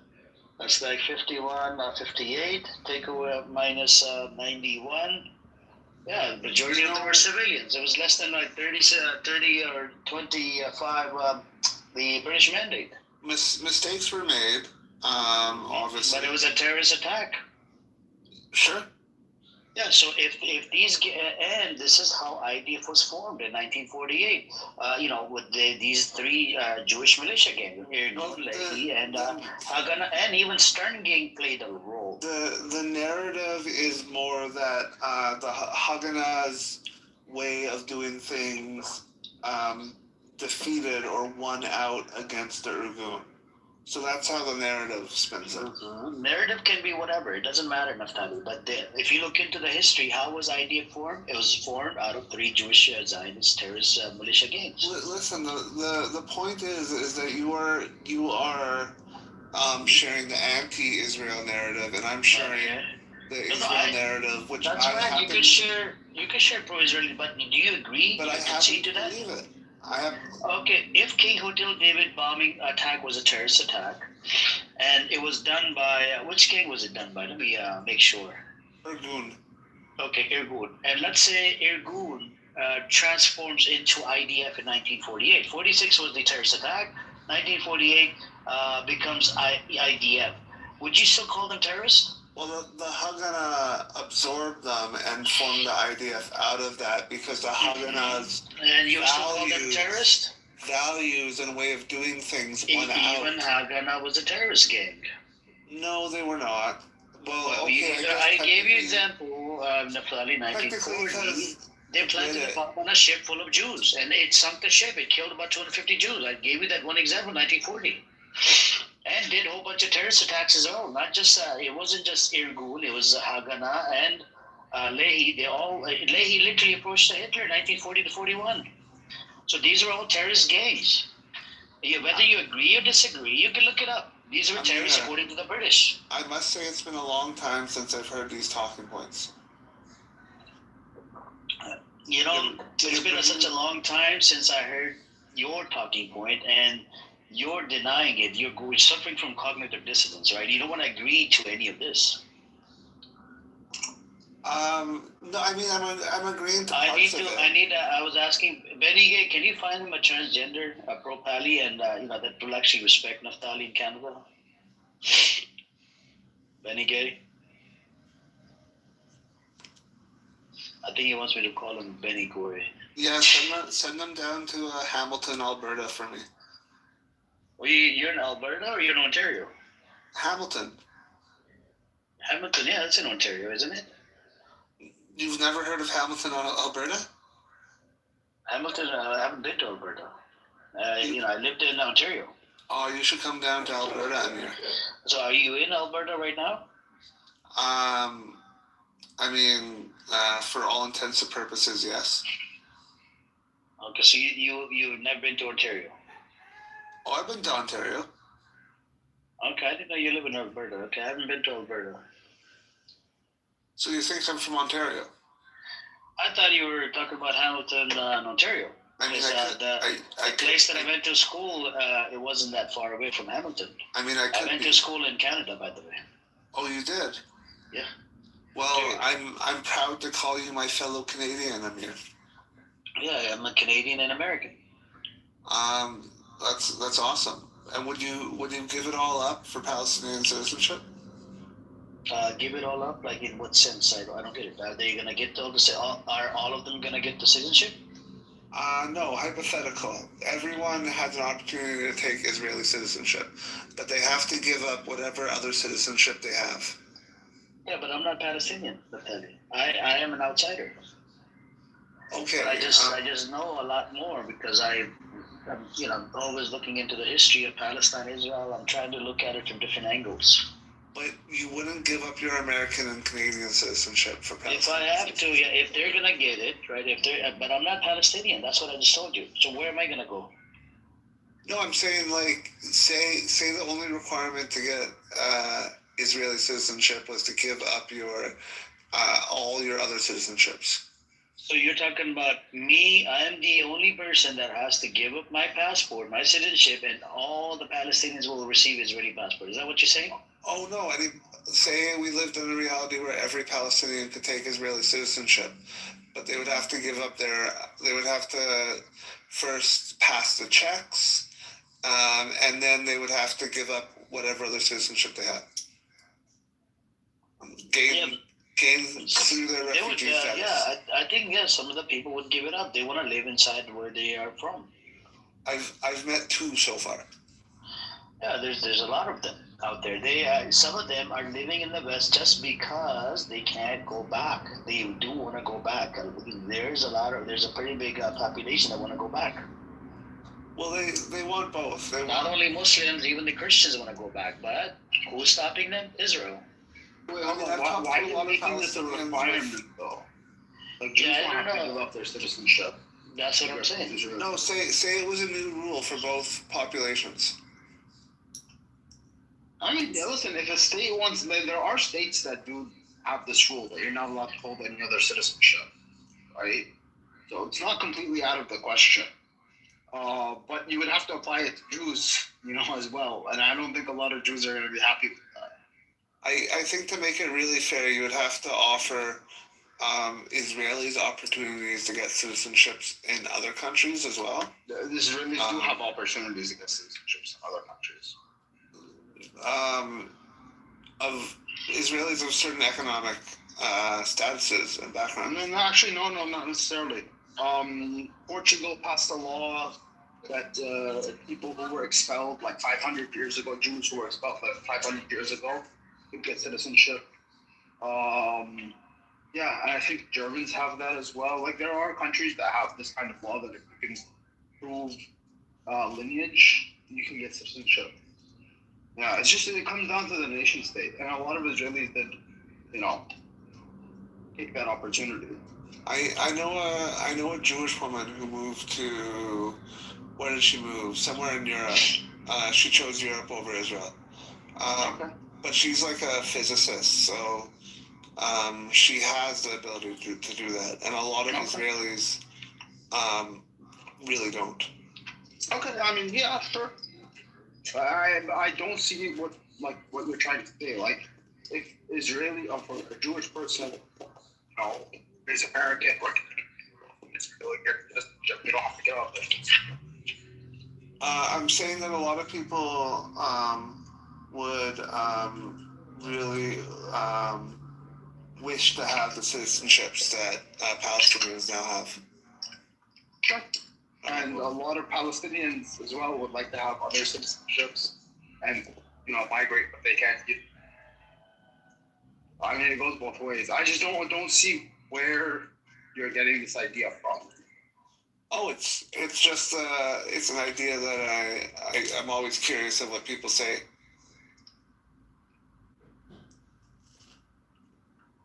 Because I actually know a lot of Israelis that I think would prefer to be like in North America or Europe right now.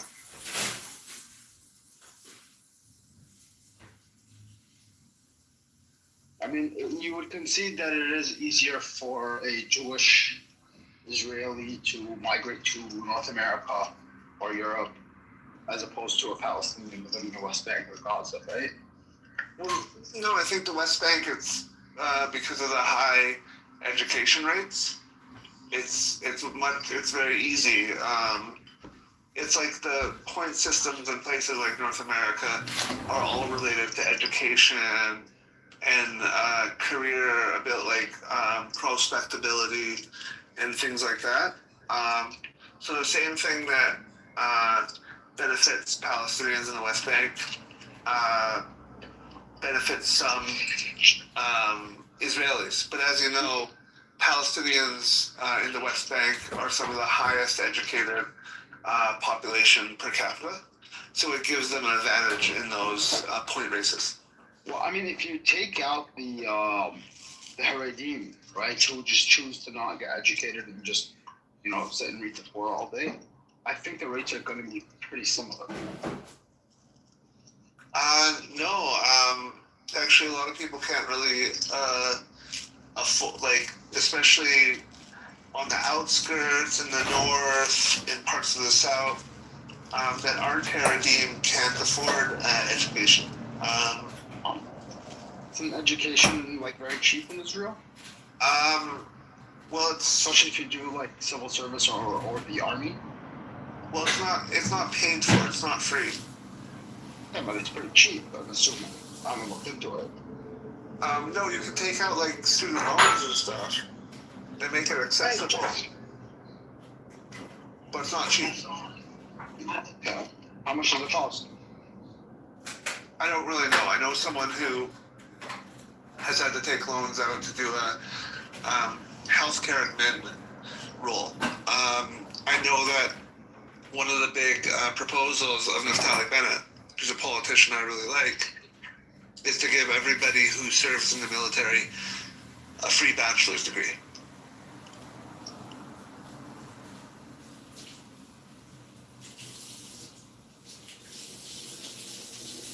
It's a great proposal. I'm just looking this up.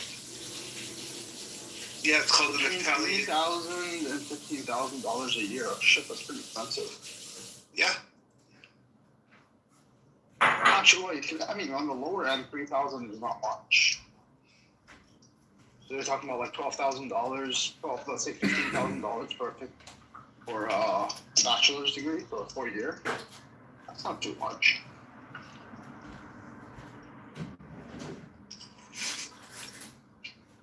Yeah. I mean, it's like it's hard to afford to go to school because the cost of living. A lot of people have to travel long distances to go to schools. Ali, is that you in the picture, if you don't mind me asking? Yeah. You like watermelon, huh? Yeah, watermelon's great. Oh yeah, he used to like watermelon a lot. It's good. It's good for your body. I think they use even a watermelon diet. Yeah? Yeah. Is that a very healthy diet? It is. It's all watery. But, you know, you have to be careful if you, you have to be careful because it's all water. You're just drinking and eating water, you know. Yeah, it sounds good. Good for you. Flushing out the toxins. I did that a long time ago. It was good. But anyways, I think that sadly we need to bring you to the Propelli side, right? I have this wishful thinking. One day, you realize that yes, Israel has done a genocide. Do you believe it's a genocide, Naftali? I don't know. So let's say ICJ comes out with the ruling it's a genocide. Would you then concede that Israel did do the genocide? No, I don't. I think it's a biased court. What I would say is, by certain scholar standards, so I say possibly. It depends on what lens you look at it through. So what is your standard for calling it a genocide? Well, you have to separate an intent from actually what's happening, and whether or not you're using intent as one of the measuring sticks to determine whether or not it's a genocide. Because if you don't use intent, then you could consider both October 7th and what's happened since October 7th as genocides.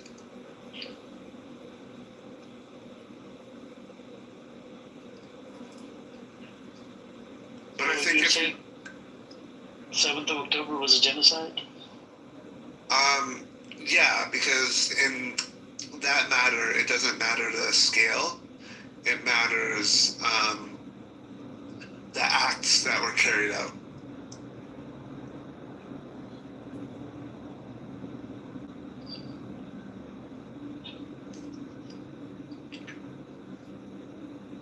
So that would be that you have to concede that both is a genocide. Now, if you don't consider October 7th a genocide, then you can't consider what happened since October 7th to be genocide. So 7th of October, you're saying was a genocide, correct? No, I'm saying it under certain definitions. I don't have a single scholar that says it's a genocide. I don't have the ICJ saying it's a genocide. I'll send you the podcast. It was an Ezra Klein podcast. It was actually very good.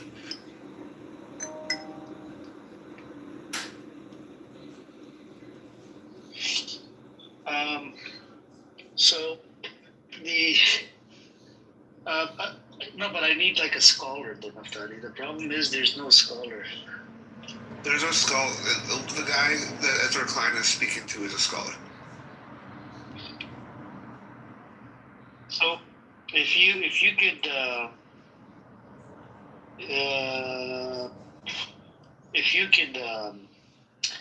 provide the opinion from the scholar, I would really appreciate it. Because look, I need I need. I'll give you example. Just one scholar, right? He's an Israeli Jew, Omer Bartol, right? I have a lot of them, but I'm just gonna focus on one. He wrote a beautiful opinion piece in New York Times. We have Emrose, right? She actually interviewed Omer Bartol. Oh wow! A couple times as well. And he's a genocide studies scholar. He actually came on Mahdi Hassan show. You know Mahdi Hassan, Naftali? Mahdi Hassan. Yeah, I think so. Yeah, so Mahdi Hassan is pretty famous, right? He came on. So Omar Bartol even came on his show and said it's a genocide. What's happening in Gaza? And the opinion piece that he wrote in New York Times. That's and he doesn't have any biases though. He actually brings out the statements coming from the government officials. You know? Yeah, and like the government the officials. like the Amalek statement and the crazy guy that said we should do Gaza. Yoav Galan said this, but the thing is, look, these are government officials. So Yoav Galan, leave Yoav Galan alone. He is an angel. He said it. He said it. He's an angel of hell. No, but that's what I'm saying. So he was the top commander of IDF. IDF, would report back to him, and he was the one that was the controlling force above IDF. Hey, I think Yoav Galan is a very, very brave man in the way that he stood up to I'll give you an example. And the government. If he says no water, I don't have a bad. You won't hear me say a bad thing about Yoav Galan. That's fine. If he says no water, no electricity, nothing in Gaza, right? And and you see the actions, and the actions align with what he says. So then you have to take that at face value. That's just a war tactic. In fact, it's a war tactic that most militaries do follow through on. It's a war crime. No, it's a war tactic. According to the Geneva Convention, it's a war crime. According to international law, it's a war crime. You don't have to provide your enemy with electricity and water. No. Do you know that according to international law, you even have to provide food to your for Hamas, like to your enemy? I know Israel's the first country that's actually followed it. Then no, it didn't. They stopped the food. They did a blockade. So they stooped to everybody else's level because they were. No. They didn't stoop to it. The problem with Israel. You think Russia is providing the food to Ukraine? Oh, Russia, yeah, for sure. Russia. Look, it's not Russia providing the aid. It's Israel providing the aid to Ukraine, and America providing aid to Ukraine. It's nothing to do with Russia. The problem with Ukraine and the Gaza situation. So Gaza is under occupation. It's not a sovereign nation. You see what I'm saying? But the Ukraine is a sovereign nation. Now, if Palestine was a sovereign nation, then they would control their water, electricity. They can collect rainwater. There will be no checkpoints. They'll be ruling over the West Bank, East Jerusalem, and Gaza.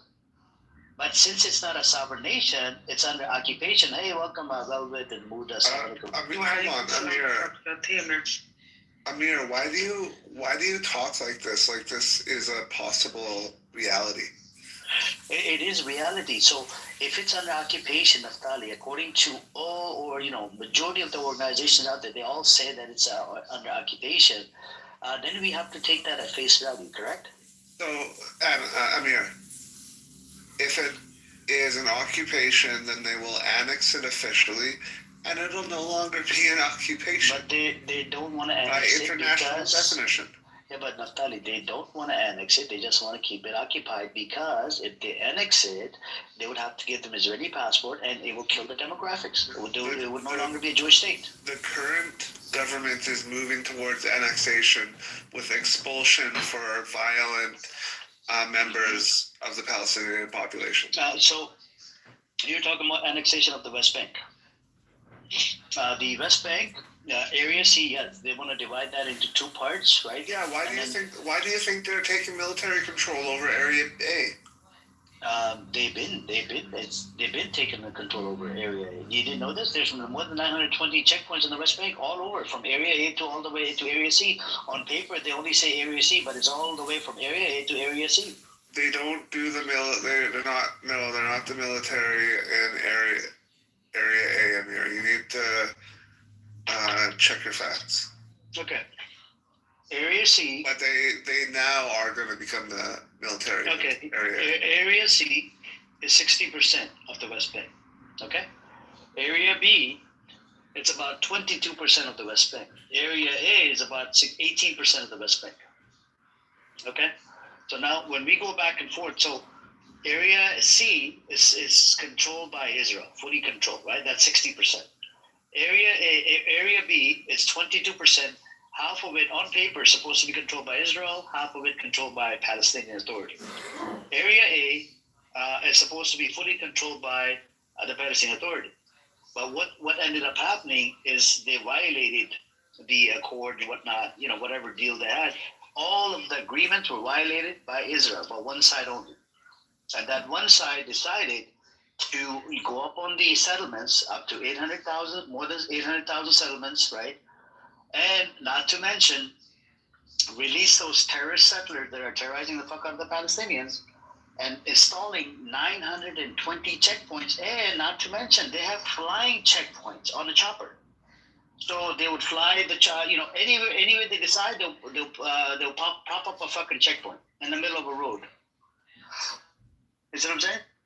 So you should, and these checkpoints are troubling, are the problem for the Palestinians. So if you have Israeli license plate and you have Israeli passport or whatever, you won't have a hard time at these checkpoints. You can get past it, no problem.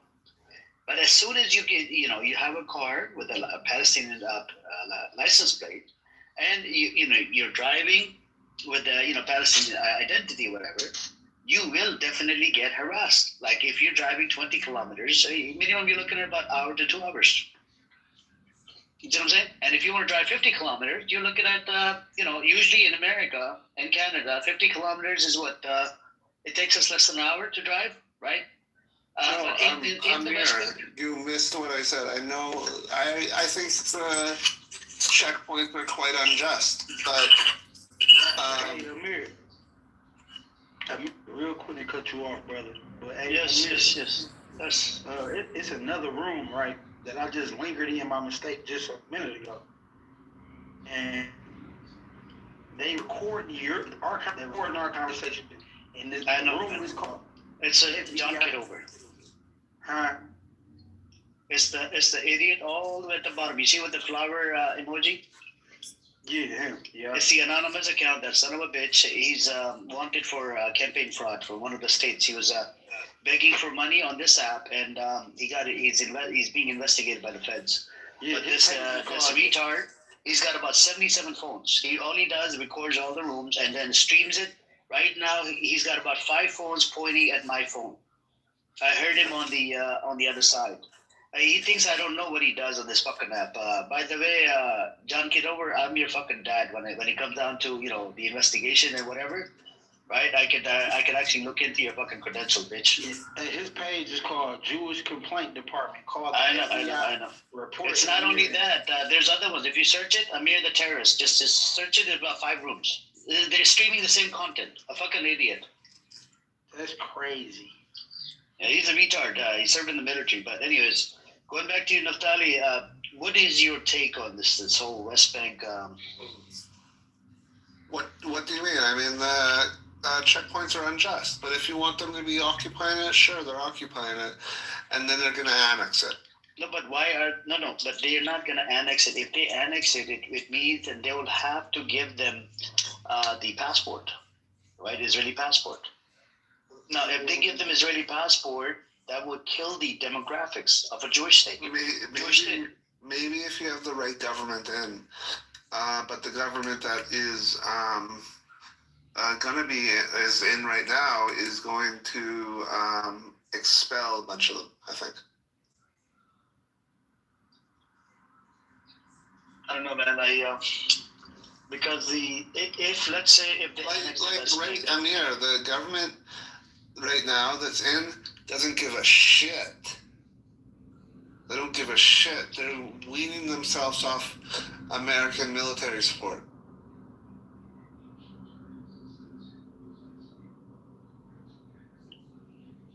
They don't want American oversight.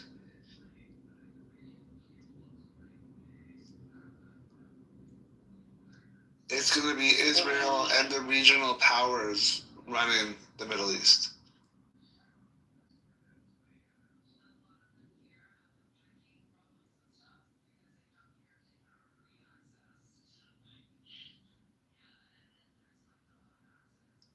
And that's not my position, Amir. So what is your position? Do you believe in two state, one state?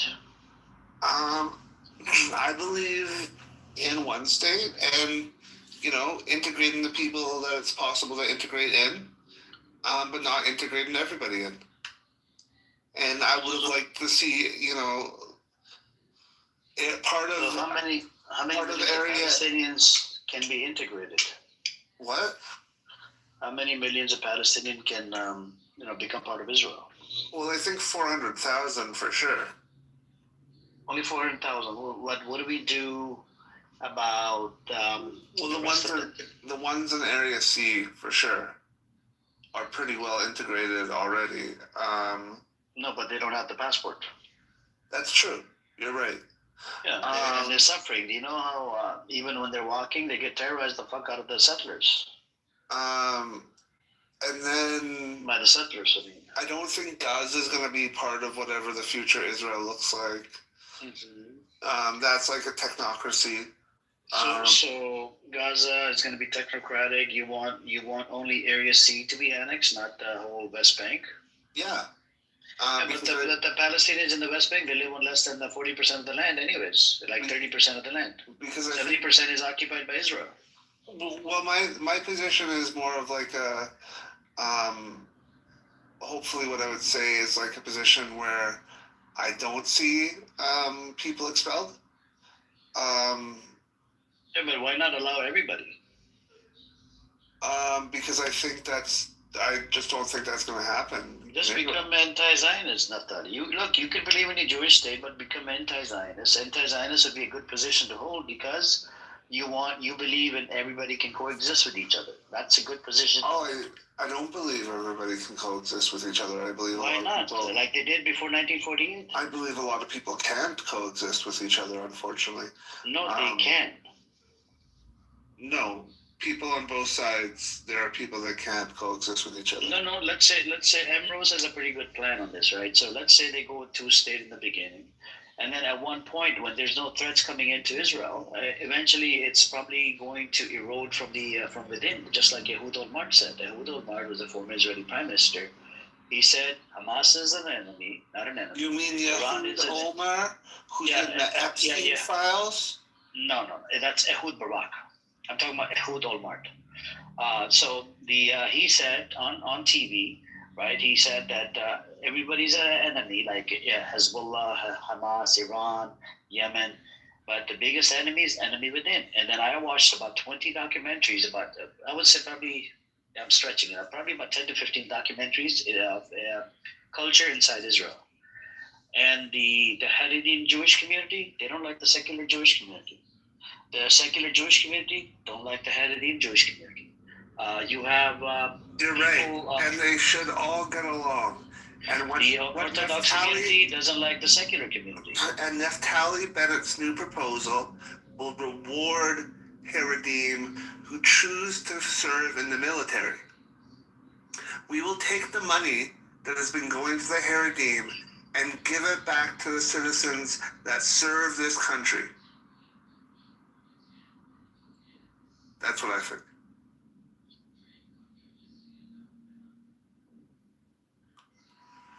And I think he's the man that we want in charge if we are going to try to integrate Palestinians into Israeli society.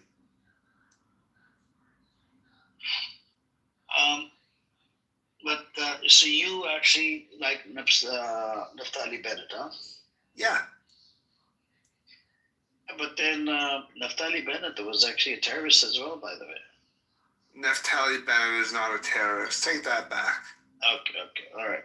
I'll read it out to you. Controversial statements, okay? In 2013, amid prisoners swap debates, Bennett reportedly said, I already killed lots of Arabs in my life, and there's no problem with that. Defending targeted killings of terrorists over arrest, he clarified and referred to combatants during service that, quote, fueled racism charges from Palestinians and leftists. and the military operation, like as a Listen, commando. he's a little bit rough around the edges. He's a military man. He's well-meaning. He's polished himself since then. Okay. Let's go over the second claim now. Military operation as a commando in Operation Grapes for March 1996. Bennett led a Maglan unit in South Lebanon under a mortar fire. He called for artillery support that accidentally shelled a UN compound in Qana, killing 106 Lebanese civilians, mostly Shia Muslims, and 4 peacekeepers. A massacre drawing global outrage. He denies altering plans independently, calls accusations a smear. Killing 106 Lebanese, it's okay? Well, it did say it was an accident. Yeah, but he knew about it. But it was an accident. No. That supported that accidentally. He could have said, no, don't attack. Don't, because IDF is like the most small army in the world, right? Read that again, Amir. Read that. Okay. As a commando in Operation Grapes of War, 1996, Bennett led a Maglan unit in South Lebanon under a mortar fire. He called for artillery support that accidentally shelled a UN compound. There you go. Accidentally. But how do you accidentally shoot bullets at buildings, at the UN building? He needed military support. So it's okay to kill 106, whether accidentally or not? Listen, there were obviously terrorists using that UN building. No, they were not. There were no terrorists in the UN building. Or there were terrorists that were close. There were 106 civilians were killed. And guess what? There's 2 peacekeepers. The UN peacekeepers are inside Lebanon. There's about 10,000 of them. This was a time before they had the precision missiles that they can now use. Okay. And then let's move over to the, as a public security minister, 2019 to 2021, Bennett oversaw Yamam unit recapturing escaped Palestinian militants from Islamic Jihad without major civilian deaths. Critics tie him to hardline West Bank policy like settlement expansion, seen by some as state-backed creeping annexation. And no formal terrorism charges exist. Actions were official IDF ops, though opponents framed them as. So here's the deal. He supported the expansion, the settlement expansion. So do you believe in that? What you're saying that in Area C, you feel like there's creeping annexation, and it would be better if they just got it all over with. Yeah, so if he believes in expansion of settlements, you're occupying more of the land that doesn't belong to you. Guys, it's Teddy Swims. That's fine. Do you know who this guy is? Yeah, I know he's a celebrity. Teddy Swims comes to your rooms? Yeah, he does every day. Well, that's crazy. Yo, Teddy Swims. What's up, Teddy? How you doing today? Teddy's cool like that, He's he doesn't speak much. He's very when he speaks, he's very careful what he says because he's in a room full of terrorists, And sometimes he calls me a terrorist as well, and then sometimes he calls Fire a terrorist. He calls Naftali, you're definitely a terrorist. Shape is a half terrorist. Mazi, for sure. He always needs therapy from Razatalo. He's definitely a terrorist. I am not a terrorist. Velvet, she is a terrorist when she crashes out. Right, Velvet? We're all terrorists. Fawad is a terrorist. You, Naftali, but terrorist title over your head is just too much, man. You're like way above. You're promoting Naftali Bennett. I mean, he's a terrorist, man. He believed in settlement expansion. That's terrorism right there. So, no, that is not terrorism. He believed in expansion. Yes, settlement. Expansion is healthy. No, it's not healthy because that land doesn't belong to you. According to Israeli Supreme Court, it's under occupation. Well, some people. The whole West Bank, not just Area C. The whole West Bank is under occupation. So are you going to say the Israeli Supreme Court is biased? Listen, parts of Area C are fully settled, full communities. No, but he promoted more settlements. Yes, he does that. Okay. So if he did that, does that make him a terrorist? No. Okay. Why would you? So I live in California, right? I live in Los Angeles. Now, if he comes in and he becomes like a leader of the city that I live in, and all of a sudden he said, "Look, you guys are God chosen people. You can go and expand your settlements on Amir's property," right? So would that be a terrorist act? Well, wait, what? Yeah. Let's say the city that I live in, I'm in Los Angeles, right? All of a sudden, Naftali Bennett becomes a mayor of the city, right? He approves some resolution. He says, "You guys," he talks to his people. He goes, "You guys are the God-chosen people, and go and colonize, and you can build settlements on Amir's property." Is that like terrorizing me? They're going to be terrorizing me, right? By building settlements on my property. It's empty land. No, but it's my land. At the end, I have the deeds. I own the land. Oh yeah, where are the deeds? I have the deed. Show us the Israeli deed. Yeah, that's the deed. You're not They even don't go Palestinian, Amir. I don't have to be. I'm giving you example in America. If this was to happen, that would be terrorist, right? Terrorism. I don't think it would be. I think And mayor, saying real estate. No, mayor saying to his people that you guys are God-chosen people. Go take over Amir's property. You could build settlements on his property. You could expand.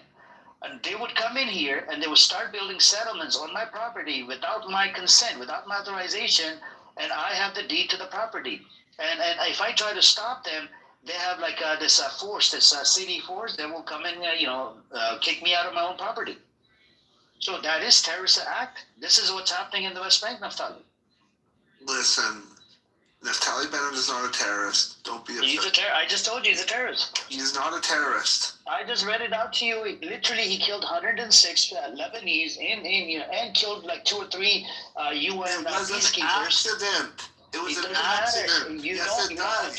Okay. So how do you bring 106 Lebanese back into to the land? How do you bring them back? What do you mean?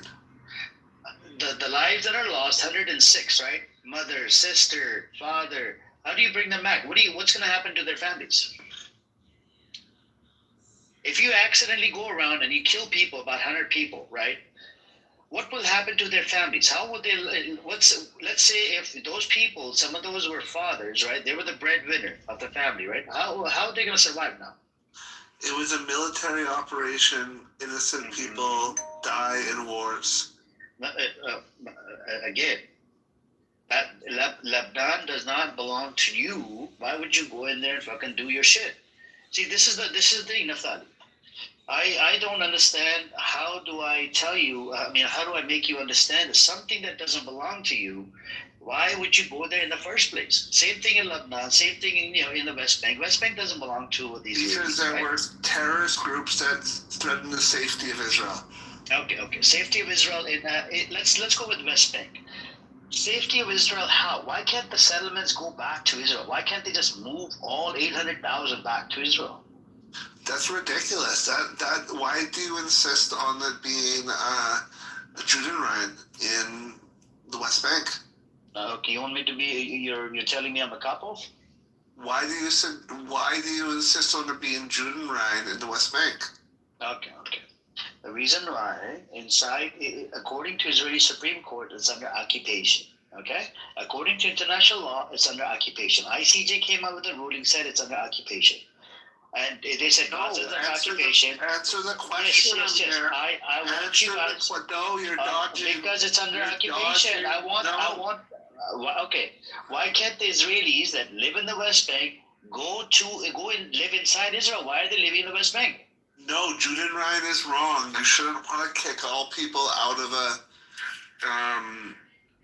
region, even if it's okay to occupy Palestinians' land.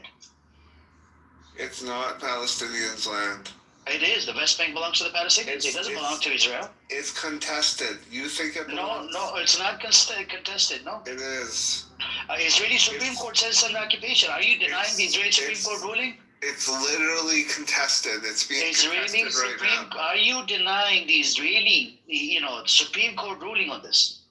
No, I'm just saying that's what's happening, and it's No. If the court comes, if somebody, kills somebody, and the court comes out and says, yes, he's a terrorist, he's a criminal, he's the one that murdered this person, right? So you would take that statement that, whatever, the judgment is coming from the court, you would take that at face value. Same thing, according.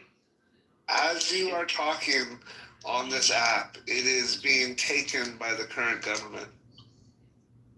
That's fine. I don't mind. If you can take it, whatever. My question again to you, if they can take areas A and B, it's fine. Okay. Why do you support? Why are you pro occupation? I don't get it. Okay, so what? Like, I want them to annex Area C. Why do you want them to annex the West Bank, Area C, Area B, whatever? It doesn't matter. Why do you want them to annex any part of the West Bank? If they annex Area C, it's going to be possible to integrate those Palestinians into the state of Israel. According to Israeli Supreme Court, it's under occupation. The whole West Bank. Not just Area C, the whole West Bank. You know who doesn't give a shit that it's under occupation? Who? The Israelis and government. So you're saying in Alberta, Canada, right? I can come in and start building settlements on your property, right? I don't care. I don't live in Alberta. Okay, you live in Ontario? I live in Hamilton. Yeah. Hamilton, right? If I were to come to Hamilton and take over your, start building settlements on your property and start living in it, it would be okay, right? I mean, like, it depends. If someone had a bunch of property and for the public good you needed to build on it, I guess you should build on it. Oh, so it's okay for me to come over to your property in Hamilton and start building settlements, and you wouldn't mind it? Well, are we developing green space? Are we developing? No, we're not developing. I'm just coming over and building settlements, meaning I'm going to build my house on your property on whatever piece of land you have. But what kind of development project are you talking about? It doesn't matter. I'm just going to come in, take over your piece of land. I'm going to start building my property. No, it does. It does matter. Guys, can you just be real with him and just say we'll build on his property and we'll rape all the women that live there? Yeah, but that's down the road. First, we need to build settlements, right? Because the whole thing is about occupation. So I can come to your land. Whoa, that was some crazy. Hold on. Yes. This woman it's was okay, like... It's okay, Naftali. Please hang on. Just be real. Like, we need to be real. Focus on I would have to move you down because I was trying to have this conversation. I'm going somewhere with it. Please, stop. Oh my God. Okay, all right. All right, I warned you multiple times. Please don't do that, okay? My question again to you, Naftali, is, I can come to your property and occupy it, correct? It would be okay with you, right? Guys, it's Teddy Swims. That's fine. Can I come to your property and occupy it and have it? Hold on. Yo, Teddy Swims, you support Israel, right? No, he doesn't support Israel. He totally supports Israel. Teddy Swim is pro-Pali. No, he supports Israel. No, he's pro-Pali. Definitely pro-Pali. Let him answer for himself. If he doesn't answer, it means he supports Israel. No, he supports Palestine. He's our friend. His silence proves that he supports Israel. See? No, he supports pro-Pali. Can you wave a Palestinian flag, Teddy? Okay, let's go with this, right? Just wave a Palestinian flag if you support Palestinian, right? Go to GIF and wave a Palestinian flag. If you support Israel, wave a Israeli flag. Come on, Teddy. You know the right answer. See? He supports the Jewish community. He doesn't support Israel or Palestine. He supports the Jewish community. No, that's Palestinian Debke. No, that's the Jewish. That's a Jewish answer. Let me see. Let me check it out. That's a Debke. Is it? Yeah, it is. Oh, it is Debke. He supports Palestinians. Bro, why don't you just put a Palestinian flag? That's a Palestinian cultural dance, by the way, Naftali. It looks like the can. Can you put a Palestinian flag, Teddy? He didn't even. Can you make it, because Naftali's still having this second thoughts about this. Yeah. I know that's not the real Teddy Swims, because the real Teddy Swims is the real Teddy Swims. No, he's not. The real Teddy Swims is a Zionist. There we go. He's a Palestinian. You see, pro-Pali. Look. So the question for you was, I can come and occupy your land, correct? Yo, what up, Black You Rabbi? wouldn't have a problem, right? You wouldn't have a problem, Naftali? Stop like thinking about moving backwards. You're not going to expel 800,000 Jews. You know from the this for land. a fact. I was trying to get somewhere with this, right? You know this, that you're going to get stuck. If I come and occupy your land, which is illegal because you have the deeds to your property, right? Which means that it's going to piss you off, right? And at the same time, you want Palestinians to give up the land because because you're not a Palestinian. You want them to give up the land for your Jewish people, brothers or sisters, but you're not going to give up your land to me if I were to come and occupy your land in Hamilton. Oh, now you're doxing me, bro? You find out that I live in Hamilton, and now you're saying... Man. You're the one that said Hamilton like 5 minutes ago, bro. I didn't say that. First you're saying I live in Alberta, saying I live in Alberta. You're the one that told me you live in Alberta, Hamilton. Now you're saying that I live in Hamilton? Yeah, so what? I have a... Stop trolling, Naftali. Stop trolling. I have 2 houses. What's your point? Okay, now he's got 2 houses, okay? All right. Anyways, we have a Black Rabbi here. Okay, I think the conversation's over. Now I could bring you up, MS. She doesn't even have any followers. It doesn't matter. We do have Black Rabbi here. We have Teddy. We have M here. Welcome, M. Alright, guys, listen, I don't have any followers, but I don't want to beat around the bush, right? When we're talking to each other, let's get straight to the point. Let's get straight to the point. The point is a genocide. Yeah, it's a genocide, but let's get to the details of it. Don't. Yeah, Naftali, can you tell us the details about the transgender?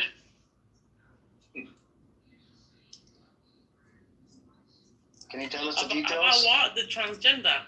Yeah, he became pro-Israel right after transgender beat his ass, After the transgender found out that he's a Jew. Okay, but what does that have to do with... He was anti-Zionist, that's what I'm saying. He was anti-Israel. Naftali, can you please tell us what actually happened? I know it's very problematic to repeat.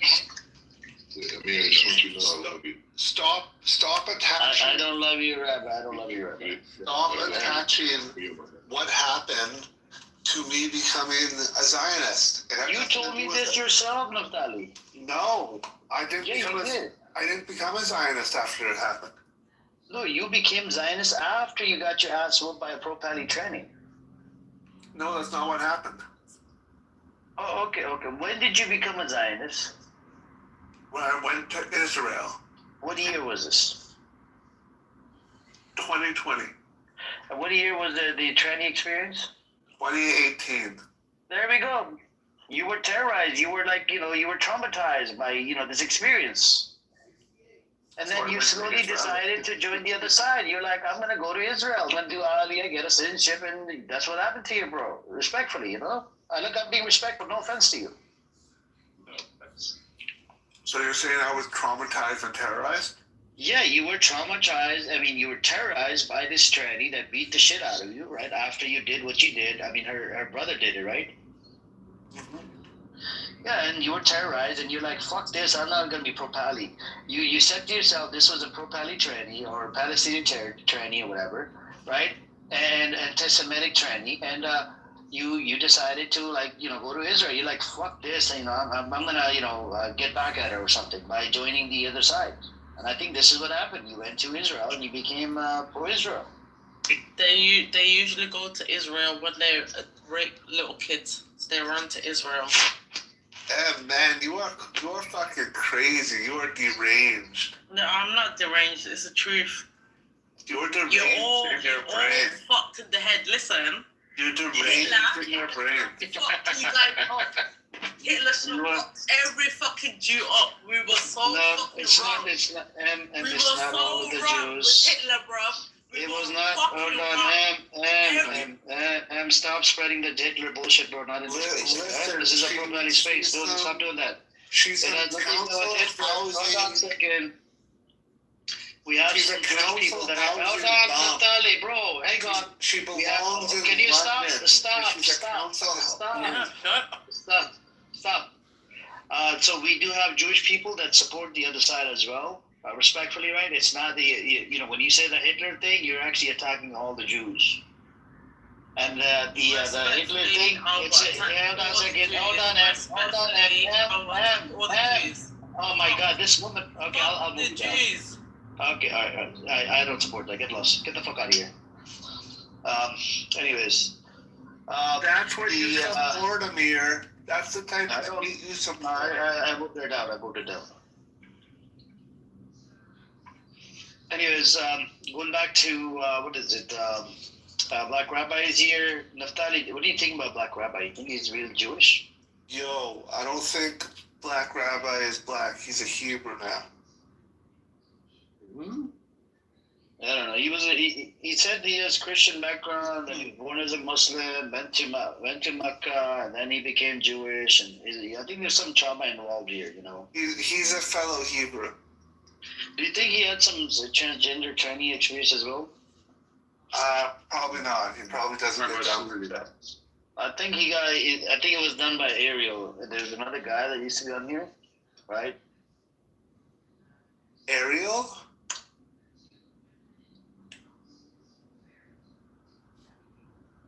Who's? Oh, Ariel. I know Ariel.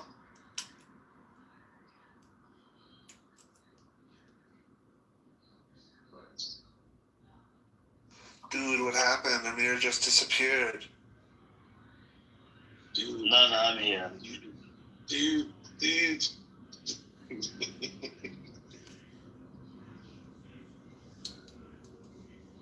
Man, I can't believe Teddy Swims is on Clubhouse.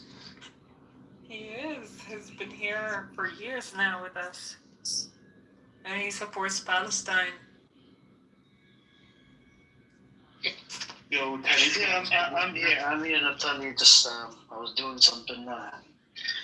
My whole thing is, do you think Black Rabbi is Jewish? Just an honest question, Natalie. Yeah. He attacks. Yeah, he's a Jew. So you know what he said about Ashkenazi Jewish people? He said, a Jew soul brother. Do you know what he said? He said that they were all scattered, right? Then they went to Ukraine or whatever. They were originally black, and then they came out of Russia and Ukraine. They became white. Why do you just lie my name? Why do you? No, you said it multiple times. You told me multiple times. Black Rabbi, I didn't From the see Middle you. East. They're from the Middle East. Black Ashkenazi Rabbi. Jews are no different. Yeah, but you said they were black before. You said they were black. No such thing as black. It's a white construct in America. You said they were black before. They're from the Middle East. They're melanated. They went in and they intermixed. It's like if I have a child with a European woman, the child is going to be much whiter than me. If that But child you said they were black. You literally told me that they were black before. Okay, I said Black melanated. Rabbi. Melanated. Black Rabbi. That's an idiot. Why, man? Black Rabbi. You told me this yourself. You're gonna, I'm gonna have to look for your clip now. I'm gonna have to find your clip when you said this. Yeah, I'm gonna have to ask my sources around, and I'll have to find a fucking clip now. You lied too much. It's like so hard to fucking track you or catch you in your lies. You're just a fucking lying scumbag. Okay, so that you want to create a lie. I say you lied, and now you could go into your rage thing. But that's okay. You guys are upset people. It's fine.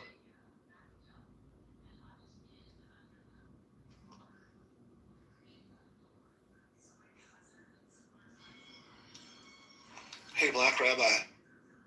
Hey, Naftali. What did you think of the Bad Bunny halftime show? I'm in Israel. I didn't see it. That's fair. Amira, what about you?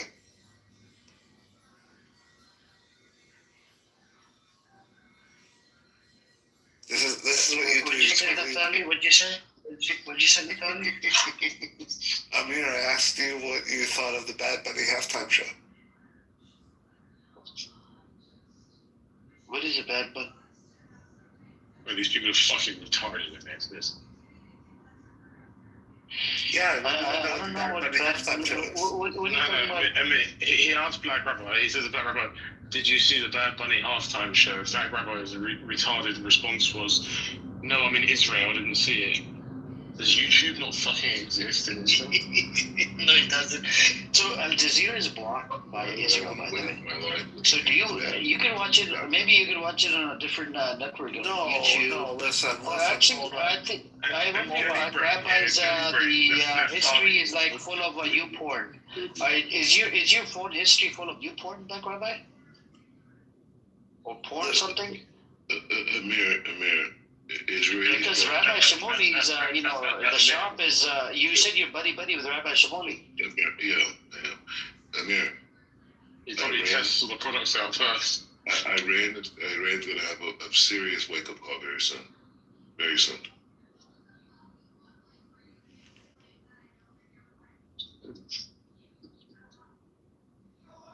Do you sleep with your running shoes on, Black Rabbi? What I've done, I put into the chat my 2032 foreign policy. Obviously, there's going to be advances as we get closer to that date.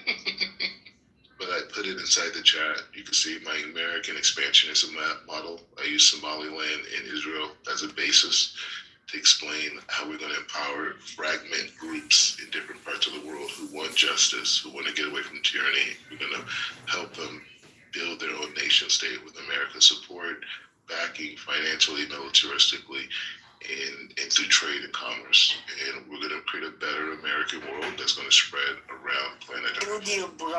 You broke. America's broke. How you can financialize any other? Financialize your homeless.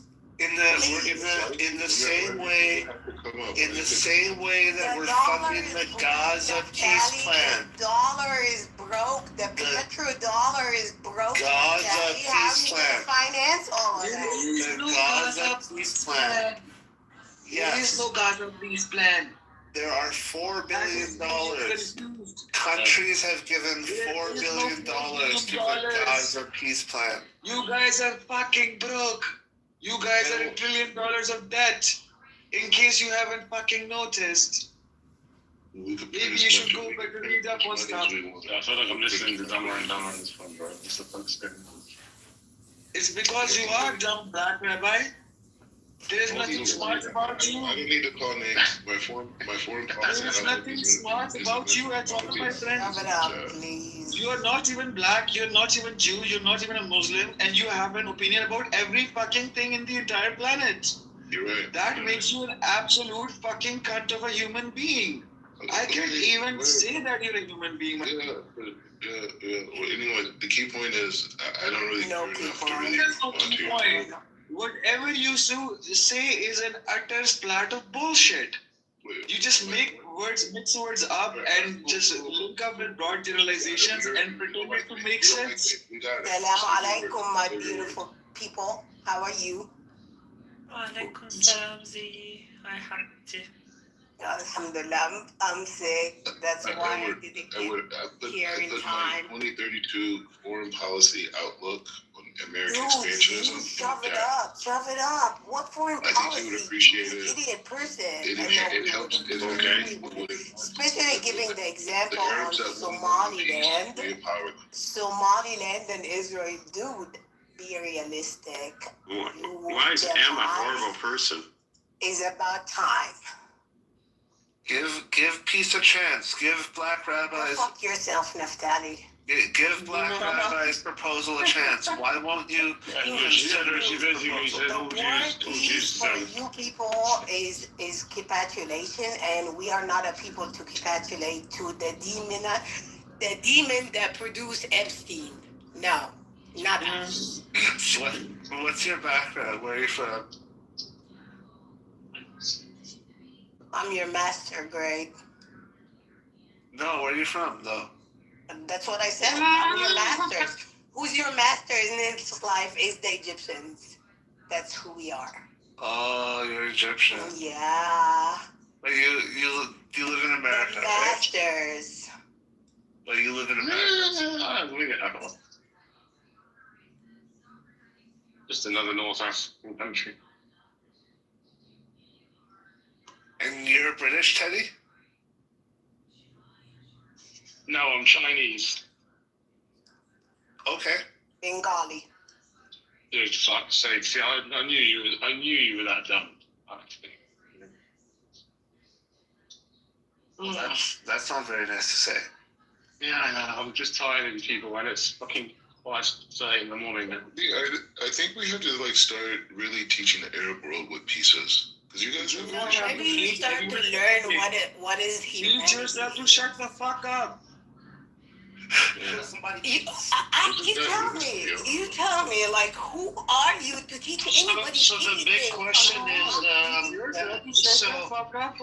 hold on a second, hold on, please, hang on a second. The big question for you, Rabbi, is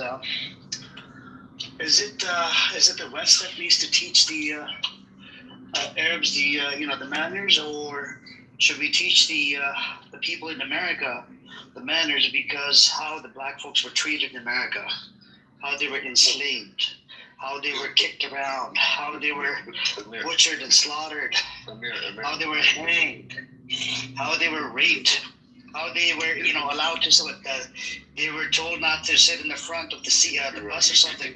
Can you please tell us what else did and the women, hold on, please. And women couldn't even vote until 1920s.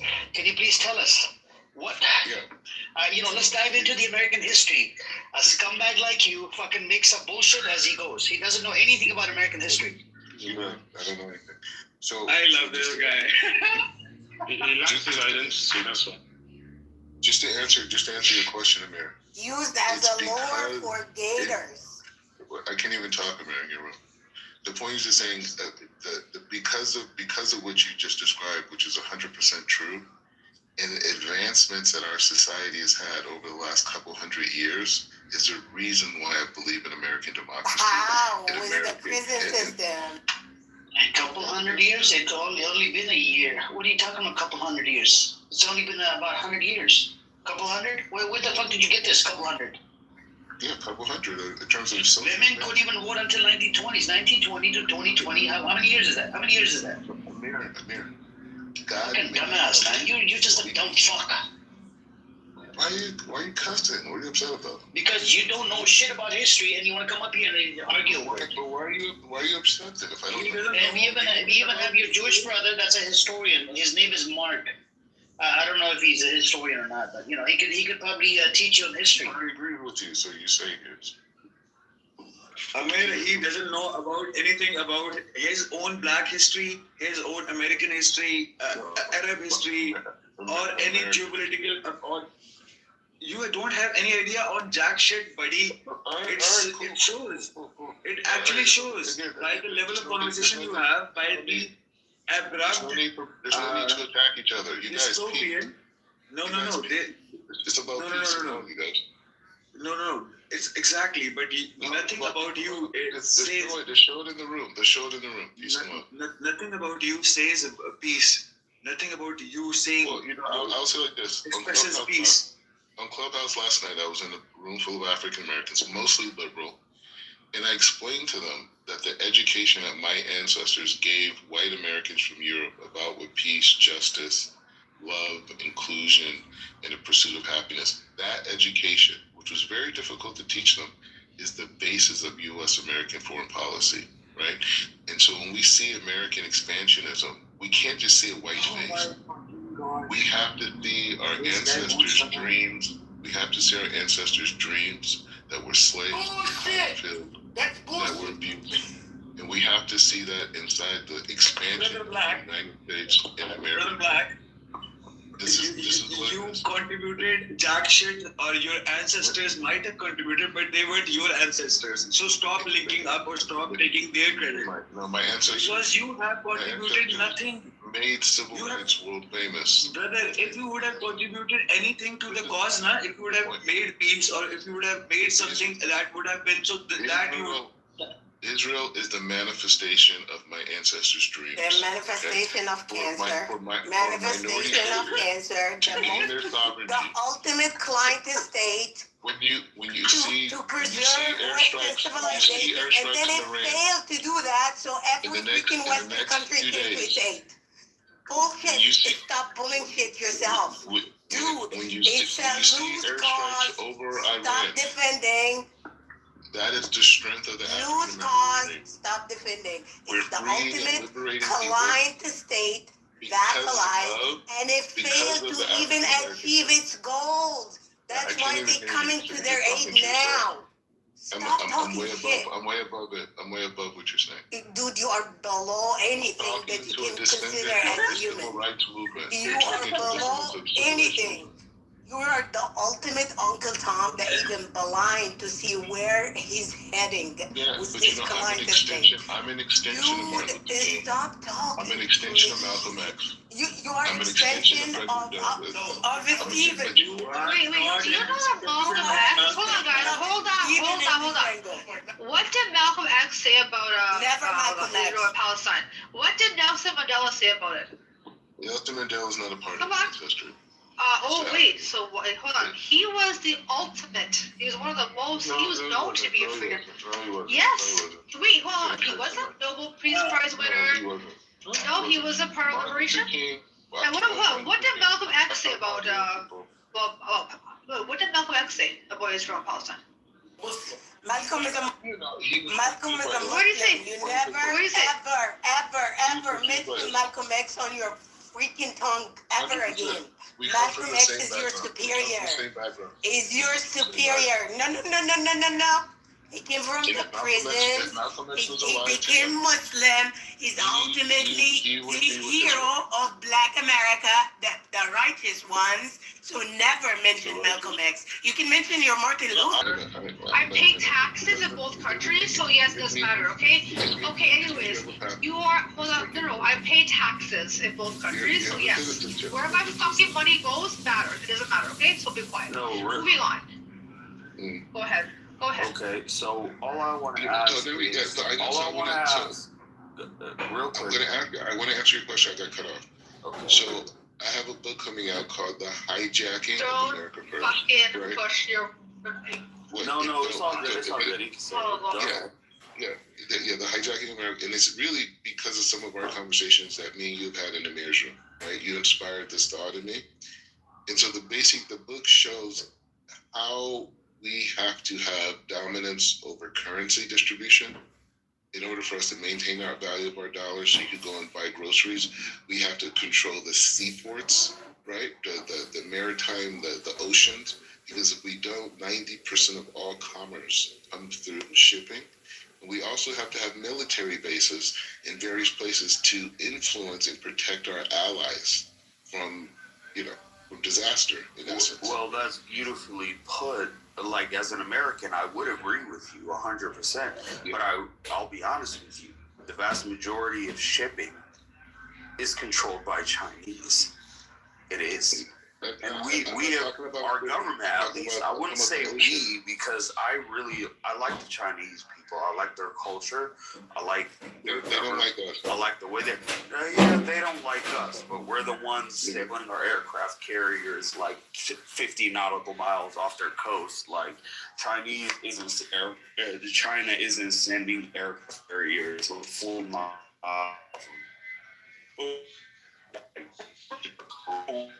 be honest with ourselves, the Chinese control the shipping lanes in Asia, which is the most important market on the planet. The vast majority of the human race lives in Asia. 45% of all people who are alive are either Indian or Chinese.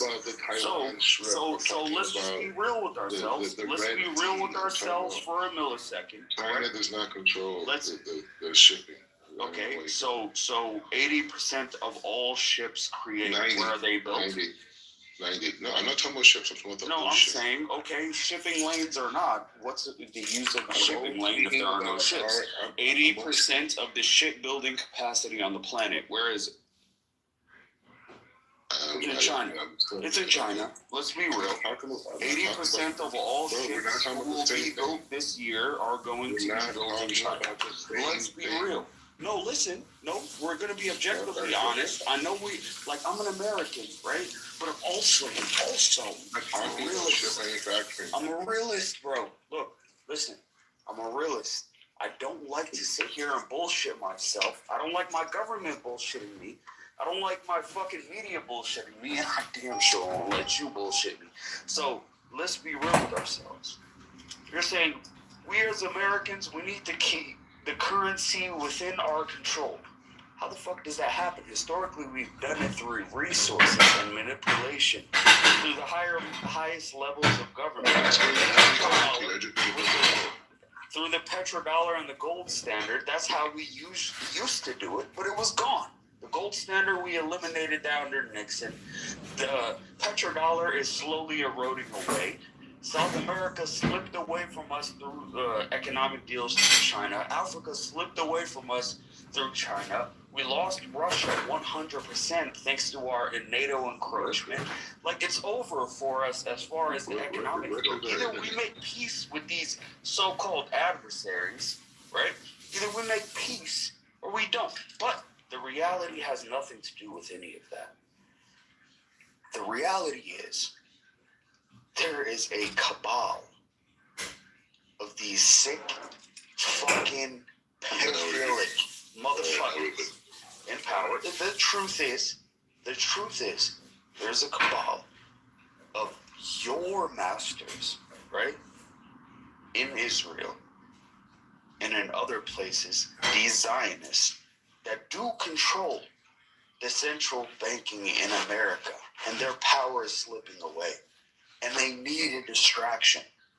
And right now, it's not as easy as 2001, where you can just invade wherever you want. It's over now.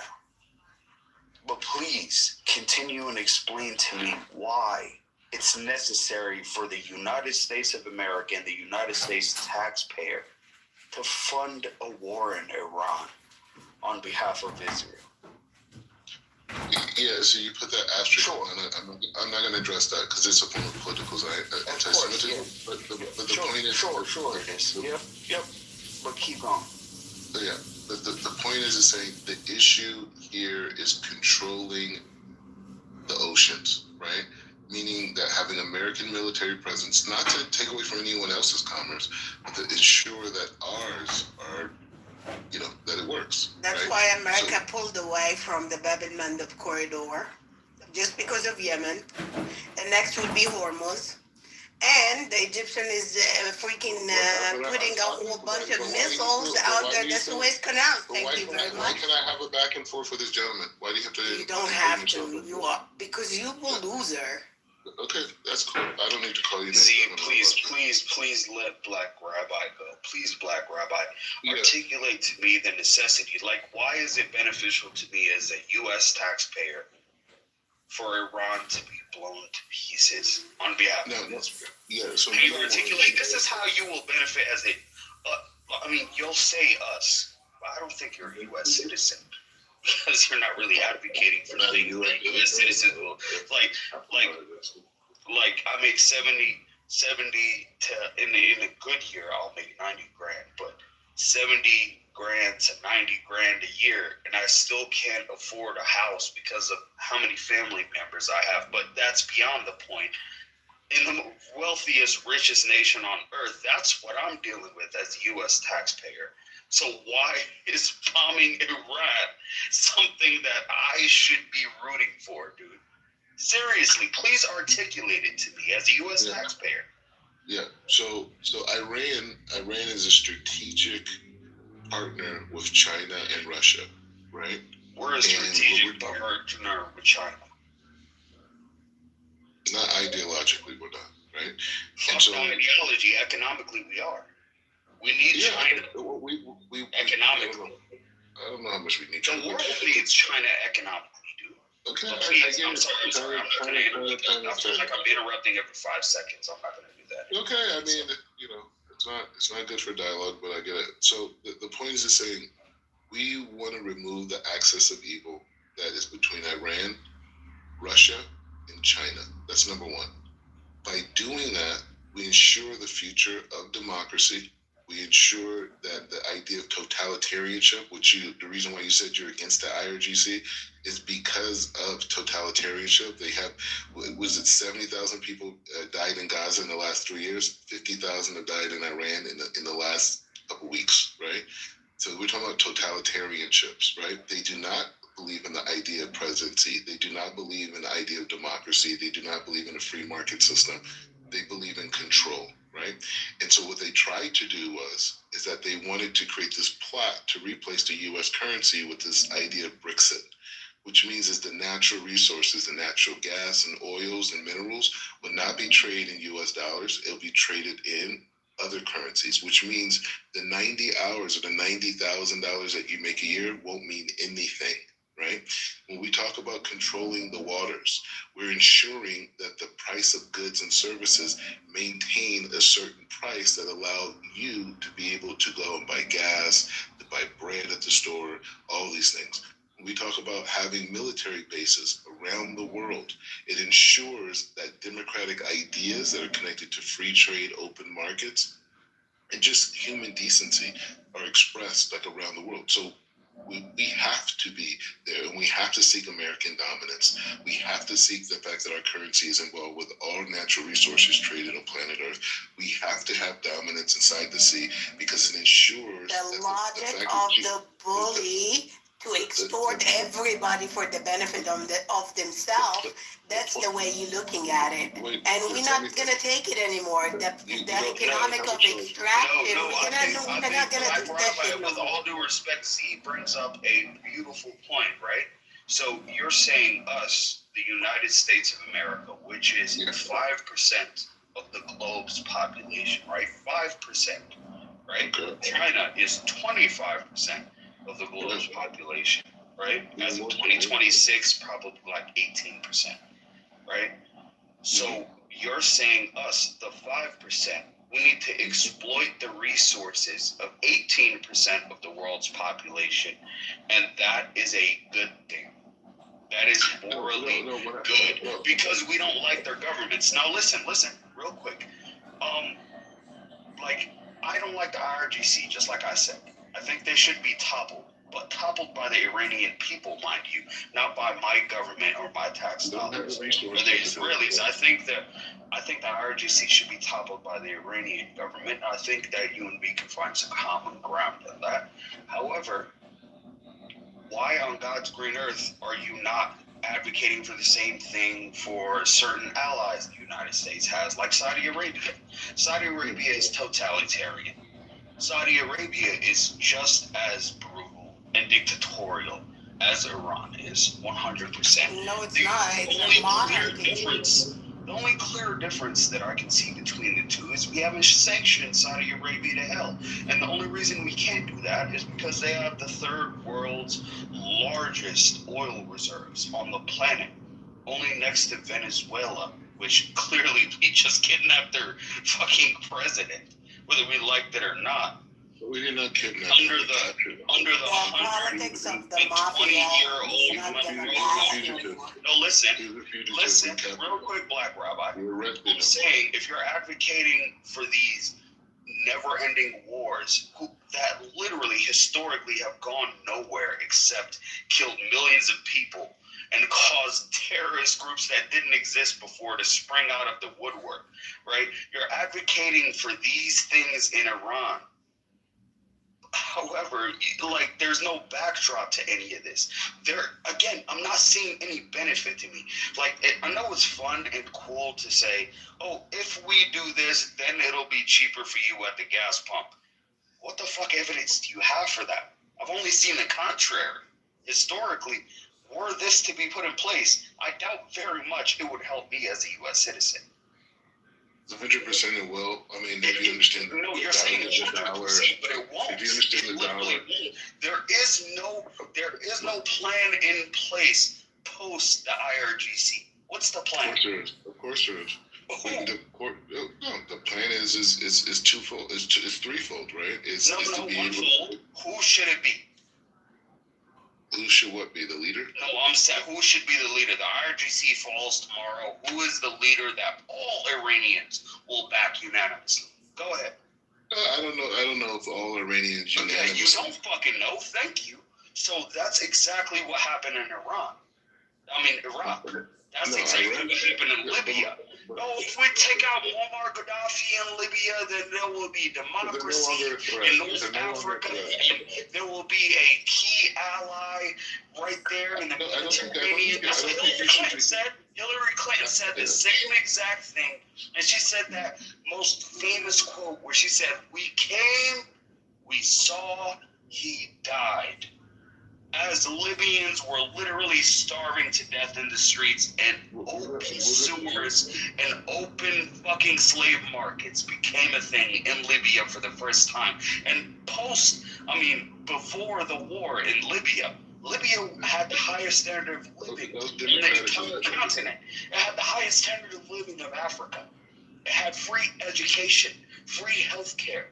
Once you got married, the government gave you $5,000 stipend so you can get a home, so you can get a vehicle. If you wanted to buy land, the government would pay for your tractor. It would pay for you to be able to get chickens if you wanted to be a chicken farmer. If you wanted to grow, these are things under Muammar Gaddafi that was possible. The second that we're bringing freedom to Libya flag, as you were advocating for Iran happened, Libya became a failed state with open slave markets and 650,000 dead.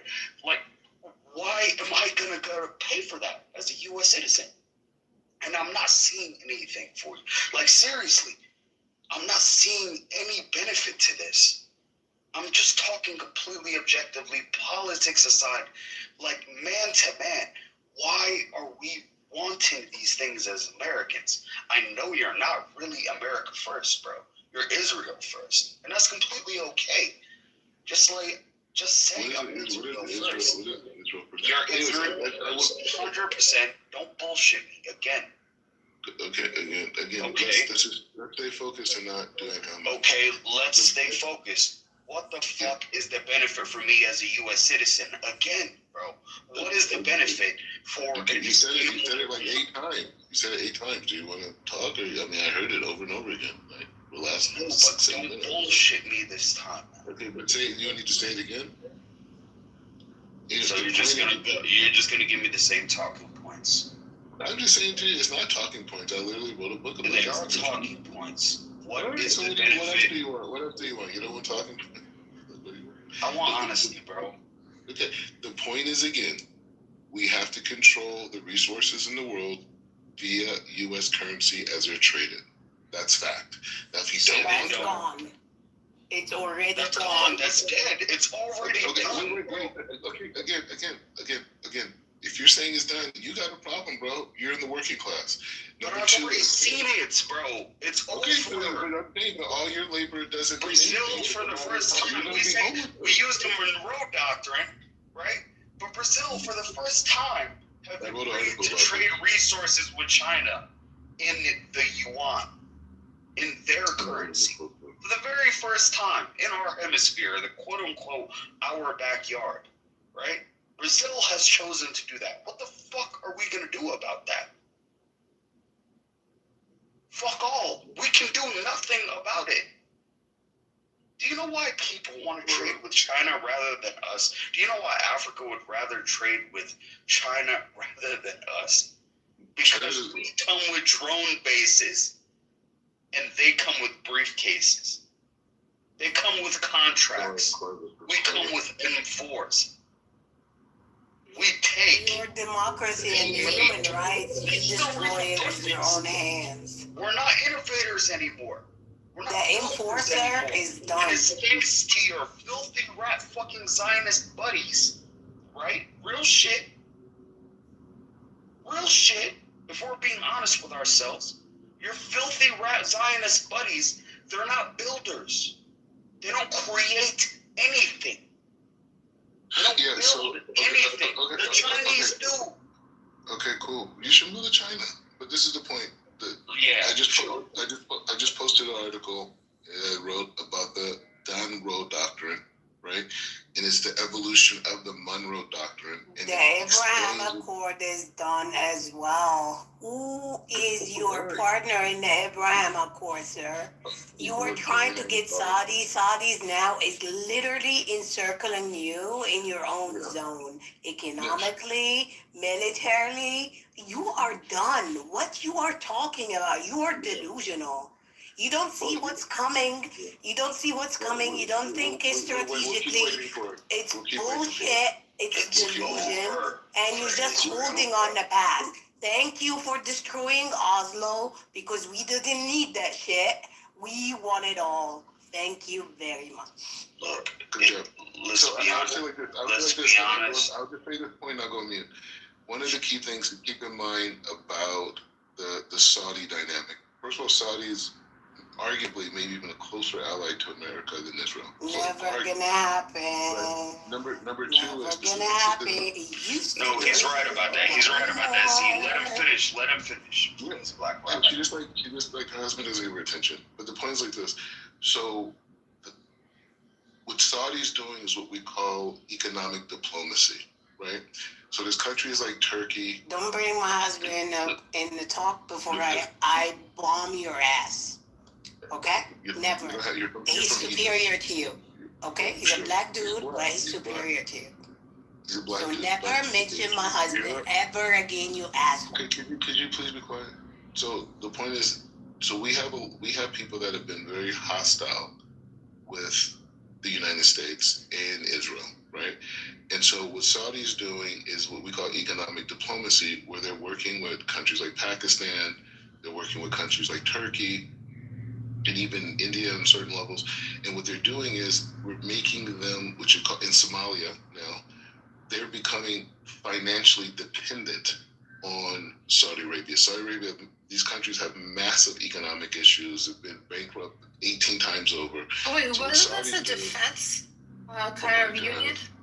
It was economic. Yeah, I can explain it to you if you want to learn. Okay? Your word. So the point is saying that with Saudi Arabia's relationship in the defense pact with Pakistan and Turkey and even Somalia is that they offer financial assistance, they invest in their economies, they help them build infrastructures. That allows us, along with NATO as it relates to Turkey, to be able to have a stronghold over their behavior, right? So it seems like Saudi is pivoting and doing that. We need Saudi to be the voice of the Muslim world.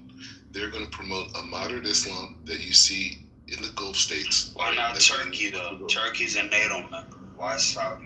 Why not Turkey?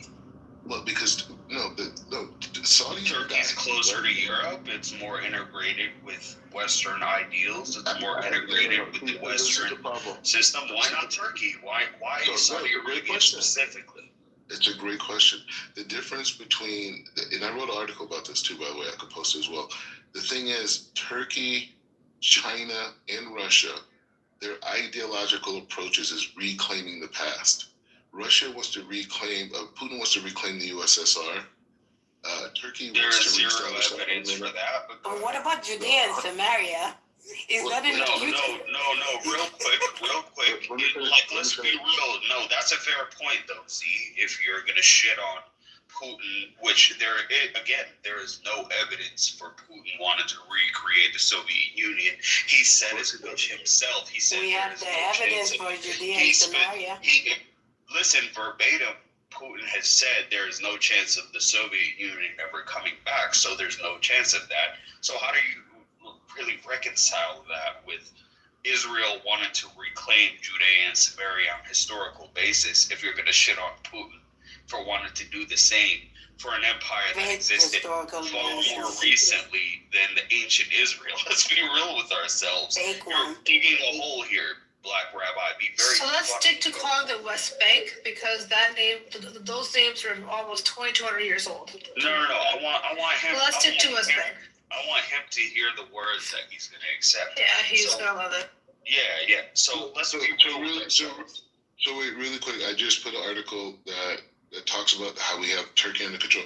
So the thing is, so Turkey, China, and Iran right? Wait, no, Turkey, China, and Russia. When you say we, who has Turkey under control? The United States. The United States of America has Turkey under control. Through NATO and now this financial reliance with Saudi Arabia. Yeah, they have Turkey so much under control that they and they're going to join the Board of Peace with Trump. Yeah, sure. Has it happened? So I don't know if did Turkey come on yet. I'm not sure. No, it did. Well, they will eventually, but the point is, listening earlier. There is no point of what you're saying. You just delusional. No, I'm saying you're just saying shit. You're literally just saying shit without any basis in fact and reality. Turkey will never be a part of the Board of Peace. It never can be. And it never will be. Erdogan, its leadership literally refused it outright and called it a joke. What are you talking about? It's a joke in itself, and they know it. This is not going to extend anywhere after freaking Trump. No, in reality, this little weak-ass Board of Peace, right, this so-called Trump initiative to replace the UN, has it worked? Let's be real. Who actually joined the Board of Peace? Can you list the members of the Board of Peace? It's not clear. We don't know who signed and who's not. The only one who signed is Netanyahu. Black Rabbi, I challenge you. Name all of the national members, all of the countries who have signed on to the Board of Peace, please. I'm just looking over the Turkey article really quick. Yeah, sure. Okay. But in the meantime, please list the national members of the Board of Peace. The United States, Israel, and who the fuck else? A lot of people, I just don't have it. You can just look it up. And also keep in mind, for a long-term commitment, it's $1 billion. Yes. So who wants to pay that? It's a joke. Who else is on the Board of Peace besides Israel and the United States? Literally, Rubio said today. Here, let's look it up. No, he's right. It takes 5 seconds. All nations on the. And see the ones that have accepted, because there's one invite to the ones that have accepted, signed on. Yeah. Okay. Out of 250 nations, there are 25 that have signed to the quote-unquote Board of Peace. And we can be honest with ourselves, that's a lot, right? So that's Argentina. Okay. So Albania, Armenia, Azerbaijan, Bahrain, Belarus. That's great. So small Cambodia, players. Small players. El Salvador, Hungary, Indonesia, Israel, Jordan, Kazakhstan, Kosovo, Kuwait, Mongolia, Morocco, Pakistan, Paraguay, Kuwait, Saudi Arabia, Turkey, United Arab Emirates, Uzbekistan, Vietnam. Those are the most financially relevant members. Now, let's be real. The most powerful on this list, besides the United States and Israel, of course, Saudi Arabia, Turkey. That's the relevant list. But they have a vested interest, though. They're in the region, right? Yeah, they're in the region. Yeah. Egypt, too, is on that list, right? So what does Cambodia cost Kosovo? Oh, my God. These are very small nations. And are they paying $1 billion? Are they paying $1 billion to be permanent? I don't blame Cambodia in the slightest, 100%. I mean, it's like when Ukraine wanted to be a member of NATO. I don't blame Ukraine for that. Is it a bad idea? Yes. However, I mean, who wouldn't want their military subsidized by the most powerful governments on the planet, right? So that's why Ukraine wanted to be a part of NATO. Now, again, I completely understand why Russia invaded Ukraine. I would invade Ukraine were I America. If security threat to be a part of a military alliance with China, I I would be all in favor of my government invading Mexico to prevent that to happen. 100%. We don't want Chinese military exercises a stone's throw away from El Paso, right? No government would want their rival military on their doorstep. So I completely agree why Russia would want to invade Ukraine. However, it's not really Ukraine's fault. It's ours. Our government said, you know what? I'm going to put my tanks 10,000 nautical miles away from my shores on the doorstep of my enemy, and they can't do shit, right?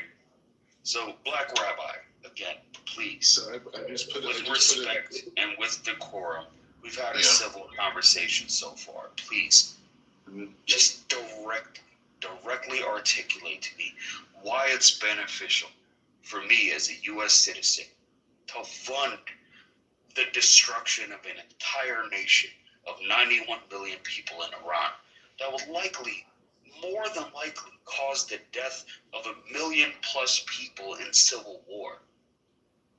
Why is that beneficial to you? So before I answer that, I just put an article in the chat that I wrote about these. That you wrote? Yeah, sure. That's going to be a piece of evidence. If you wrote it, then I'm supposed to what? Take it as fact? I should be the only voice that you trust when it comes to Middle Eastern issues. But this is the point. So it talks about China, go ahead. Turkey, because I care about you and your family. Right? One second, yada. The biggest mistake that Amir made was introducing ChatGPT to Black Rabbi. Ever since he's utilizing it to write fucking garbage. Go run it through an AI simulator. Hey, the brother said, I care about you and your family. All right, keep going, Black Rabbi. And the joke. The point is saying, when we see American expansionism, we're seeing the dreams of the slaves who were freed from the plantation, right? Okay. Like that. And it's our justice, it's our morality. Okay. It's our equality that taught America what their constitution is, right? So when we see American expansionism, even though it's a white face, right? It's still us, right? And so when we talk about Iran, we don't want to kill 90 million people. We don't want to see a million. That does not help business. That does not help commerce. That does not create stability. We just want to spread our morality, huh? We want to liberate the Iranian people. Epstein morality. Why stop it around then? If that's the case, we want to liberate Iranian people from a unfair government that does not allow for freedom of speech and our regular. Why stop at Iran? Why not do it in Saudi Arabia? I don't know. What about North Korea? They're worse. Yeah, they're way worse than Iran. Let's be real. It's called. For God's sake, it's a monarchy. It's a monarchy. It's a monarchy that literally has their name in. It's Saudi Arabia, the House of Saud, the royal family put their name on the country. So why not do it in Saudi Arabia? They're a great ally, and Saudi is a reform. So I lived in Saudi Arabia for a period of time. Yeah. So when Saudi Arabia just allowed women to drive like 10 years ago, right? So Iran, like women were driving well before that, but they're the ones that need reform and change. Why not do it in Saudi Arabia? Can I say something real quick? Hey, I'm sorry. I don't mean to butt in or nothing, but from an African American speaking to, I presume, another African American, when you're speaking on black things, please speak for yourself, because you're not speaking for me. I promise you're not speaking for me. So when you speak on black things, when things that's partaking or have something to do with black Americans, please speak for yourself. I'm speaking as a black American. I'm not talking to you, bro. I'm talking to the other dude. Okay. No, blessings. I respect that. No, he's right about that. We can only speak from an individual standpoint, and I agree with the brother when he said that. You got him angry, dude. You got him angry. You see what you done? That's your husband talking. Yeah. So the point is just like that. So what I'm saying is that throughout history, there's been different voices from our community that have been in specific places and have spoken on those places. Hold on. Black Rabbi, so you got put in your place by Z and her husband? Yes, God. Damn. I do not much community. They should spend more time talking than on Clubhouse. But my point is, what is your issue? What is your issue? Again, behave yourself before I blow your head off. Behave. Control your chair. Say a word please that let him you would finish. regret. Z, sister, please let him finish. Let the brother at least get his argument across. It's fine. Exactly. The point. All I'm saying to you is that we, and I'm just speaking as African Americans, as Black and Brown people, we have to cleanse this idea that American dominance is evil. Right? We have to take that out of us. It's like the serpent in the Garden of Eden. We have to remove the serpent from us that does not allow us to want to actualize. So maybe you should cleanse your ideology that somehow Islam is libertarian. Ace, please. It's the same shit. It's okay. Let him finish. It's okay. It's hard for them to hear a man speak like this from our background, but the point is the same. So we have to cleanse ourselves. You're poking and prodding a bit. Don't disrespect me. I'm just talking to you directly. The dynamic is domestically we have our grievances, right? There's a lot of inequalities. We still have to fix those things. But when it comes to internationally, that's what we're going to focus on. You're saying it's completely okay. We have to do away with the idea that America being like American exceptionalism is really what you're advocating for, right? I don't like that word. American exceptionalism. No, I mean I think it's really what you're advocating for. No, you're advocating for it's not evil for the American quote unquote empire to expand beyond its national borders and influence and be a global force that is recognized, which it has been. America has been the hegemon of the planet for the last 80 years, since the end of World War II. That's what.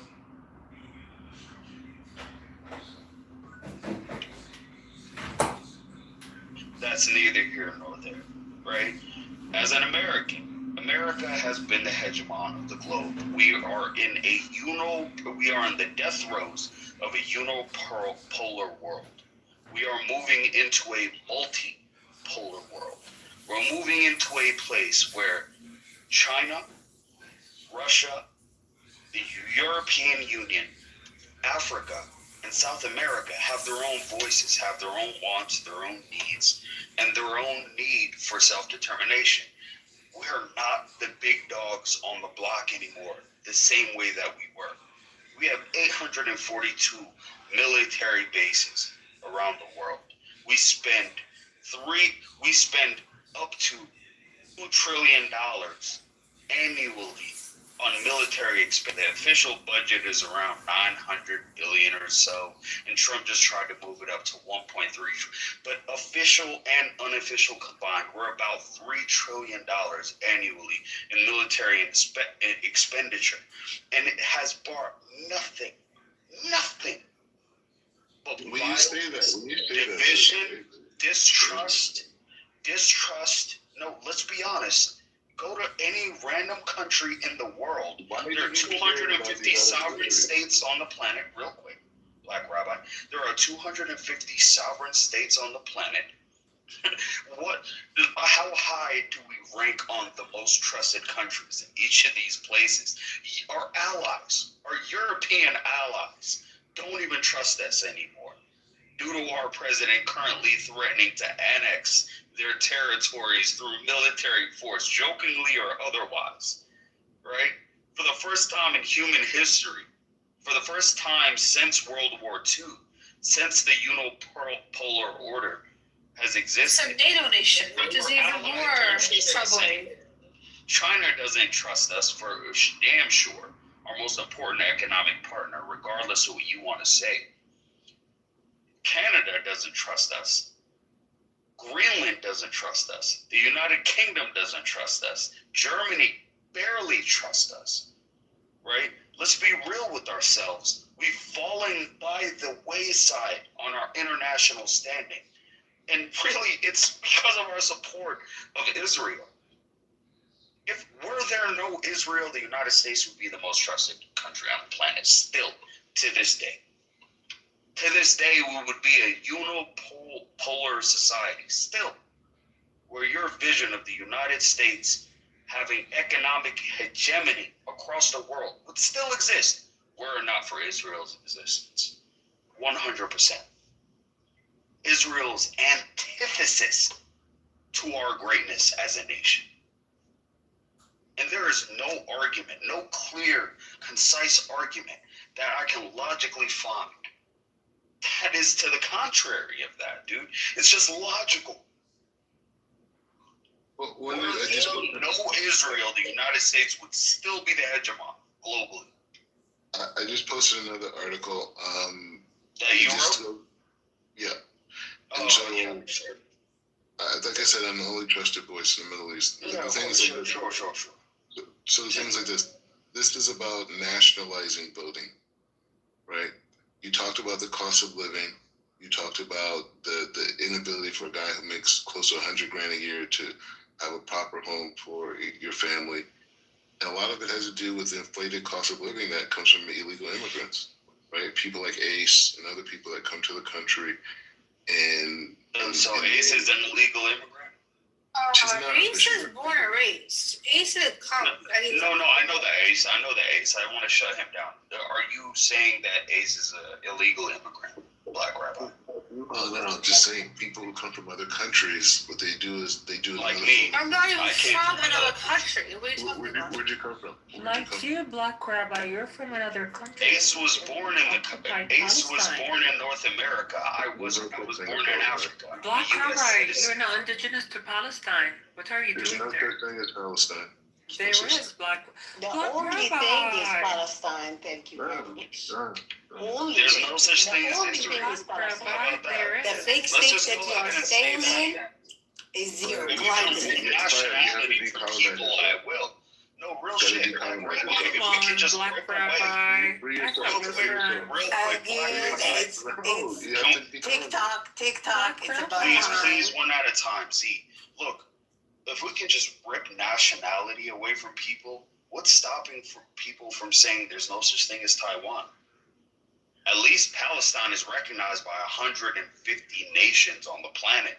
Taiwan isn't recognized by anyone. There's not a single nation on earth, including the United States, including Israel, or Somaliland. Israel I agree.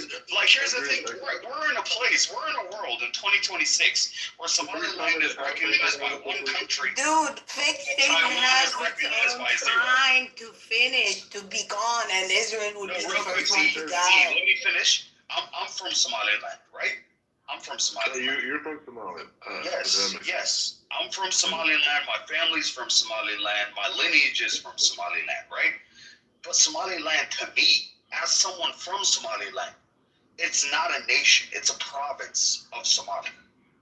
Perfect. It's like being a Texan saying, oh, I'm from Texas. It's its own country. It's not. It's part of the United States of America. Irregardless of how you feel about it, the United States of America is the core foundation of the nation. Same thing in Somalia. Somaliland isn't a country. It is a province. I wrote an article about Somaliland. I could post that. Of course, yeah. You want to take your little articles? You're really going to take your articles as gospel? Come on, bro. Post your articles all day if you want to. That is a curse. I just want to respond to Faya. So let's not mistake the fact that there's no such thing as a Palestinian state as it relates to the thing is a Palestinian. Is there such thing as Taiwan? Black Rabbi, does Taiwan exist as a nation? Yes, there is. Israel, who recognizes Taiwan as a sovereign nation? The plane. I'm talking to Faya for 1 second, but it does not take away from the beauty and the culture of people who have defined themselves as Palestinians. Palestine was always a nation. Okay, that's beautiful. But we're becoming friends. Let's get back to Palestine for me. Just hold on for a second. Yeah, hold on. Fine. You missed something. He said these people have a culture. They call themselves Palestinian. Yeah. But That era, That's not a- Palestinians. that's not a- You actually living want to there. actually, That's not a- you actually want to recognize Palestinians. Yeah. Good job. And Good they've job. been living in Great this job. geography for thousands of years. No, Continuously. he didn't say without Arabs. He didn't say Arabs. He said Palestinian. Good job. Thank you. Black Rabbi Habibi, I thought we're becoming friends. No, more than that. Welcome But I'm to the just saying, fold. Welcome to the fold, Black Rabbi. Finally. No. Admit It's not. Admit to the truth. It's in your face. I'm 100% honest. I'm 100% honest, and I never. It came and slipped out, so we caught it. I'm So the thank only you. one who believes in you, Black Rabbi. You don't manipulate me with the only one thing. But the point is like this. So the Palestinian people have a right for self-determination. They have a right to live, right? And the chef, thank you very much. Hold on for a second, Z. Well, self-determination means a nation state. Thank you again. Can I finish the point? Go ahead. At the same time, the Palestinian self-determination has been hijacked by Islamic radicalism in the southern part of Israel, which we call the West Bank, right? So that area of radicalism is the issue. It's not Palestinian. No way. The West Bank is a part of Israel, says. No, I'm not disagreeing with that, but it's been hijacked. But it's not. The West Bank literally is not a part of Israel. It's not Israel proper. It's not Israeli territory. Fair enough. I'm not going into that. What I'm saying So don't say the southern part of Israel because it's not. I've been able to meet Palestinian intellectuals, right? We don't see Palestinian intellectuals in the mainstream media. We see Sinwar.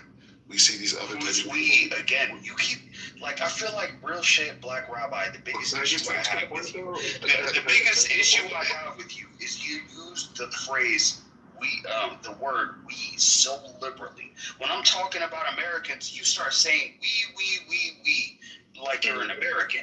But suddenly when you're talking about Israel, you start saying we control these. Are you an American or an Israeli? Like, nationally, you cannot be both. Yes, you can. No, the point is you just can't. like this. Hey, you're saying that. That's not how. Like, factually, you literally cannot be America first and Israel first. The U.S. sees Israel in its interest as we. So does it see Saudi Arabia as we. So does it see Taiwan as we. So does it see can you be Saudi Arabia first and America first? First, bro, that doesn't. Can you be United Kingdom first and America first at the same time? In any other arrangement, are there two nations you can say I can be this first and this first at the same time? It doesn't exist anywhere. All right, well, that's your position. But the point is, it's about logic. You're allowed to have that position. You cannot control the way that I think. I know Israelis like to hop, skip, and jump over logic. Hold on for a second. If you had to serve in the army and it was under the American military, hold on. Directly say, I'm America first. Well, hold on. This is the question. If you had to serve, if you had to serve in the military, hold on for a second. If you had to serve in the military and you had to pick one, the U.S. or the Israeli military, and you could serve in either. No, which one would you pick if you had to pick one? They're the same military. I'm asking you, which one would you have to pick? Which one would you pick? I'm not talking about difference. If you had to pick one. They're the same one. Okay, so which one would you pick first? Israelis fought in Iraq? Which Israelis fought in 2003 in Iraq? No, but Israeli. Fucking none, right? The Dutch fought in Iraq. The Germans fought in Iraq. The Canadians fought in Iraq. The Australians fought in Iraq. The United Kingdom fought in Iraq. Those are allies. Why Israelis far closer than any of those countries, far closer than Australia, far closer than Canada, far closer than United Kingdom, far closer than Germany. Why, if they are the same military, like you just claimed right now, why didn't any Israelis fight in Iraq in 2003? I don't know. Because you're selfish cocksuckers that want other people fighting your wars. That's the answer. If we're being logical beings, that's really what it is. It's rational Zionists who believe somebody else should fight their battles for them. You can mark my words. No, it's the truth. It's the truth. But you just made a claim right now when Ace was there's no difference. No, Listen. Well, I'm gonna leave if I can't. If I'm gonna leave.